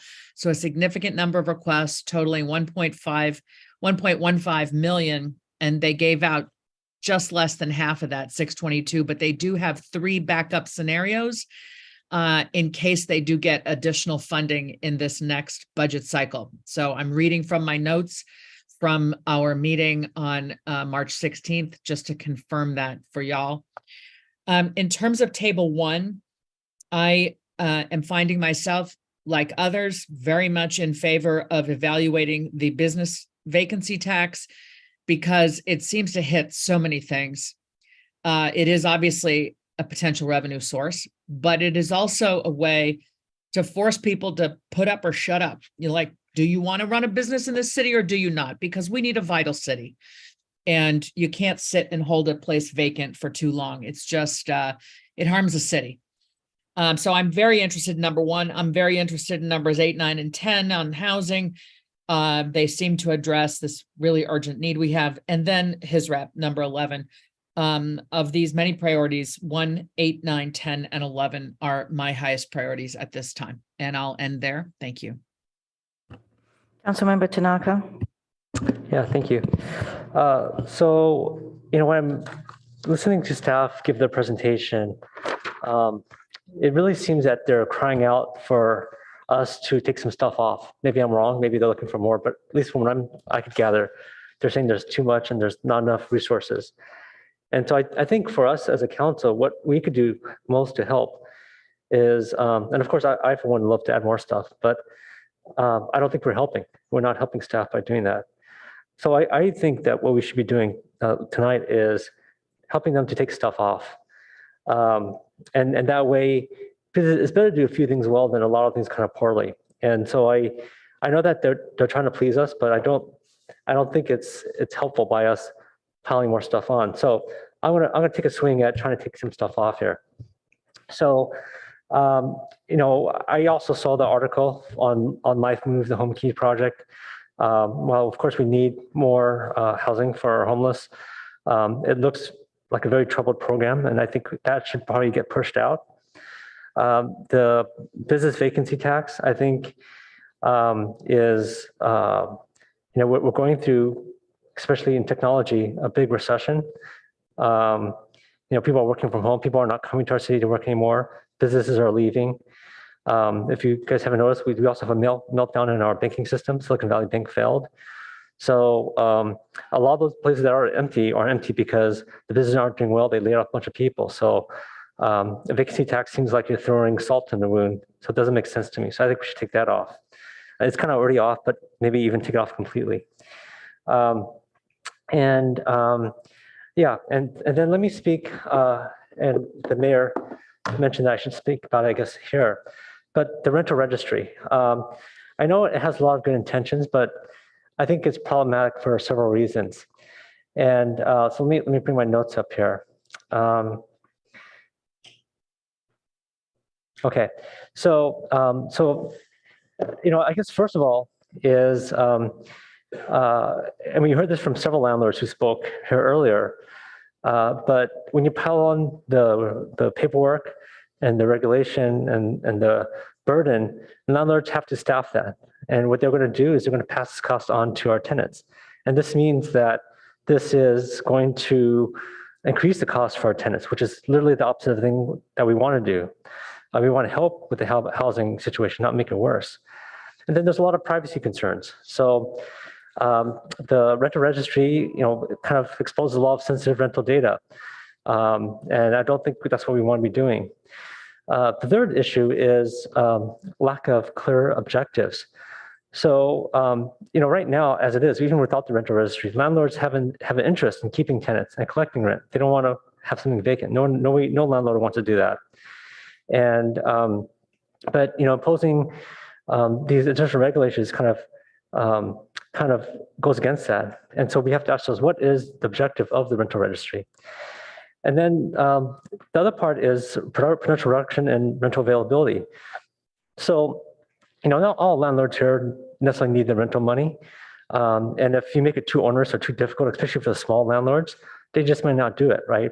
I know, like, there's a senior on my street, and she doesn't really need the money, but she's thinking about renting stuff out because she wants to help with the housing situation. But you make it too tough for something like that, they're just not going to do it. So we reduce the availability of rental units in our city. And then, we had this discussion before is how we're going to use the information. And we didn't really have a clear plan. So what do we get when we get this? Or what are we going to do with the data? And so this is a potentially very costly, burdensome program for everyone, for the city, for our landlords, for our tenants. And so I wonder, why are we doing this? This is one that I think we should push out. Anyways, these are some of the ones that I think that we could probably push out or drop. But I'm interested in hearing from my colleagues on ones that you guys think can be taken off. Councilmember Burt. Knee thing again.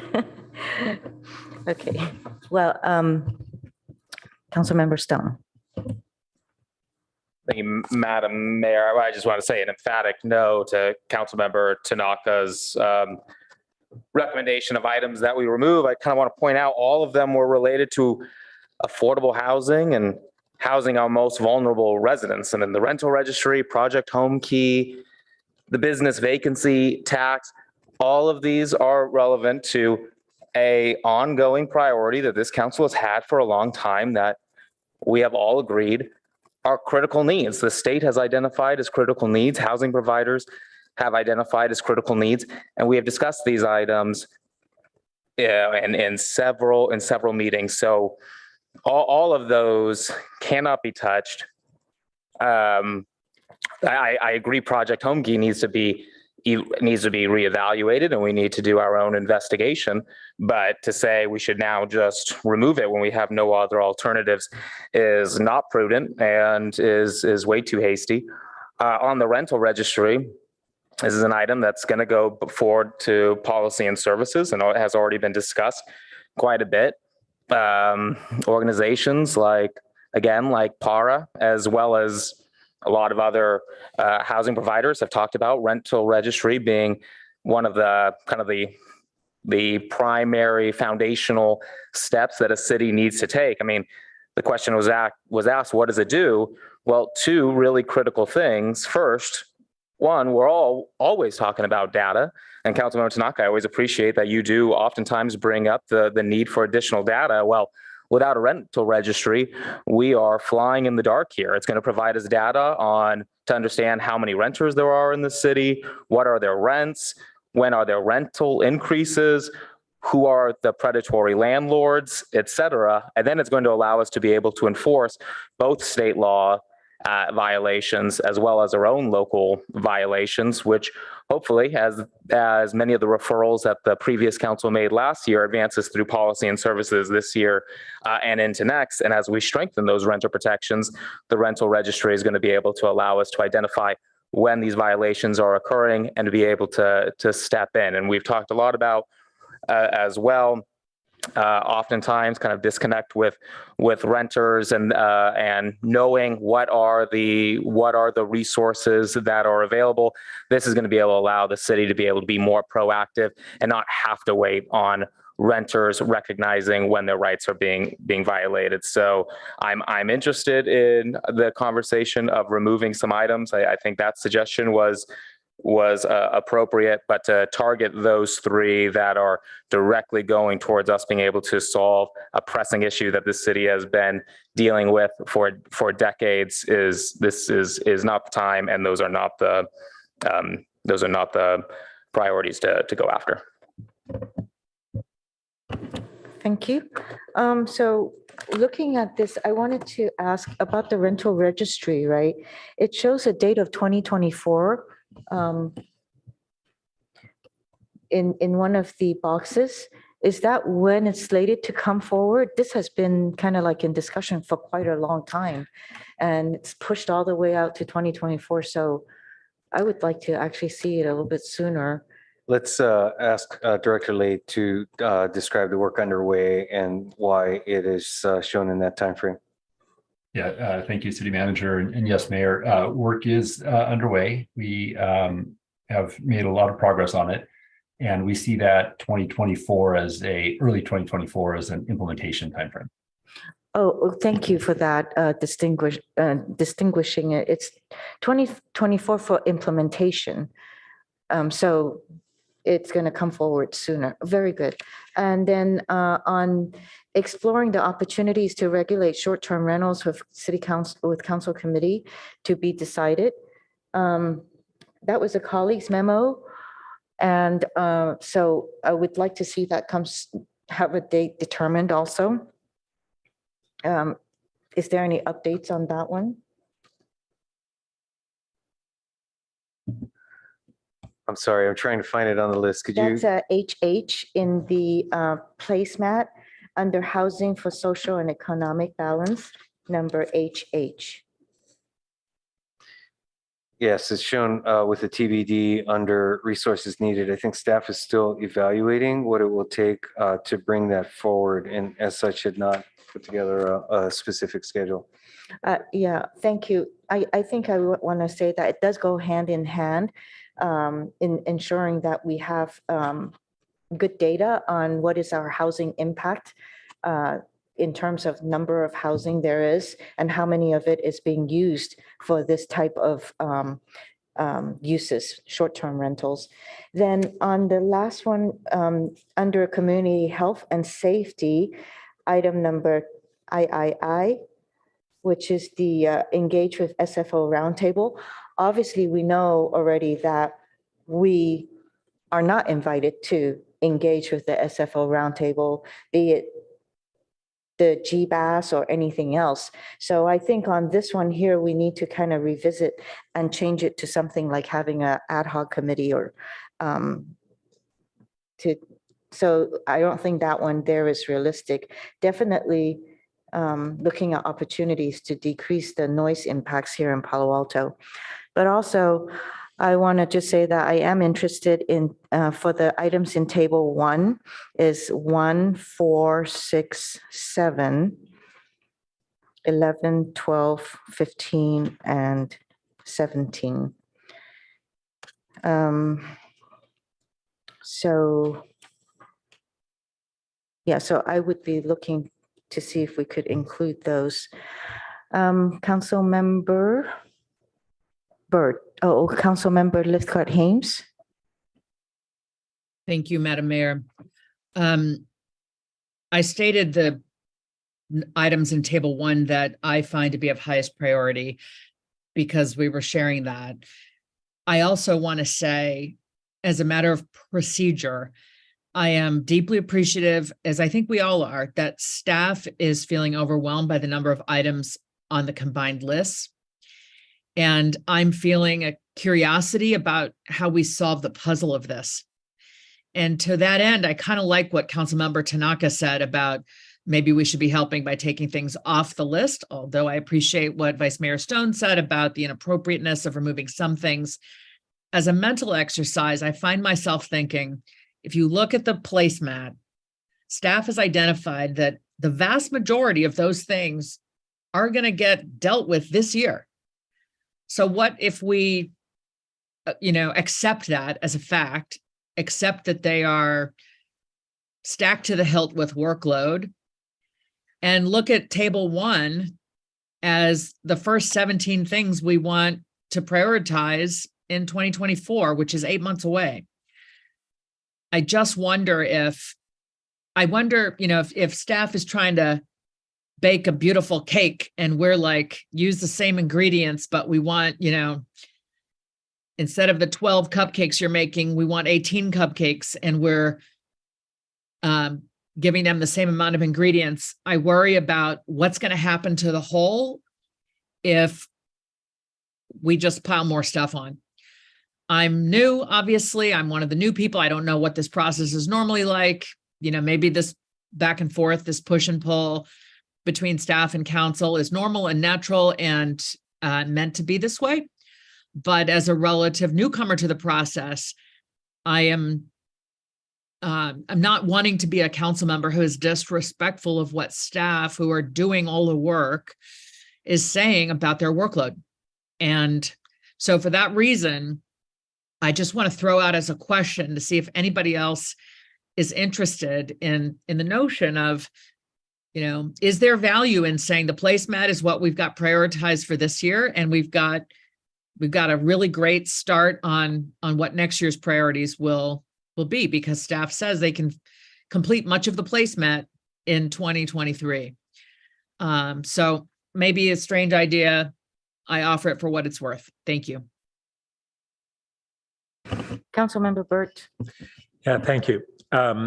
So let me first follow up with high-level responses, and then I have a few specifics on this notion of how do we reconcile Table 1 with the larger list of priorities that are already on the staff work plan.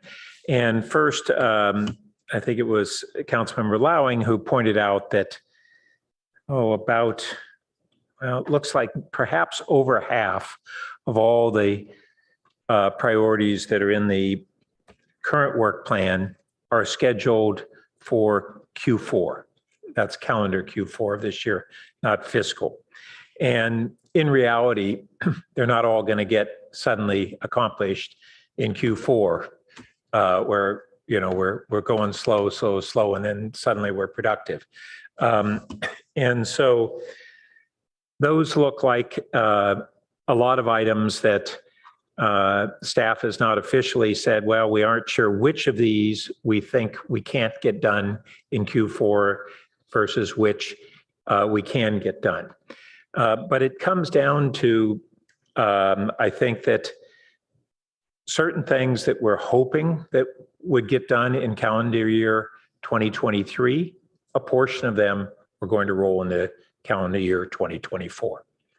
And I don't know it's hard for us to respond to which ones maybe not only we might choose to push out versus staff really saying, in reality, we're not going to get to it. And that makes our decision easier. But we really don't have that opportunity when everything's so many have a check mark for Q4. we can't tell which ones staff thinks aren't going to be able to get accomplished then. So that I think that's the meat of what needs to be reconciled, but I don't know how we do it without that input. Second, I'd say that on the table one issues, it's not just a question of do we push out all of table one and do all of the original list and get them all done. First, they're probably not all going to get done, in all likelihood, the original list. And second, just because all these things are on the original list, that doesn't make them the highest priorities when we look at table one and the original list. And so let's not get oversimplistic in how we approach this. These things do require us to do some hard work here and staff to actually really give us some additional feedback on what's doable and when. And then I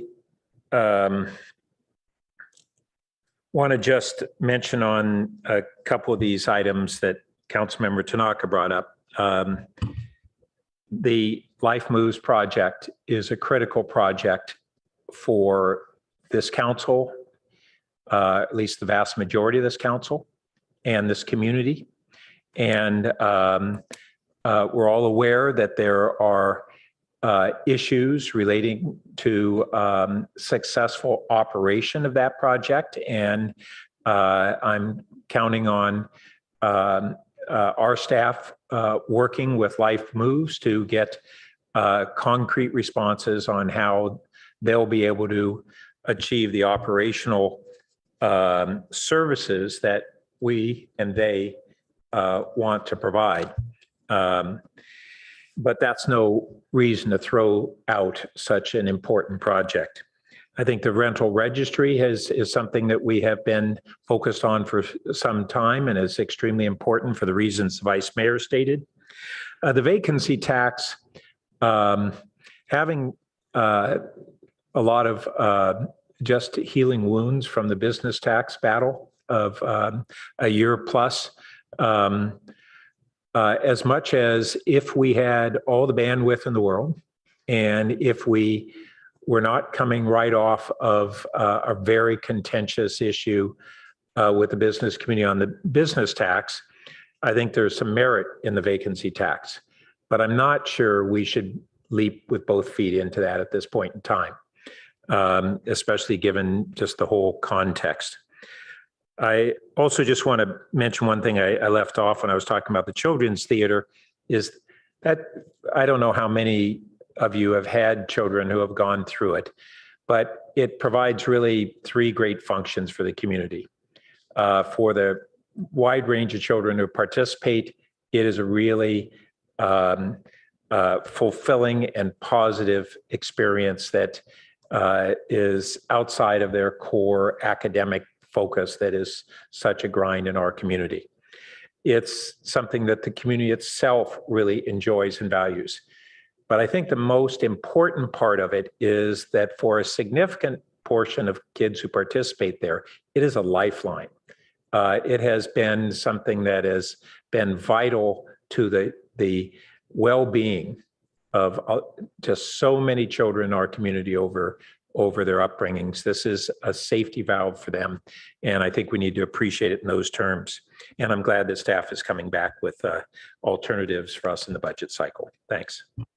Councilmember Lowen.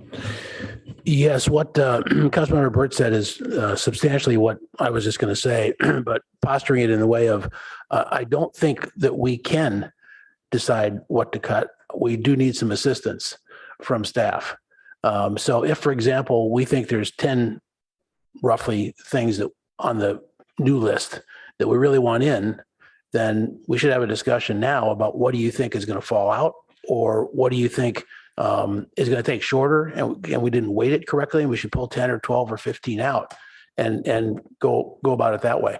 And then I want to speak to one other item, which I haven't yet. Of all these things on here, housing is so urgent, and we're kind of behind on that right now. And we've got funding to do, and we've got all kinds of items here with respect to zoning. I'm still for a standing committee now. I'd like a couple of council members to get up every morning worried about what we can get done this week to kind of move the ball forward on all these housing things that we have to do. They're all on the list.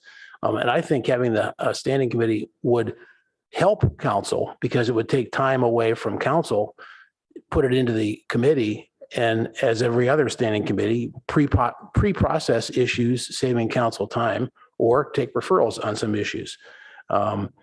When we look at things like identifying and exploring affordable housing funding sources, I mean, we're just really nowhere on that. And, this housing element's going to be approved in the next few months, and we got to get going.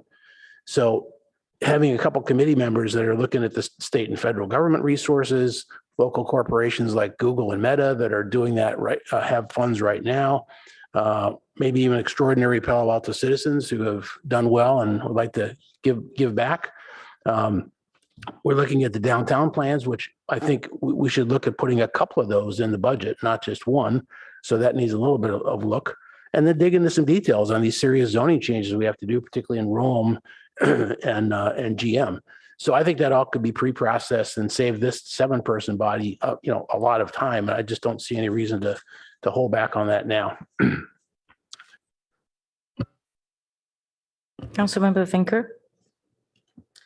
Thank you, Madam Mayor. I was reluctant to think of yet another committee be formed, but I have to say, Councilmember Lowing, that was a pretty persuasive argument you just made. And so you are affecting my thinking on that in a positive way. Second, Councilmember Burt, I was intrigued by your comments about the business vacancy tax and the coming right on the heels of the business tax.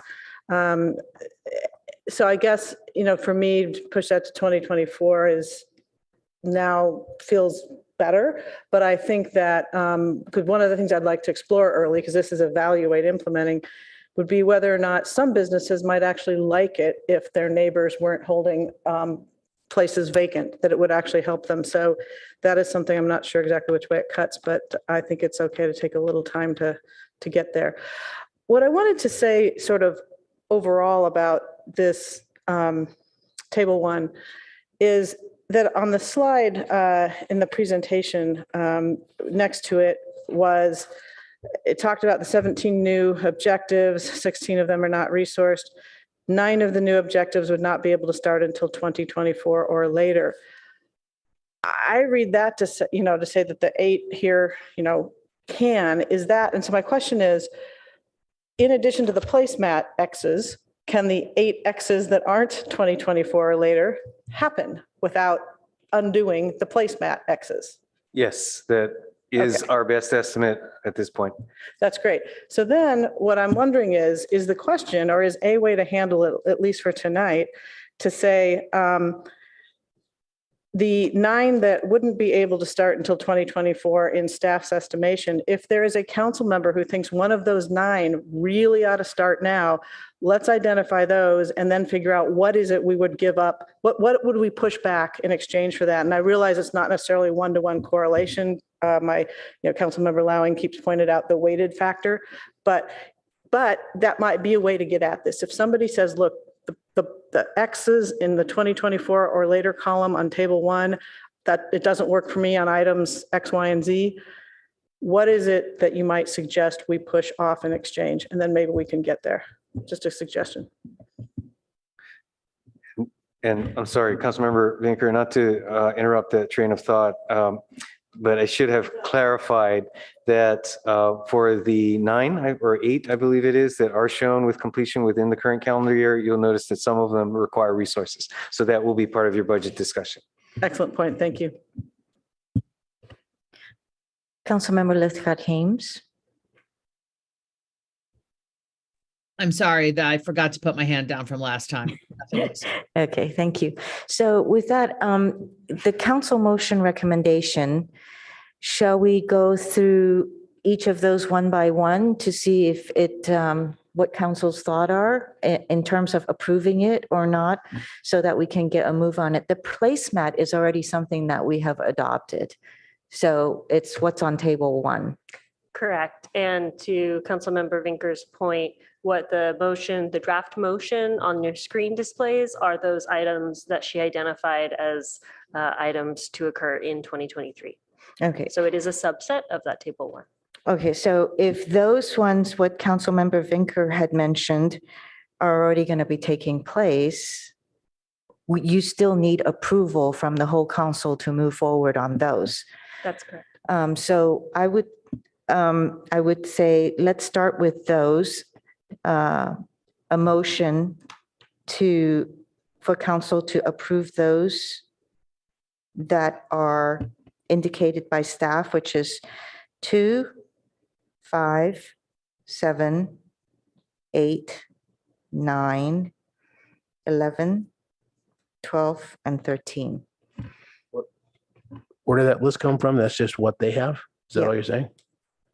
It's in the motion. Yeah. But it wasn't anything that we said here that this is just what they're presenting, correct?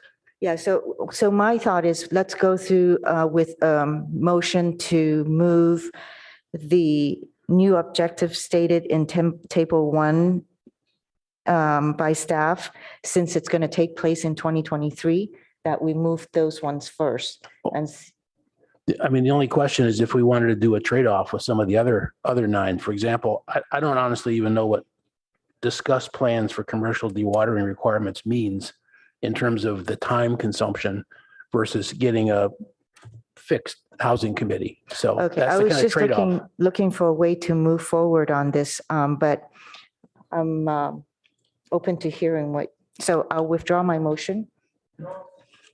No? I think that we can still keep this up. Yeah, I do and too. Perhaps look at what Councilmember Lowing is talking about on Yeah, anything. for would example, I agree. Make these, enable these more. Yeah, I agree. I mean, so for example, I would suggest adding item 10. Okay, let me finish this, because I don't want to wordsmith the motion. So let me just put this on and then we can add more, or? My concern is if we add more, then we're going to overflow our assignment from staff. So I'm thinking it's more of a trade-off. Take stuff off. So we could do that and keep it tentative and then take stuff off, I guess. Okay, so you are adding number 10? If you want to do it that way, if you don't, we can go ahead and do it that way. I'm just trying to move us forward. Perhaps along the way, we might offer some staff observations and might be helpful to address that. On number 10, and Councilmember Lowing, with your description, a way to address the resource needs, at least to some extent, and I'm going to say this and ask Mr. Director Late to chime in if he disagrees.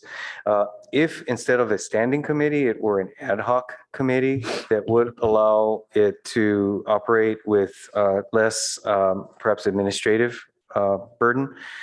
That's one note. Another is if that ad hoc committee were to take what is already anticipated to go to another committee, such as a rental registry, that would enable something of a synergy there by not net adding to the work that's currently on the Policy and Services Committee's work plan. It would just simply move it to the ad hoc, and quite frankly, may allow us to move a little faster, given that with an ad hoc committee, we can call a meeting quicker. I like that word, faster. But that was exactly my idea of we could move faster. We could take items like that over to that committee and just get more done. So I'd be open to both of those in the spirit of compromise, certainly. And in actuality, I think, some of the housing matters like short-term rentals and all of that can fall under this housing committee. Yeah. All right. So I started this motion. Okay. Thank you, Councilmember Burt. I don't think I need to speak to it. I think that, these are all just priorities that we're hoping to get going on. Councilmember Burt. Well, I have one question which may or may not cause me to ask for an amendment. On number 16, which is the Safe Streets, Safe System Policy. This describes complete phase one of developing that. I don't know what's involved in that, and the reason I'm asking this is that I'm okay with us not putting a whole bunch of resources into this in this calendar year, but I'd want to make sure that if we've adopted it and we start understanding its ramifications, what would be involved in it, and then in 2024 we can put meat on the bone on what that is. But that's why I'm trying to understand what was intended by phase one. I may be thinking of something less than phase one. Right. I'm surprised Mr. Kami has not yet appeared on my screen. Hopefully he is in transition there. But pardon me, City Manager, I'm not sure I am actually on camera. I'm just maybe not appearing on your screen, but I am here. Great. Yeah, thank you very much for your question, Council Member Burt. I'm Philip Kami, Chief Transportation Official. What we envision for phase one is actually work that we've already initiated. The first of that is the grant that we have recently been awarded for the Safe Streets for All Action Plan that we were awarded by the United States Department of Transportation.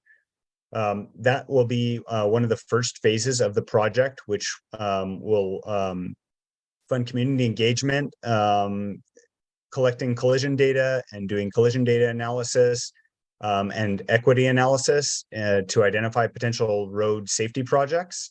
And then can I also ask to make when do you anticipate that occurring, Philip? The first the funding and then the implementation of that? Well, so the action plan that we'll be developing, we anticipate will be done in 2024. Okay. So that's actually that's part of what you see under this phase one of developing a safe systems policy is the Safe Streets for All Action Plan. And then the second portion to that, I'm sorry, apologize. I know you're running out of time here. I'm sorry. And just to finish that really quickly, the development of the action plan will make the city eligible to apply for federal Safe Streets for All Action implementation grant funding, which will help us to implement projects under that category. And then the second part of that is our bicycle and pedestrian transportation plan, which also has a task order within it that includes developing a recommendation for not only a Vision Zero policy, which is kind of the initial steps in a safe systems approach, is actually kind of the basis for the safe systems approach, but it also includes outlining the program needs and resources required to develop and manage a safe systems policy. So that really will help us to get to the being able to actually implement the 5 elements of the safe systems approach. Okay. So that's all anticipated. Yeah.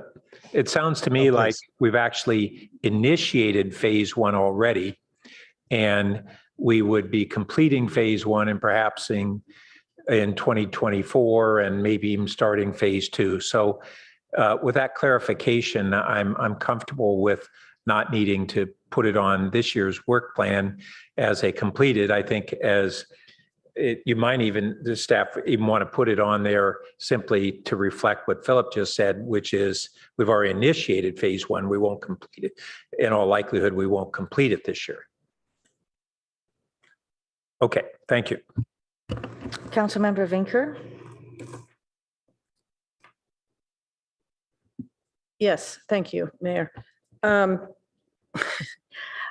trying to figure out what to subtract. And of course, we like all of these. So I'm trying to think of it, the ones that aren't subject to the motion or the ones that I want to add as that we're not saying no to them, we're saying yes to doing them next year. I kind of picking up on Councilmember Lithcott-Hames' thought.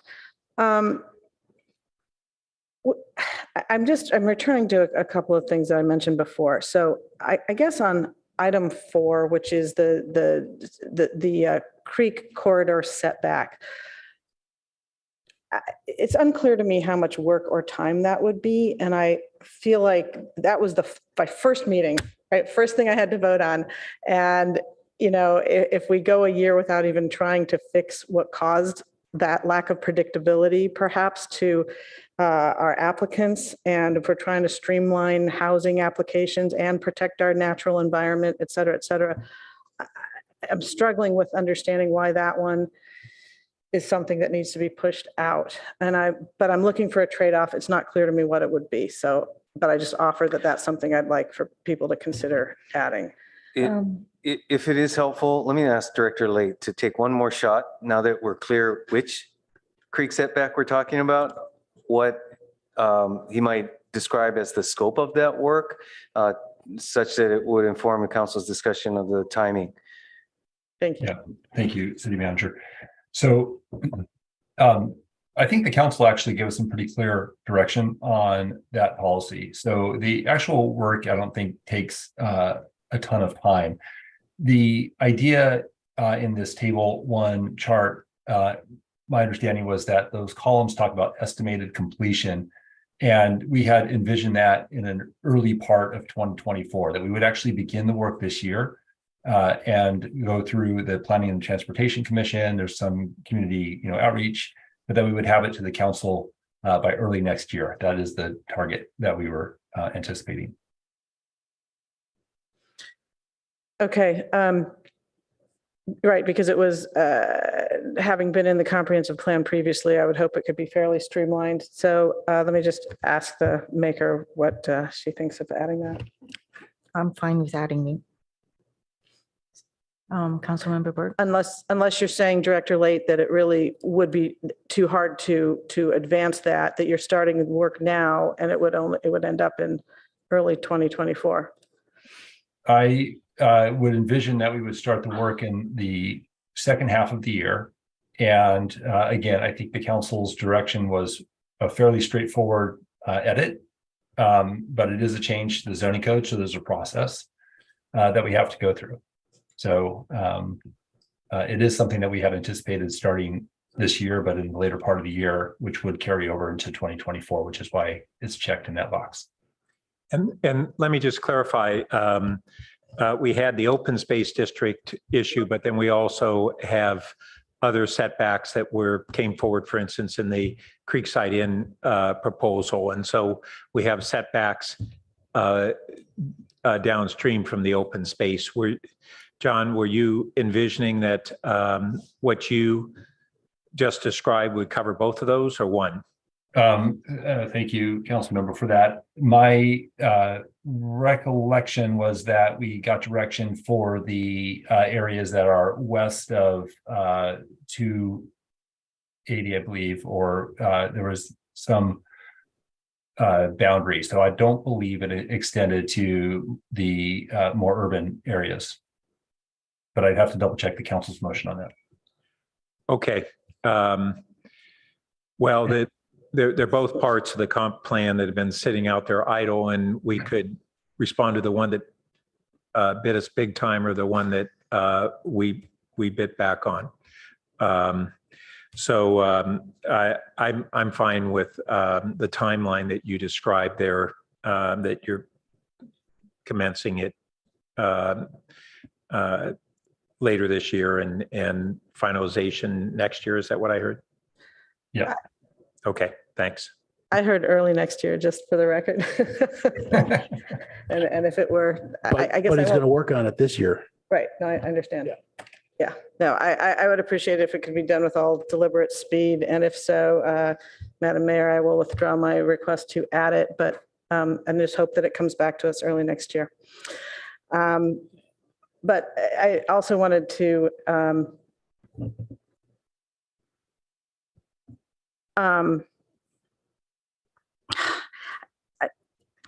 I'm not sure what to do about item 14 because it does say evaluate funding and plan to return library services to pre-pandemic levels. And so maybe I'll ask my colleagues. It seems to me that's part of the finance. I mean, I would think that would be a goal we would want, but I don't know that we can do that without involving the finance committee in the budget. So I don't know how to add it without that piece. I was kind of looking at that. If you're concerned about maybe do it as a standing committee referral to finance committee to review the budget.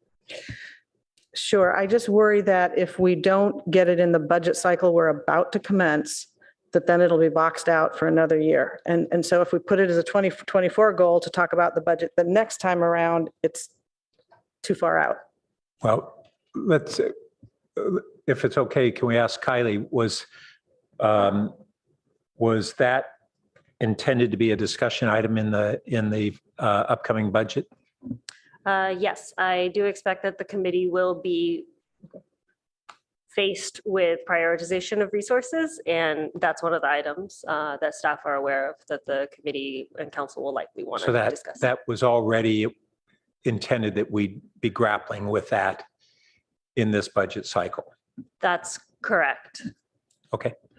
If that's the forum for having this conversation, I'm happy to wait and have the conversation then. Okay. I think that's all I have, and I know I'm over time. Thank you.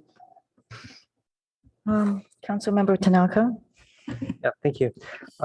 So I think we all heard about the sexual assault that happened, I don't know, was it today or yesterday, recently at the Cal Ave tunnel. And I realize 15 is more revolving around the downtown core, but I think this is something that we should probably think about. So I'd like to propose that this as amendment to the priorities, just because I think that safety should be pretty high on our list for our community. So I don't know whether the maker or seconder would support this. I am sorry, you're kind of muffled, so I'm not quite sure which one you're talking about. On 15, increase police, foot, and bike patrol. What I was referring to was the article that came out today about the sexual assault. I don't know if you heard about it, but there was, I guess someone got assaulted. The city manager reported on it tonight. Yeah, so for that reason, I'm proposing that we move 15 into this list here. Councilmember, I was wondering if maybe this might be also a referral to the finance committee in order to see if there is enough in our budget to increase the police and foot traffic. Believe me, I mean, I'm interested in that too. But I think that would need a budget discussion.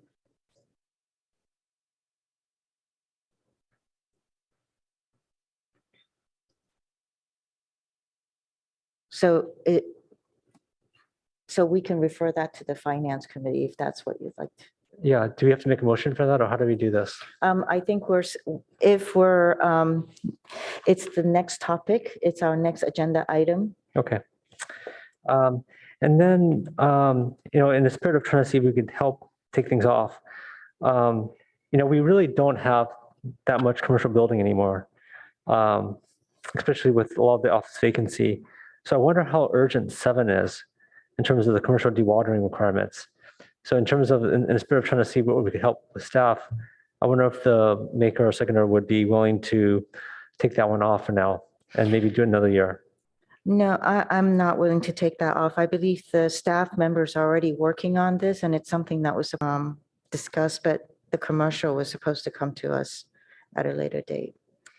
Okay. I think when it's time for voting, we're gonna have to split some of the stuff out. Sure. Split 7. Okay. Okay, and I'd like to see if we might be able to get number 6, which is, as the member of the public said, that there is already ordinances from other cities. In particular, we could look at a model our ordinance to be like Cupertino's for light pollution and dark skies. So I'd like to put number 6 on this. And yeah, number 6. And then on the airplane noise. So on the placemat, instead of saying engage with SFO roundtable on, we'll just say engage with the San Francisco airport, since that's where we're going to be engaging on.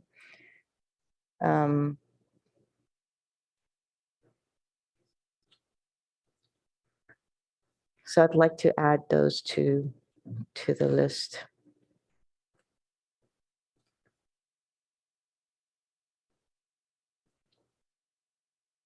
And one last one is, there is the Palo Alto's wireless ordinance. There is a court case that actually allows for subjective aesthetic standards for cell tower siting and design. And I believe it did come back to us sometime in 2021. And staff had said that they were going to do a wrap up on that so that we can have our subjective aesthetic standards. So I think it would be, I'd like to add that to be completed so that we can return back to the subjective standards.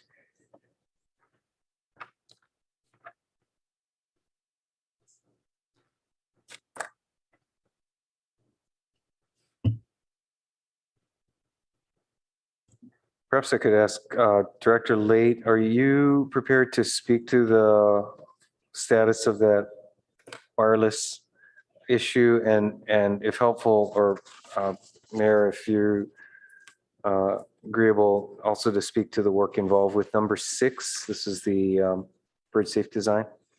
Yeah. So I guess with the wireless one, to start with that, we do have that on our list as far as work that we need to do. It doesn't precisely fall into one of the council priorities. And so this is some of the work that Ed was speaking about earlier under, the water line in terms of some of the other work that staff is doing. But I will note, this is actually a good example of when we get more assignments than we're able to process. And this is an item that we did start. We have held a number of internal meetings, and we've met with the Planning and Transportation Commission. But it is one, because it is not a council priority and we need to divert resources, we're not able to spend as much time on it. And so you're seeing the results of that now in this conversation. So it's on our list, but it's not as highly prioritized, and it gets squeezed out in favor of some of these other work efforts. With respect to, and at this point, I don't have a timeline for completion of that effort. For the other item on table 1, item 6, again, this we heard the council's interest in this as well. And this is an area where we would like to support the commission or the council and be able to advance this work. But, we can get it started, but I understand that it's, there's already, we have local residents who are, very much engaged in this issue. We are aware of the other jurisdictions that have similar ordinances, and it just takes time. It takes staff time to do that research, and so we can get it started. But we did not envision completing that one until 2024, and we didn't have a deadline on that. Like, we didn't know how far out that would be. It's just sometime later. So if this is something that council's looking for us to prioritize, again, we're going to get squeezed in some other area, and it's hard for me to articulate which item, where that might be, after we deal with all these add-ons that we're talking about here, but then also potentially when we get to the council budget, and then, to consider some additional resource asks for example, the short-term rental housing. These are all things that compound, and it's the same staff really that's working on it. City manager, is that sufficient? Yes, I would agree with that characterization. Yeah, so I do want to just get it on the list in order for it to be not forgotten. And I appreciate what Director Late has said. To the seconder, are you accepting these? Well, I'm wondering whether on 6, so that we're clear that we're not, we're getting it on the list, like we had talked about a couple other things, like the safe system policy, but we're not expecting staff to come back. So if the language was rather than evaluate and recommend, it would be initiate evaluation of strategies. Is that back it off a little bit from an expectation that you're going to have a deliverable in Q4? It does, again, just for clarification or confirmation that we're not expecting to have a product by the end of the calendar year, but would be able to initiate one.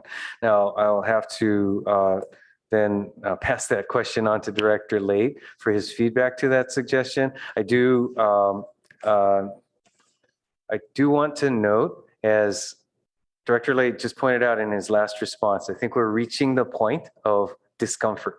And that's what I'm trying to see, if rather than dump whole items on there, we're basically saying we intend to move forward with it, but we're only going to, in all likelihood, go through a pre-screening this fiscal year and not move forward on actions. Yes. Director Late, is that clear in terms of the expectation? And then can you comment as to ability to deliver? Yeah, I would like to say that we will initiate it and begin work with the Planning and Transportation Commission, I think is where, as far as we would be able to get this year. And so I don't foresee it necessarily coming back to the council. And that's, I think that's good enough for me. Mayor, is that okay for you? Yes, absolutely. Okay. Thank you, Council Member. On objective 3 little I's, engage with, because we're getting nowhere with the San Francisco Roundtable since they rejected our ask to be on their committee. We just engage with San Francisco Airport directly. Yeah, and we've initiated some of that already. So it's really kind of continue engagement is what we're talking about. Correct. Under your mayorship, right? We were communicating with them directly, right? Well, I initiated how we proceed. I know that you and Vice Mayor have been very involved in that historically, so that may be the better route. But either way, it would continue that engagement is what we're talking about. Right. On the GBAS. Yes. Okay. If I might, Mayor, just for clarification for the city clerk, I believe it was number 6 would be add number 6 to initiate work by the end of the calendar year. Yes. Initiate.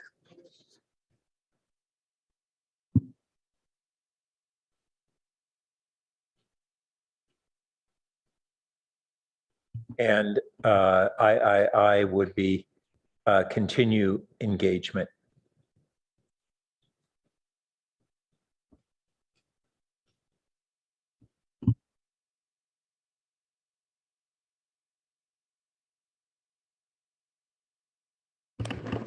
Councilmember Vinker.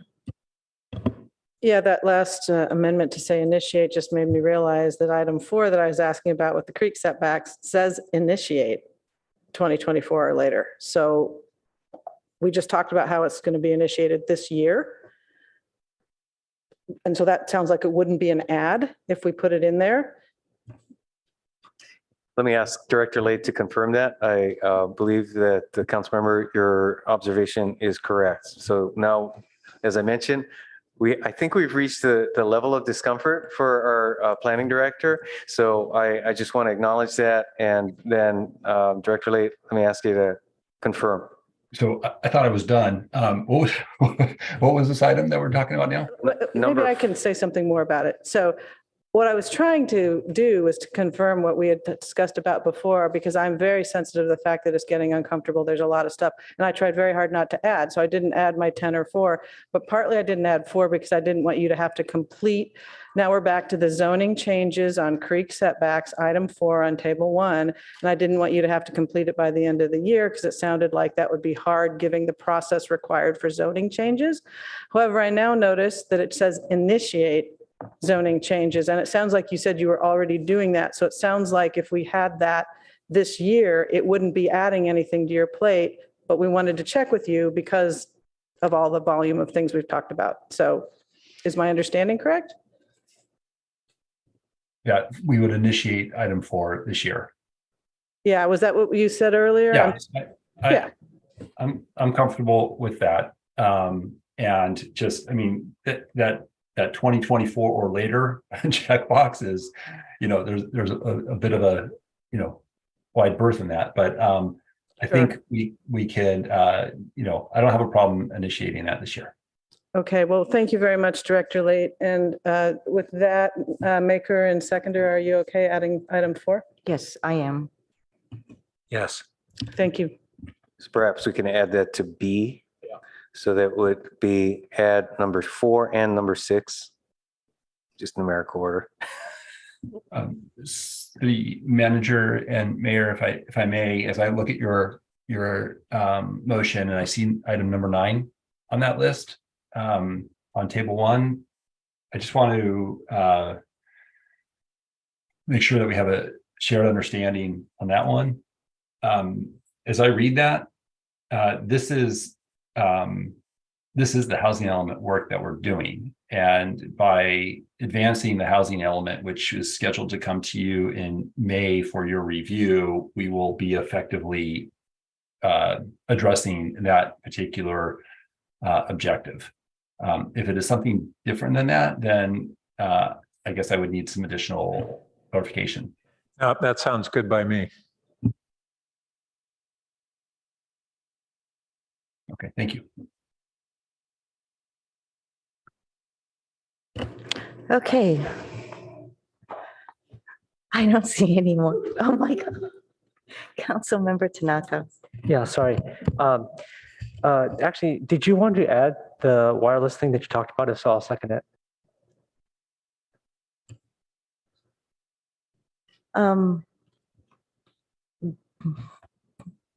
We could add it, or we could refer it to PNS. It's up to you. Yeah, let's refer it to Okay. PNS. Okay, since we're about to vote, I'm going to vote no on a lot of this because I think in the spirit of trying to help staff out, I think less is more, and there's really no free lunch here. And while I support a lot of these items in principle, I just think that it's hard for us to do everything well, and it's going to be hard for staff to do all these. So if you could split the motion on 4, 6, 7, 11, and 12, that would be awesome. Thank you. Madam Clerk, can you take out 4, 6, 7, 11, and 12 to be voted separately? And Mayor, if I might ask, while the clerk is doing that, of all the items that are right now under consideration, there's only one remaining on the council's approval list that's seeking clarification of scope and expectations.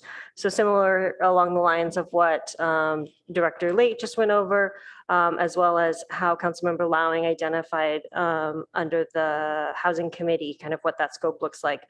The last one is actually number 12. So if staff can get clarity on facilitating a location for La Comida in North Palo Alto, in terms of the role or the at least the initial scoping of this, even if that is a referral to a committee to determine what that scope is, that information would be helpful for us as we start next steps. Right. So for this one here, because I would like to see first a review of the contract that we have with the senior center to see whether it can fit under within a city-owned building, and which has been given a contract to provide senior services. So I think that on that, that would be the first step City before we facilities. look at other places. Understood. Because there's also cost involved if it's other places and retrofitting the areas. But in this city-owned building, it's already provided and it falls under senior services. Got it. So then with that understanding, staff will limit that initial work to facilitating review of a location within city facilities, existing city facilities. And then where would that analysis go to? Would it go to P&S? Or how would that proceed once you've done that review? That's a good question. Now, with a sense of urgency, having to go back in-house for dining, would that just come back straight to council?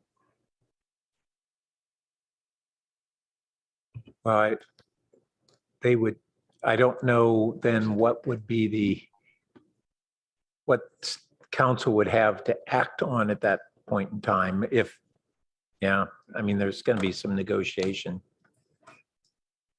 There will be, yeah.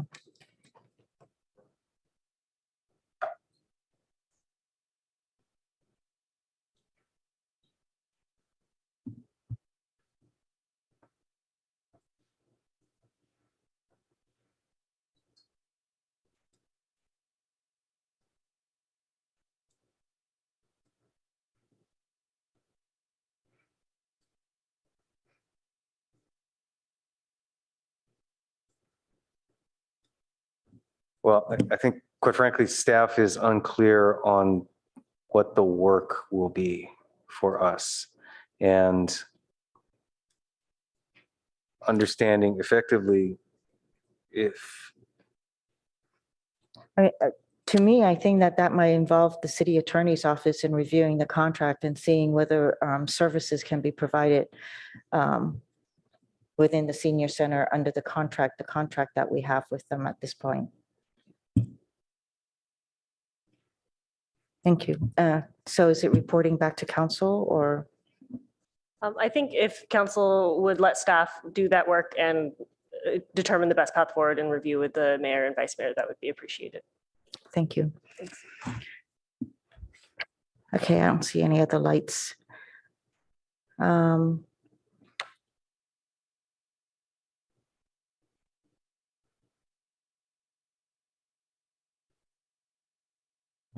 I'm just looking at the motion. Yes, Mayor Ku or Councilmember Tanaka, if you could clarify if this looks correct.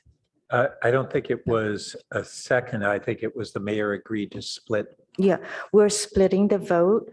Councilmember Tanaka asked to have some of the items split so so that we can vote differently on them. So that's at the mayor's discretion.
okay, so Madam City Attorney, Do we vote on the second one first?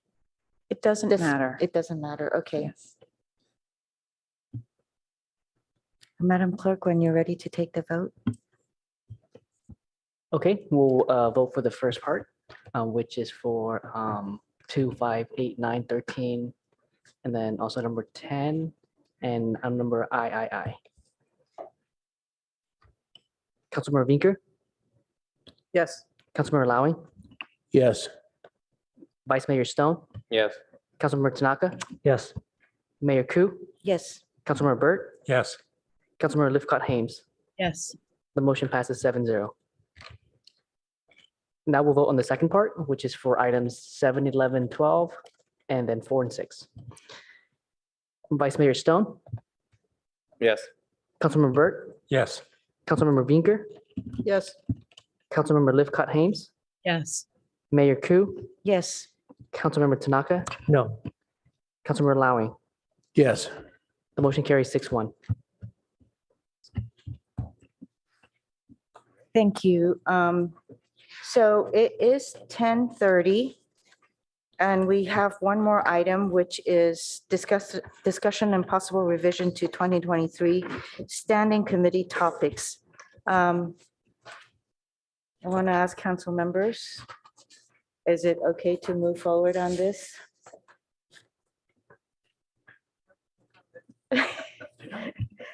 Council members? Okay. So I'm just going to say, let's finish this tonight so we can get staff working on it.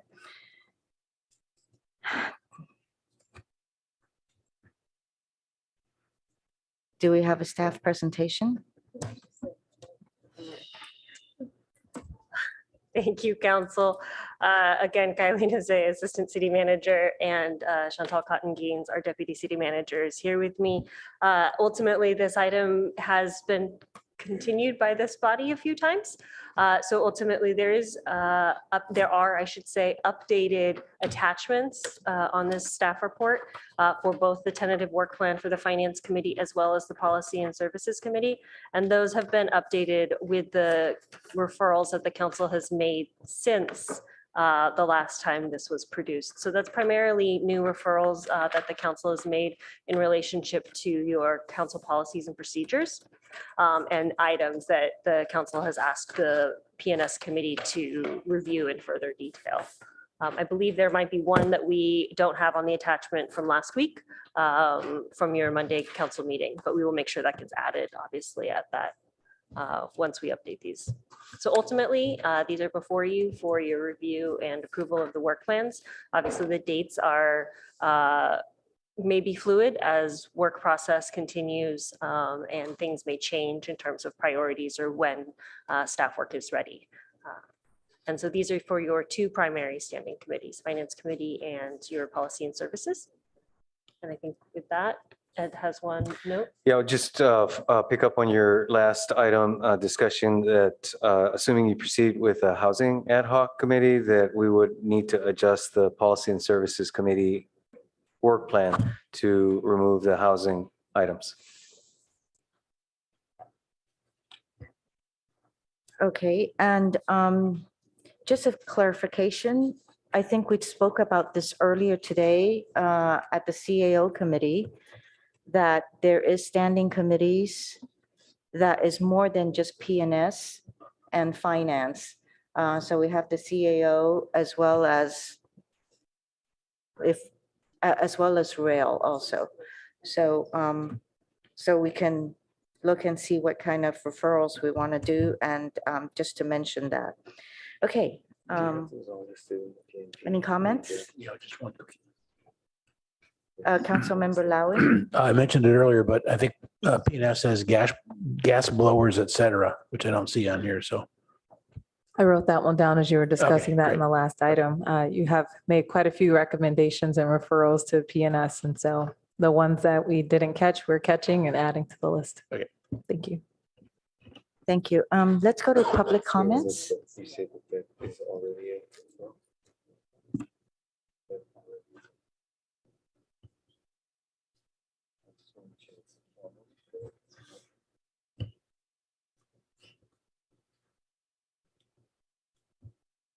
Our first speaker is Jennifer Landisman. Hi, council and city staff. I haven't used my comment real estate to say thank you for everything you do. So thank you first. And you just voted on a legislative and policy issue, which is to change from engagement with the SFO roundtable to SFO. And you did that without community engagement. Just as a matter of background, when this issue came to council several years ago, when the SFO roundtable rejected Palo Alto, it immediately went to policy and services. And policy and services has been the home where recommendations were made about what kind of policy positions to take vis-a-vis this issue, which is an intergovernmental relationship, right? So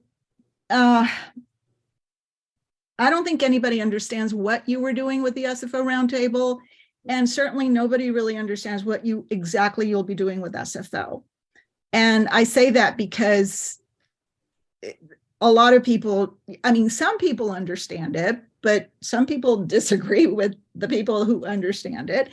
So I think it's really time for you to put this item in a way that you can explain to residents what exactly you're doing, why you're doing it, and put in, some work into how to communicate with the community about something that affects them so directly.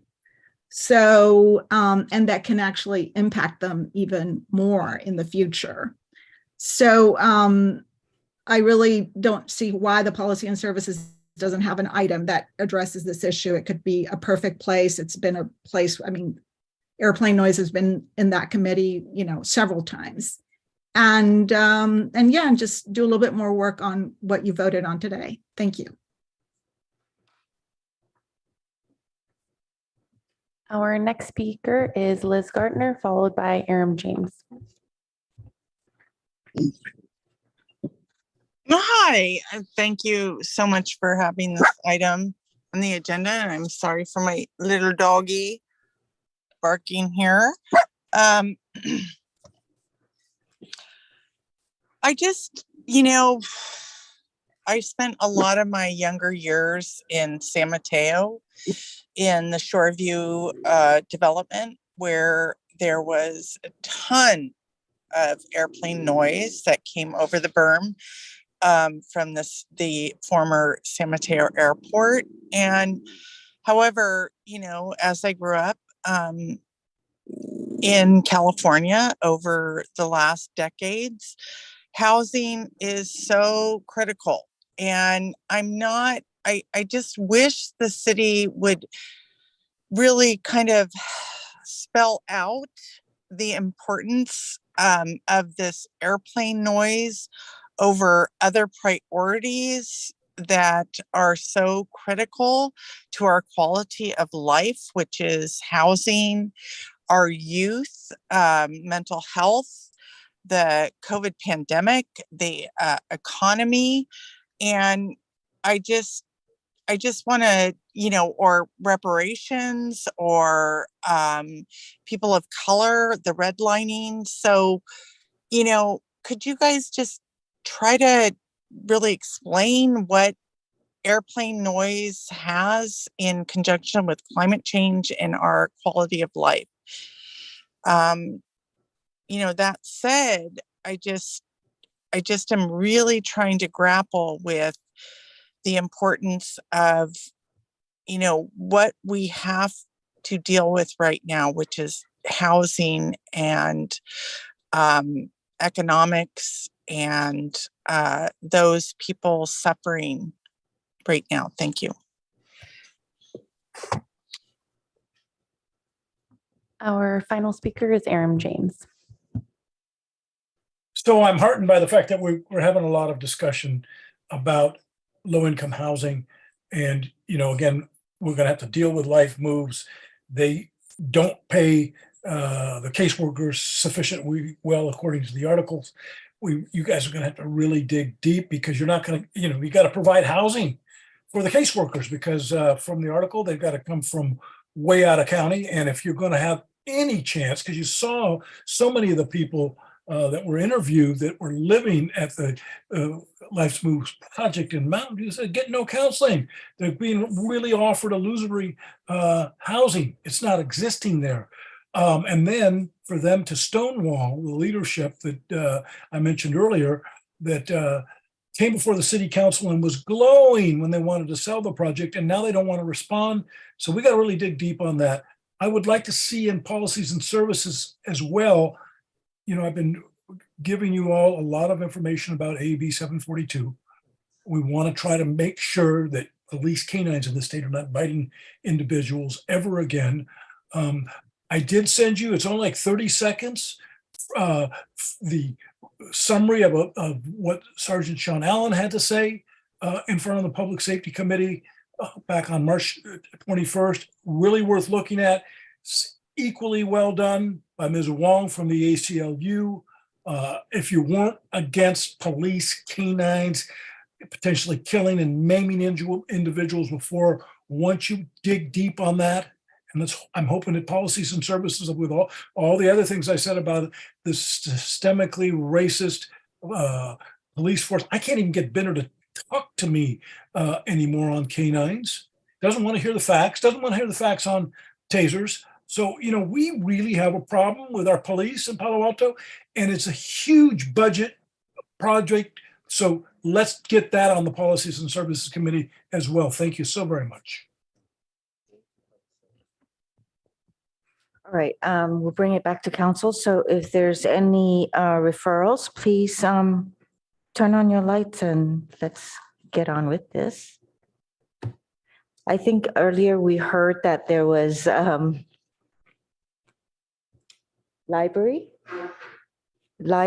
from Councilmember Vinker. What else was there? Did you have more? So it was to refer that one item.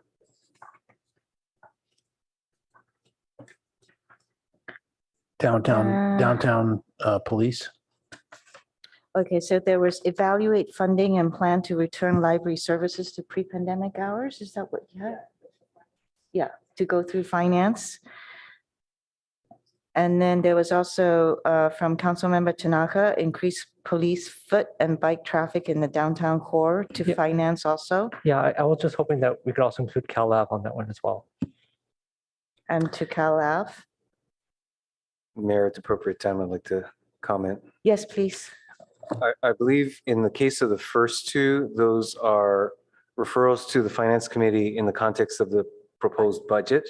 So that those specific issues would be discussed as a part of the budget hearings.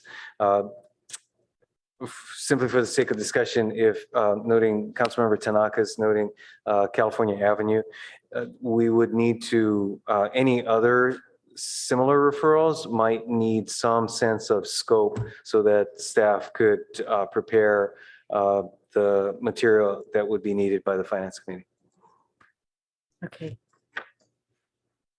Councilmember Burt. Well, I wanted to suggest that on these other two standing committees that of the Rail Committee and the CAO Committee, Policy and Services and Finance Committee are referenced in the municipal code. I don't think we need to go through that process to give kind of parameters of what those committees are about. And what I'd suggest is that we refer to each of those committees for them to propose to the council the scope and processes for their committees. And with the expectation that this would be a pretty concise description that would go into procedures and protocols ultimately. Right now, it's just, there's nothing there. Yes, ma'am. Thank you, Madam Mayor. I did want to reference in the updated procedures and protocols document, which we'll be bringing back a cleaned up version in a few weeks. We have reference to Policy and Services, Finance, City Schools, as well as the CAO Committee. So the only one that's currently not accounted for is Rail. And then there's one that just says ad hoc committees where we can refer to any So others. we reference their existence, but we don't talk about their scope? It references a very small blurb Yeah. of the scope, So enough to establish I- understanding of what it is. Well, it's a good point. I had left off the city school, but since that's a joint committee, it would be difficult for that committee to probably come up with that. For right now, why don't we tackle rail and CAO and just refer to those committees to make recommendations on their scope and procedures to come back to the council.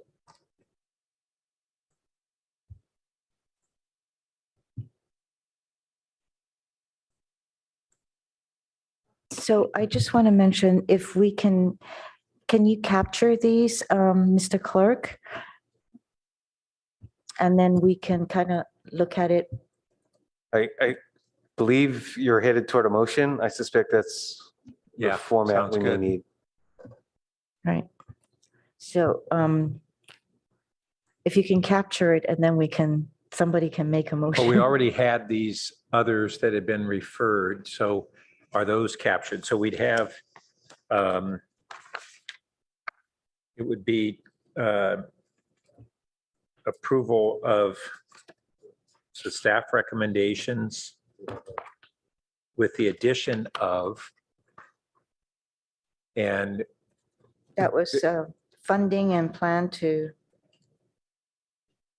return library services to pre-pandemic hour levels. whatever were discussed as the referrals. So we don't have to refer the things to the finance committee that are specifically going to be part of the budget discussion. I don't think we need to delineate them. Is everybody comfortable that way, or would staff prefer we list them? Let's see, unlike the other priority objectives that were referenced as needing resources, these I don't believe are currently in the mix. So I think it would actually just be cleaner for the sake of consistency to give us direction, whether it's to the committee or to staff to bring that forward. So then we would add as referral to the finance committee as part of the FY24 budget process to review. It's really, we listed them. No, I can't find it. It's funding and plan to return library services to pre-pandemic levels, increasing police foot and bike patrol in the downtown and Cal Ave. And libraries and children's theater, as I recall.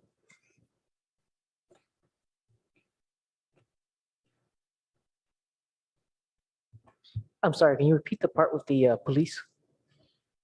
Oh, It's item 15 on table 1. that would be to increase police foot and bike patrol in downtown and Cal Ave.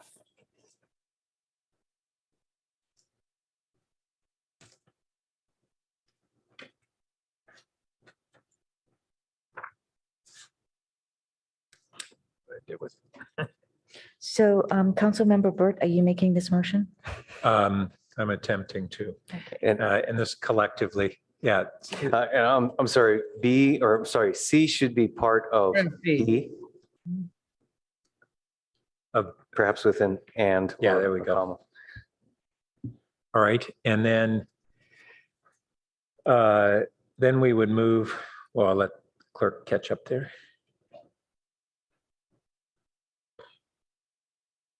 That looks, I think, good. And then C would be refer to the Policy and Services Committee. And I don't know who's got the list of what those referrals were that we already discussed.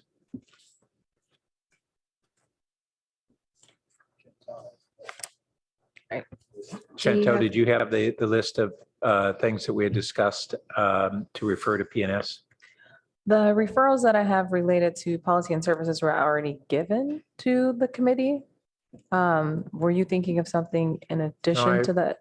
Maybe I'm mistaken. I thought we had something else. Oh, So yes. I had a few that weren't reflected on here that I caught in the notes from the prior discussion, but if there's something additional, please let me know. No, we just want to get them in the motion. Okay, Mayor Ku, then I'll go after you. I think it was the wrap up of the subjective aesthetic standards for the cell tower siting and design. Yes. Mhm. And the other one that Councilmember Lowing referred to was related to leaf blowers for the broader discussion on a citywide ban related to leaf blowers. And the one that you did last Monday to policy and services was a discussion of the ALPR program, of whether that program should be reviewed by the auditor, the independent police auditor, or another party. So those are the three that are not reflected on your typed up list today. Okay, Mr. Clerk, so it's wrap up of the Palo Alto wireless ordinance to restore subjective aesthetic standards for cell tower siting and design.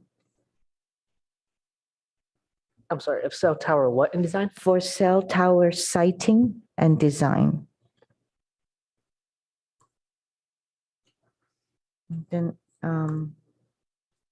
so the citywide leaf blower bans, is that to revisit enforcements Other machinery. and other, okay, and other machinery? What right. was the other one? There was one more, right? Yes. Oh, it's- ALPR. Yes, ALPR, discussion of whether the automated license plate readers program should be reviewed by the city auditor, independent police auditor, or another party. Or the independent police auditor. Thank you, Mr. All Clerk. right. That's my motion. I'll second it. And I don't need to speak. Sorry about that. I don't need to speak either. Councilmember Lowing, did you have more to say? No, that was still on from before. Okay, thank you. Councilmember Vinker? Thank you, Mayor Ku. So generally, I support these, but in looking at the things that are being added to policy and services, it brings me to a procedural question, because the questions I had when I looked at the PNS calendar were that it seemed to be backloaded, and I was going to ask why some things were where they are and if they could be more front-loaded. And now I'm thinking they kind of need to be, because this is a pretty heavy lift toward the latter part of the year, and I realize some might lop over. So I guess my question is, when we vote on approving this suggested PNS, whatever it is, schedule, are we wedded to the timing as well, or just the topics? Is it within the discretion of the chair and the committee as to when we hear what? Or should I make some comments on that now? Because I have some, but. Well, I'll give you a staff perspective on this. As a practical matter, they will need to be subject to change because there is work necessary in order to prepare these items for committee discussion. That said, there is often a bit of a tension between the staff and the committee on expectations for when that will happen. Where you may be headed with this is, I believe, item C, simply as stated, maybe more than we can deliver this calendar year, in addition to what's already on the committee work plan. I would note in particular for our planning department, the wireless ordinance and the citywide leaf blower ban would both be their assignment. ALPR would be city manager's office and police department. But just looking at the planning issues and other departments that would need to be involved, including the city attorney's office, I suspect our cup already runneth over here. So Thank you. That's helpful, but maybe I can ask my specific questions when I look at the PNS topics for calendar 2023. So, April and May are fairly light.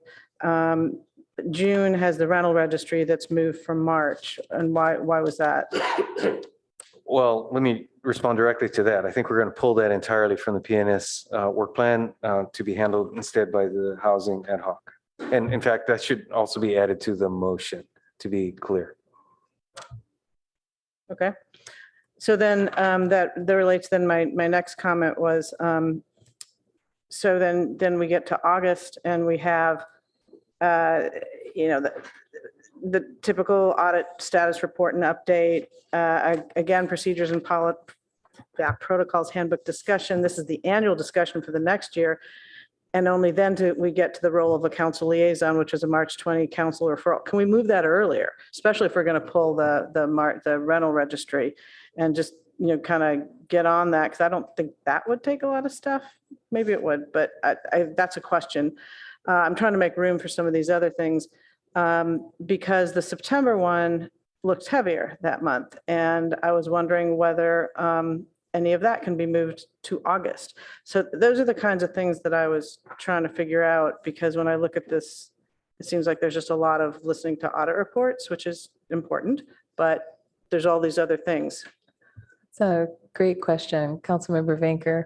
A couple of notes in response. And I'm new, so I'm listening. No apologies necessary at all.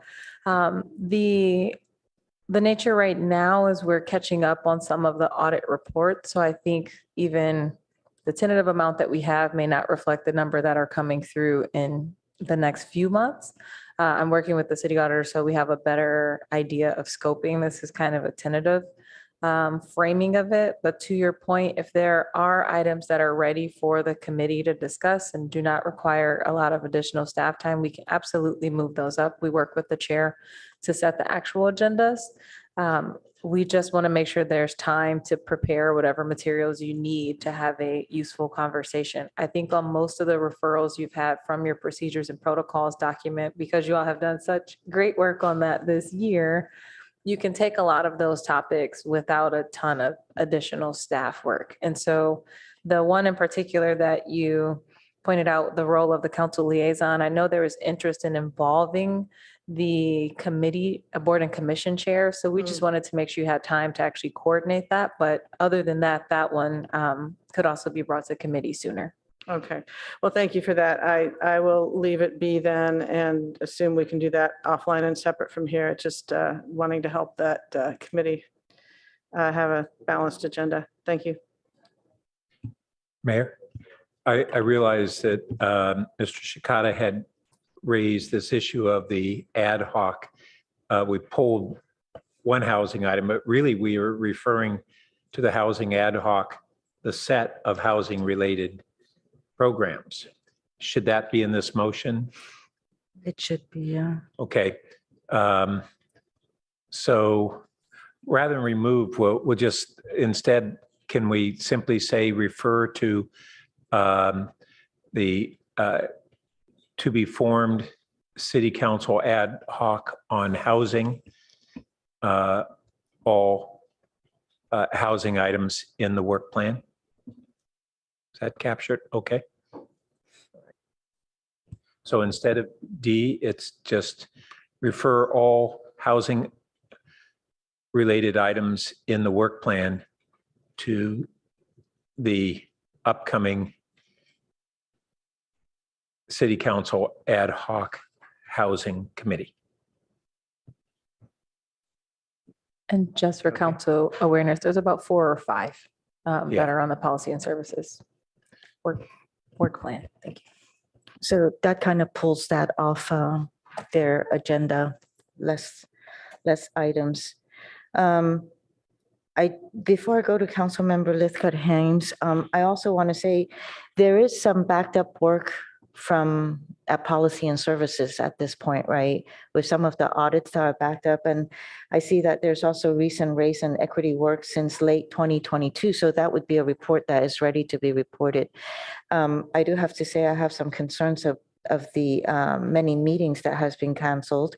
But also, would it be necessary for additional meeting dates for PNS in order to process all of these agenda items that are backed up? It may be, and certainly will require the agreement of the committee, but depending on where you land with the items, having some additional meetings could be helpful. And in particular, it may be a good way to break through the list of procedure and protocols items that have been referred to PNS. And also, please remind me about the municipal code with regards to PNS. And is it also finance? There's set dates that we have in place.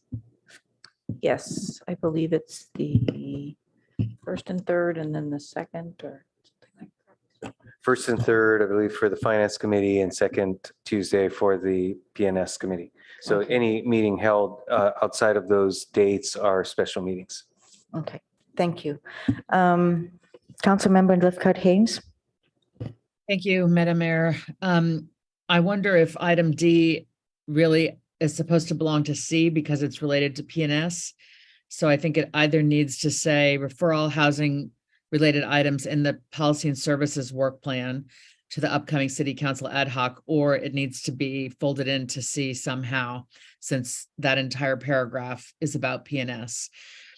My other question is just regarding finance. I wonder if we want to augment B to add the two other items in table 1 that referenced a need for funding. As a member of the Finance Committee, I think I might find it useful to have in one place the items from table 1 that require consideration by finance for the upcoming budget. So those two additional items would be his wrap, which is very specific. The dollars are already documented, a much easier consideration than the second one, which is increased support and funding for youth mental health, which is very amorphous. And we know that, you know, it's a high priority and yet not easy to identify exactly where we would want to spend those funds. But nevertheless, those are the two remaining items on table 1 that really specifically addressed the need for funding. And I'm asking as a matter of consistency if they should be added here to item B as two additional items the Finance Committee should consider.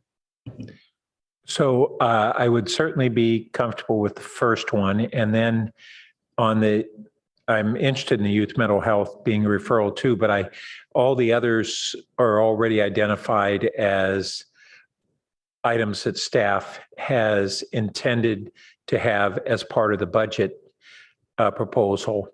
The last one is a little more open-ended. Are there any other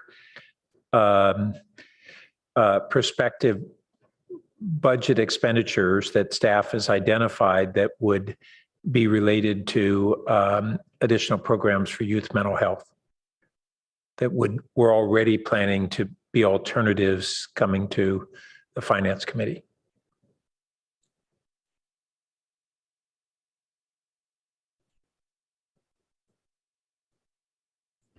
Let's see, recognizing that there may be some interpretation involved. We believe there are, but well, then if we just have that as an open-ended item as related to the budget, but somewhat open-ended.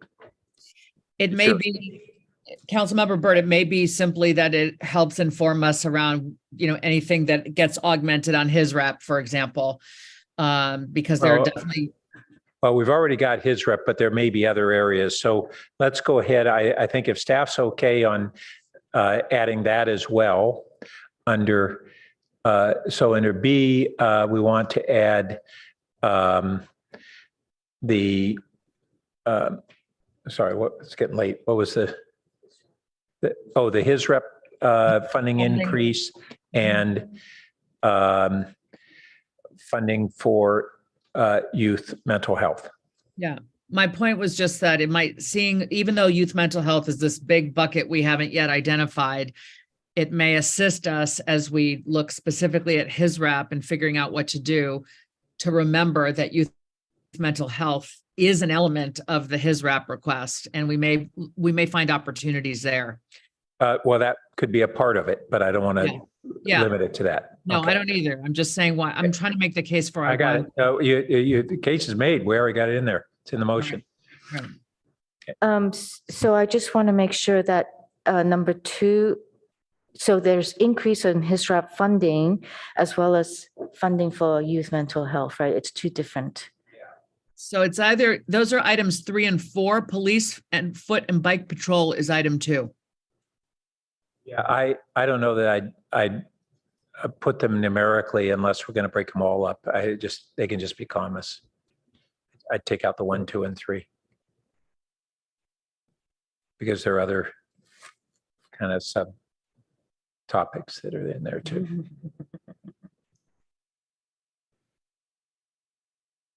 Yep. All right. And Mayor, when you're ready at the appropriate time, I think Director Late would like to comment on the ability to, or staff's ability to support C1 and 2.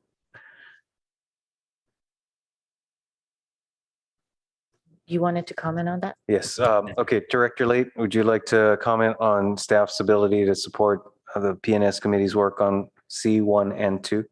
Yeah, thank you, City Manager Shikata. So happy to work with the Policy and Services Committee to advance these initiatives. We have them on our work plan. We know that these are things that we need to do. These are not, these 2 items in particular, I have not anticipated advancing, particularly the leaf blower one this year. This is something that I envisioned would be something we could take up in 2024. Our focus right now is trying to return to the council with an updated ordinance to address your other motions items on that evening back in, I think it was February. And we're hoping to conclude that before your summer break. But the wireless one, as I've mentioned, it's as before, it takes a fair amount of time, and it doesn't fall under one of your 4 buckets of priority. So it is one that we flex when we do not have resources. So I'm fine with these absolutely being on the list. I just would want to have an expectation on timing. I don't believe it's something that I can return to Policy and Services this year with. If we can, great. Oh, and the other thing I wanted to note on the wireless piece, that actually doesn't help us move the project forward, because we've gone to the Planning Commission, we received some feedback, and we're progressing based on that direction that we received from the Planning Commission. We have one more stop there, and then we're going to come back to the City Council. So I don't know that going to the Policy and Services Committee and sort of going over the work that we've done already is necessarily going to move us forward on that effort. But again, I'll defer to the council on that perspective. So let me just ask clarification on that wireless one. So if it doesn't go to Policy and Services, would it just go through PTC and then to the council? Yeah, we have another, we've been to the PTC many times. We've got at least another 1 or 2 hearings with them, and then we would come to the City Council with an ordinance. So if I'm hearing that correctly, it has its own momentum, and we're not adding value by referring it to PNS, maybe slowing it down. So if folks are fine based upon what Director Late just said of it's moving forward and will come to the council, then maybe the best thing is to remove it from C under the understanding that it's going to be coming to the council through PTC. And the topic is about restoring the subjective aesthetic standards? Yes, and among a multitude of other refinements to the ordinance. Yeah, I'll be fine with it if it's going through the PTC route to come to council. Thank you so much. Oh, and then the other item was the leaf blowers, and that was a your motion from February was direct refer to policy and services discussion considering ban on gas-powered leaf blowers citywide and evaluate replacement of internal combustion engines for residences and commercial properties maintenance based on available replacement technologies, evaluation of decibel levels for equipment.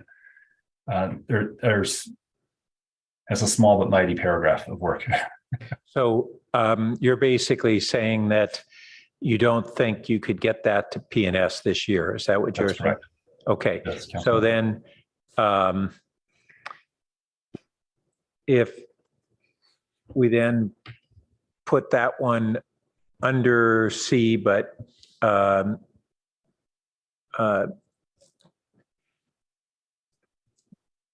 to have it referred to P&S as soon as feasible in 2024? That would be perfectly appropriate for me. Thank you. We don't want to disappoint the council, but I do want to be, reasonable as far as what I think we're going to be able to get done on that. Okay, another machinery would just add as soon as feasible in 2024. Councilmember Lowing? Yeah, I just wanted to comment, not only as a member of that committee, but Director Late said he doesn't want to disappoint the council. I don't want to disappoint the citizens. We intentionally sent that to P&S, so it will be all together, all the stuff. But if it's going to take another year, then I think P&S should look at it and about splitting it out and just sending it back and just doing the leaf blowers now. Oh, otherwise we're going to lose a year. Comment on that. We're doing that, Councilmember Lowing. We plan to come back to you in June with the leaf blower ordinance changes that the council had directed us to advance. So we have split that as to two distinct. It was our understanding those were two distinct tasks. That works for me. And just to be clear, I mean, we came to you in February with some discrete changes that we wanted to make so that we can improve our enforcement of leaf blowers. We received that direction. And then you also asked us to consider a citywide ban and explore other technologies and other improvements. That to us is the add-on work that's going to take a lot of time and effort. Okay, good. Sold. Okay. Okay, Councilmember Tanaka. Right. Well, I want to make sure we're clear on what we're selling here. And it is simply it's the first part of what you described, Director Late, on the leaf blower. It does not include a citywide ban. Is that correct? That is correct. Okay. I want to make sure that that's clear to the council. Thank you. Okay, thank you. Very good. Councilmember Tanaka. Thank you for your patience. Yeah, thank you. Let me just speak broadly first. I think one advantage of the committees is that they're a lot smaller. It's only 3 people or something smaller. And so it's more lightweight and the meetings can happen a lot quicker, which is nice. We don't know who I get behind the committees. But also, I think at least my expectation is the staff reports that we see in the committees don't necessarily need to be as fleshed out as we see as a council. In fact, a lot of times during the committee meetings, we'll tell staff about things that are missing or things that need to be enhanced. And so it's a more beefed up report by the time it hits to council. And so that might help staff out in terms of, and allow us to move a lot faster versus trying to, have a fully fleshed out report. And it was just something for us to think about in terms of just trying to do more with the time that we have. And then the other part is, with the smaller committee meetings, we could schedule more meetings. So I think, meeting twice a month, 3 times a month is not as big of a deal when trying to schedule 3 people. Anyways, I just want to share some high level thoughts.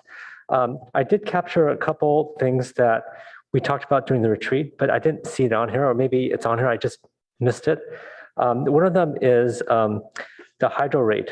I think we were talking about reducing it. Is that already done, or is that, okay, it's already done. Okay, let's skip that then. And then the other thing we talked about was permitting streamlining. And I was looking through the thing several times. I didn't see it on there. So if it is on there, where is it? Yeah, Director Late, I believe that's part of a follow-up to an audit. Could you report on where that will proceed and if that's accurate?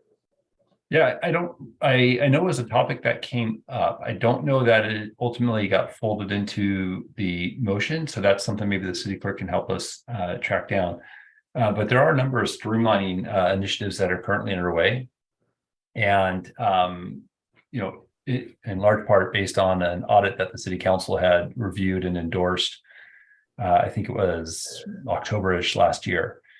So we're working on that and some process improvements at the development center so that we can address some of the the sticky points of our permitting process coming out of that the pandemic piece.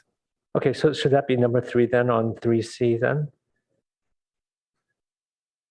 Well, so again, I think that the audit sort of speaks to itself, and up until this point, I don't believe the city council has made any motion relative to.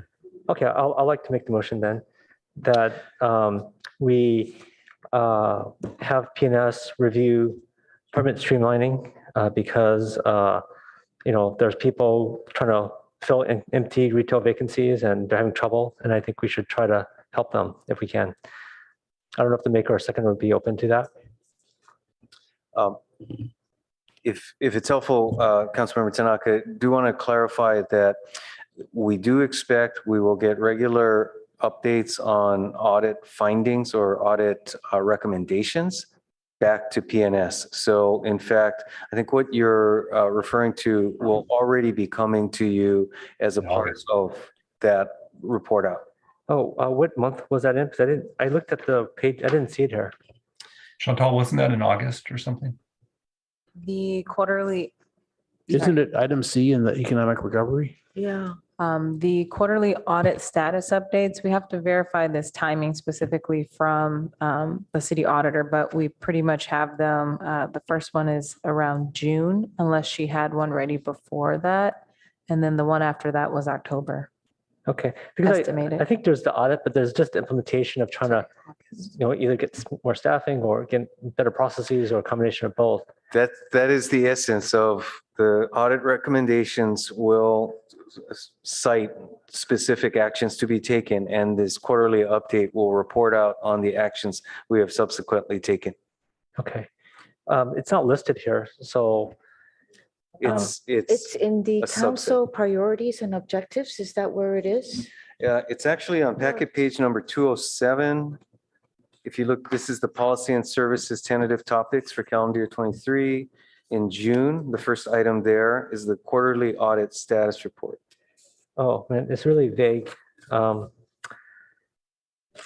Yeah, I would feel more comfortable just because I've heard a lot of complaints about this. I know the staff is trying to work on it, but I think it's important that we get this addressed. Well, I think, so as the maker of the motion, I think we all concur that this is a high priority, and this is why it's a priority item in the audit. We aren't listing as tasks all the various audit tasks. We're not listing them in this motion, and they're not on the objectives list. They are the audit tasks that are on their own track. I think it's correct that we have, is it correct that in the audit plan, do we have tentative dates at all on when these tasks will be coming forward? Yeah, we do. Yes, that's right. Both for, I'm sorry, I was going to refer to active audits, but even with respect to the recommendations that are then adopted by council, and as Director Lay pointed out, staff is following up accordingly. Okay, so I'm okay with that's a third track that is occurring, which is the audit tasks, of which this is one of the top priorities.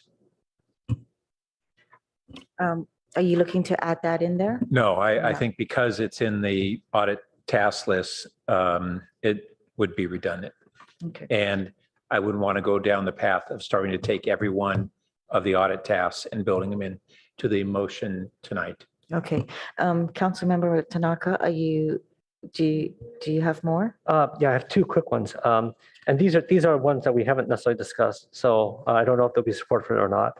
So one of them is, and we already have the item of J, which is the which is the concept plan for University Avenue streetscape, but it's a really long time frame, and I think it's important for us to try to accelerate this. And I know staff has said repeatedly that it's very difficult to do, but I was wondering if we could try to have the P&S committee try to see if there's a way for us to accelerate this, because I know from a lot of people on University Avenue, they're really wanting something more concrete before they're making investments in the area. So I don't know if the maker or seconder would be open to that suggestion. I take it this is not on the list of things you want to remove from the test. I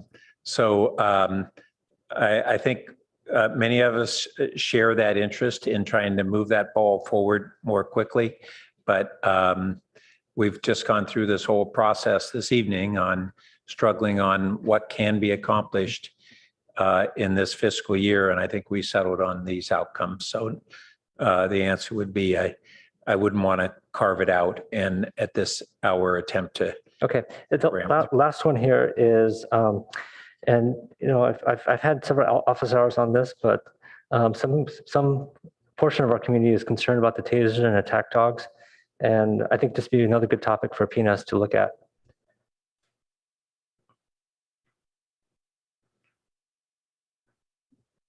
I'm very much in agreement on that. I'm not sure whether it belongs in this document, but I'm very much in agreement on that.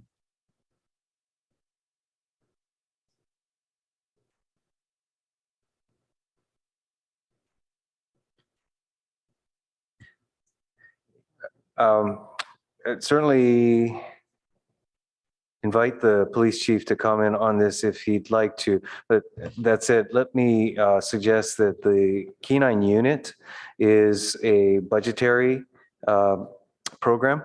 And at this point, we are not recommending any change to that program.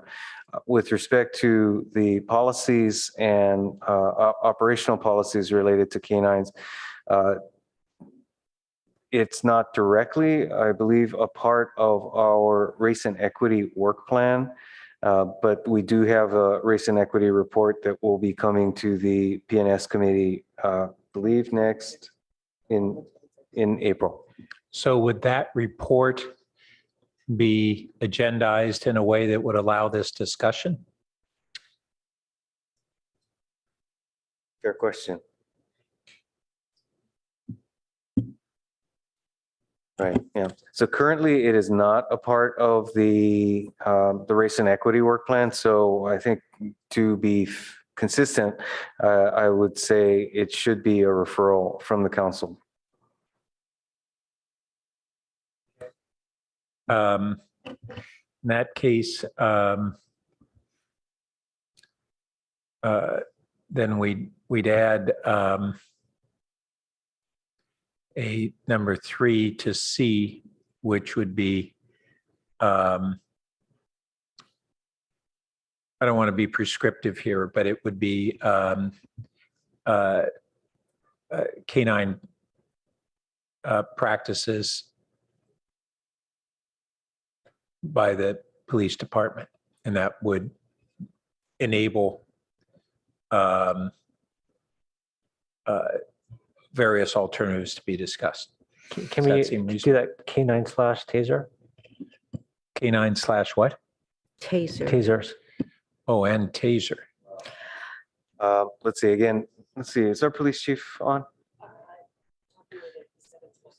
I would just say that we've had, unless the council as a whole would want to revisit what have been really extensive and very specific taser use policies. I haven't been aware of a need to revisit that, so I'd accept the K9. I would make that I don't accept that number 3. So Not even, this is simply a review of the practices. And that leaves it open for the committee to discuss it. So then it would say review K9 practices by the police department? Yeah.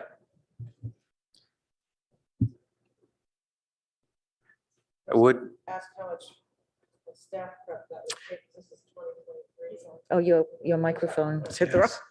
It's too late. I hit the wrong.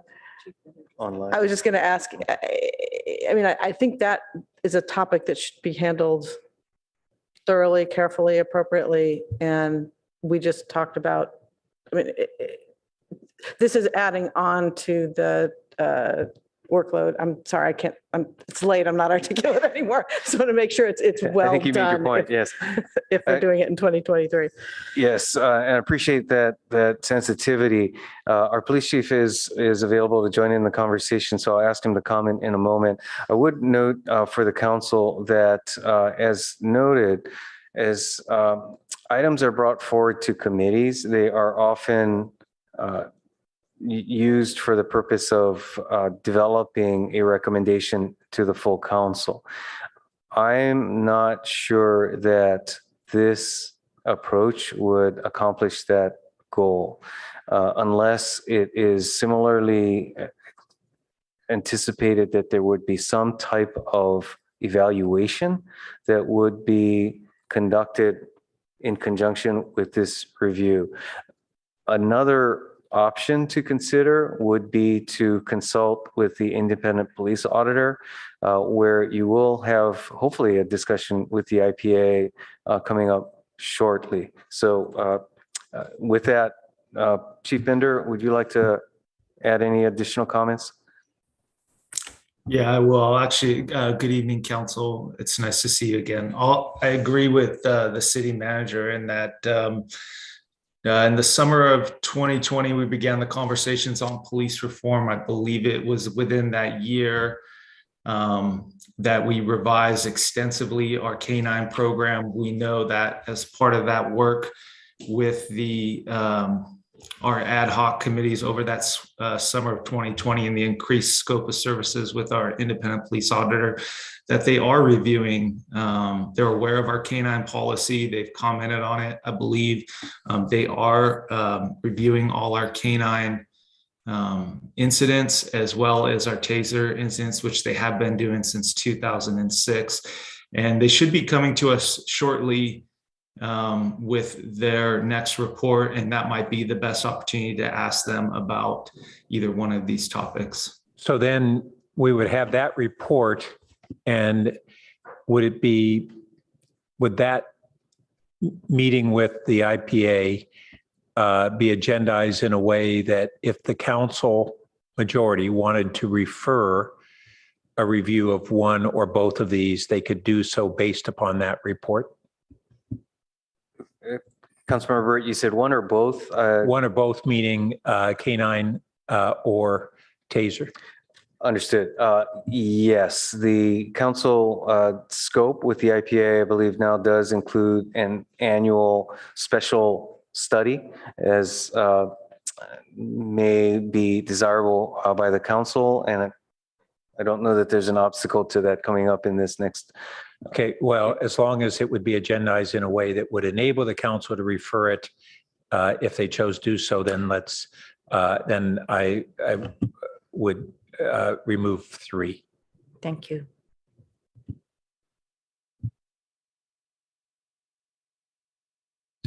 We can remove C3.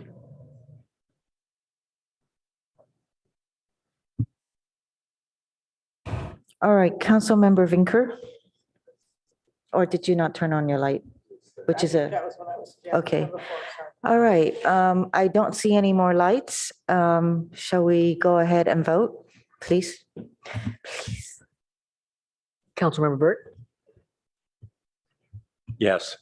Mayor Ku, Yes. Councilmember Lowing, Yes. Councilmember Lifcott-Hames, Yes.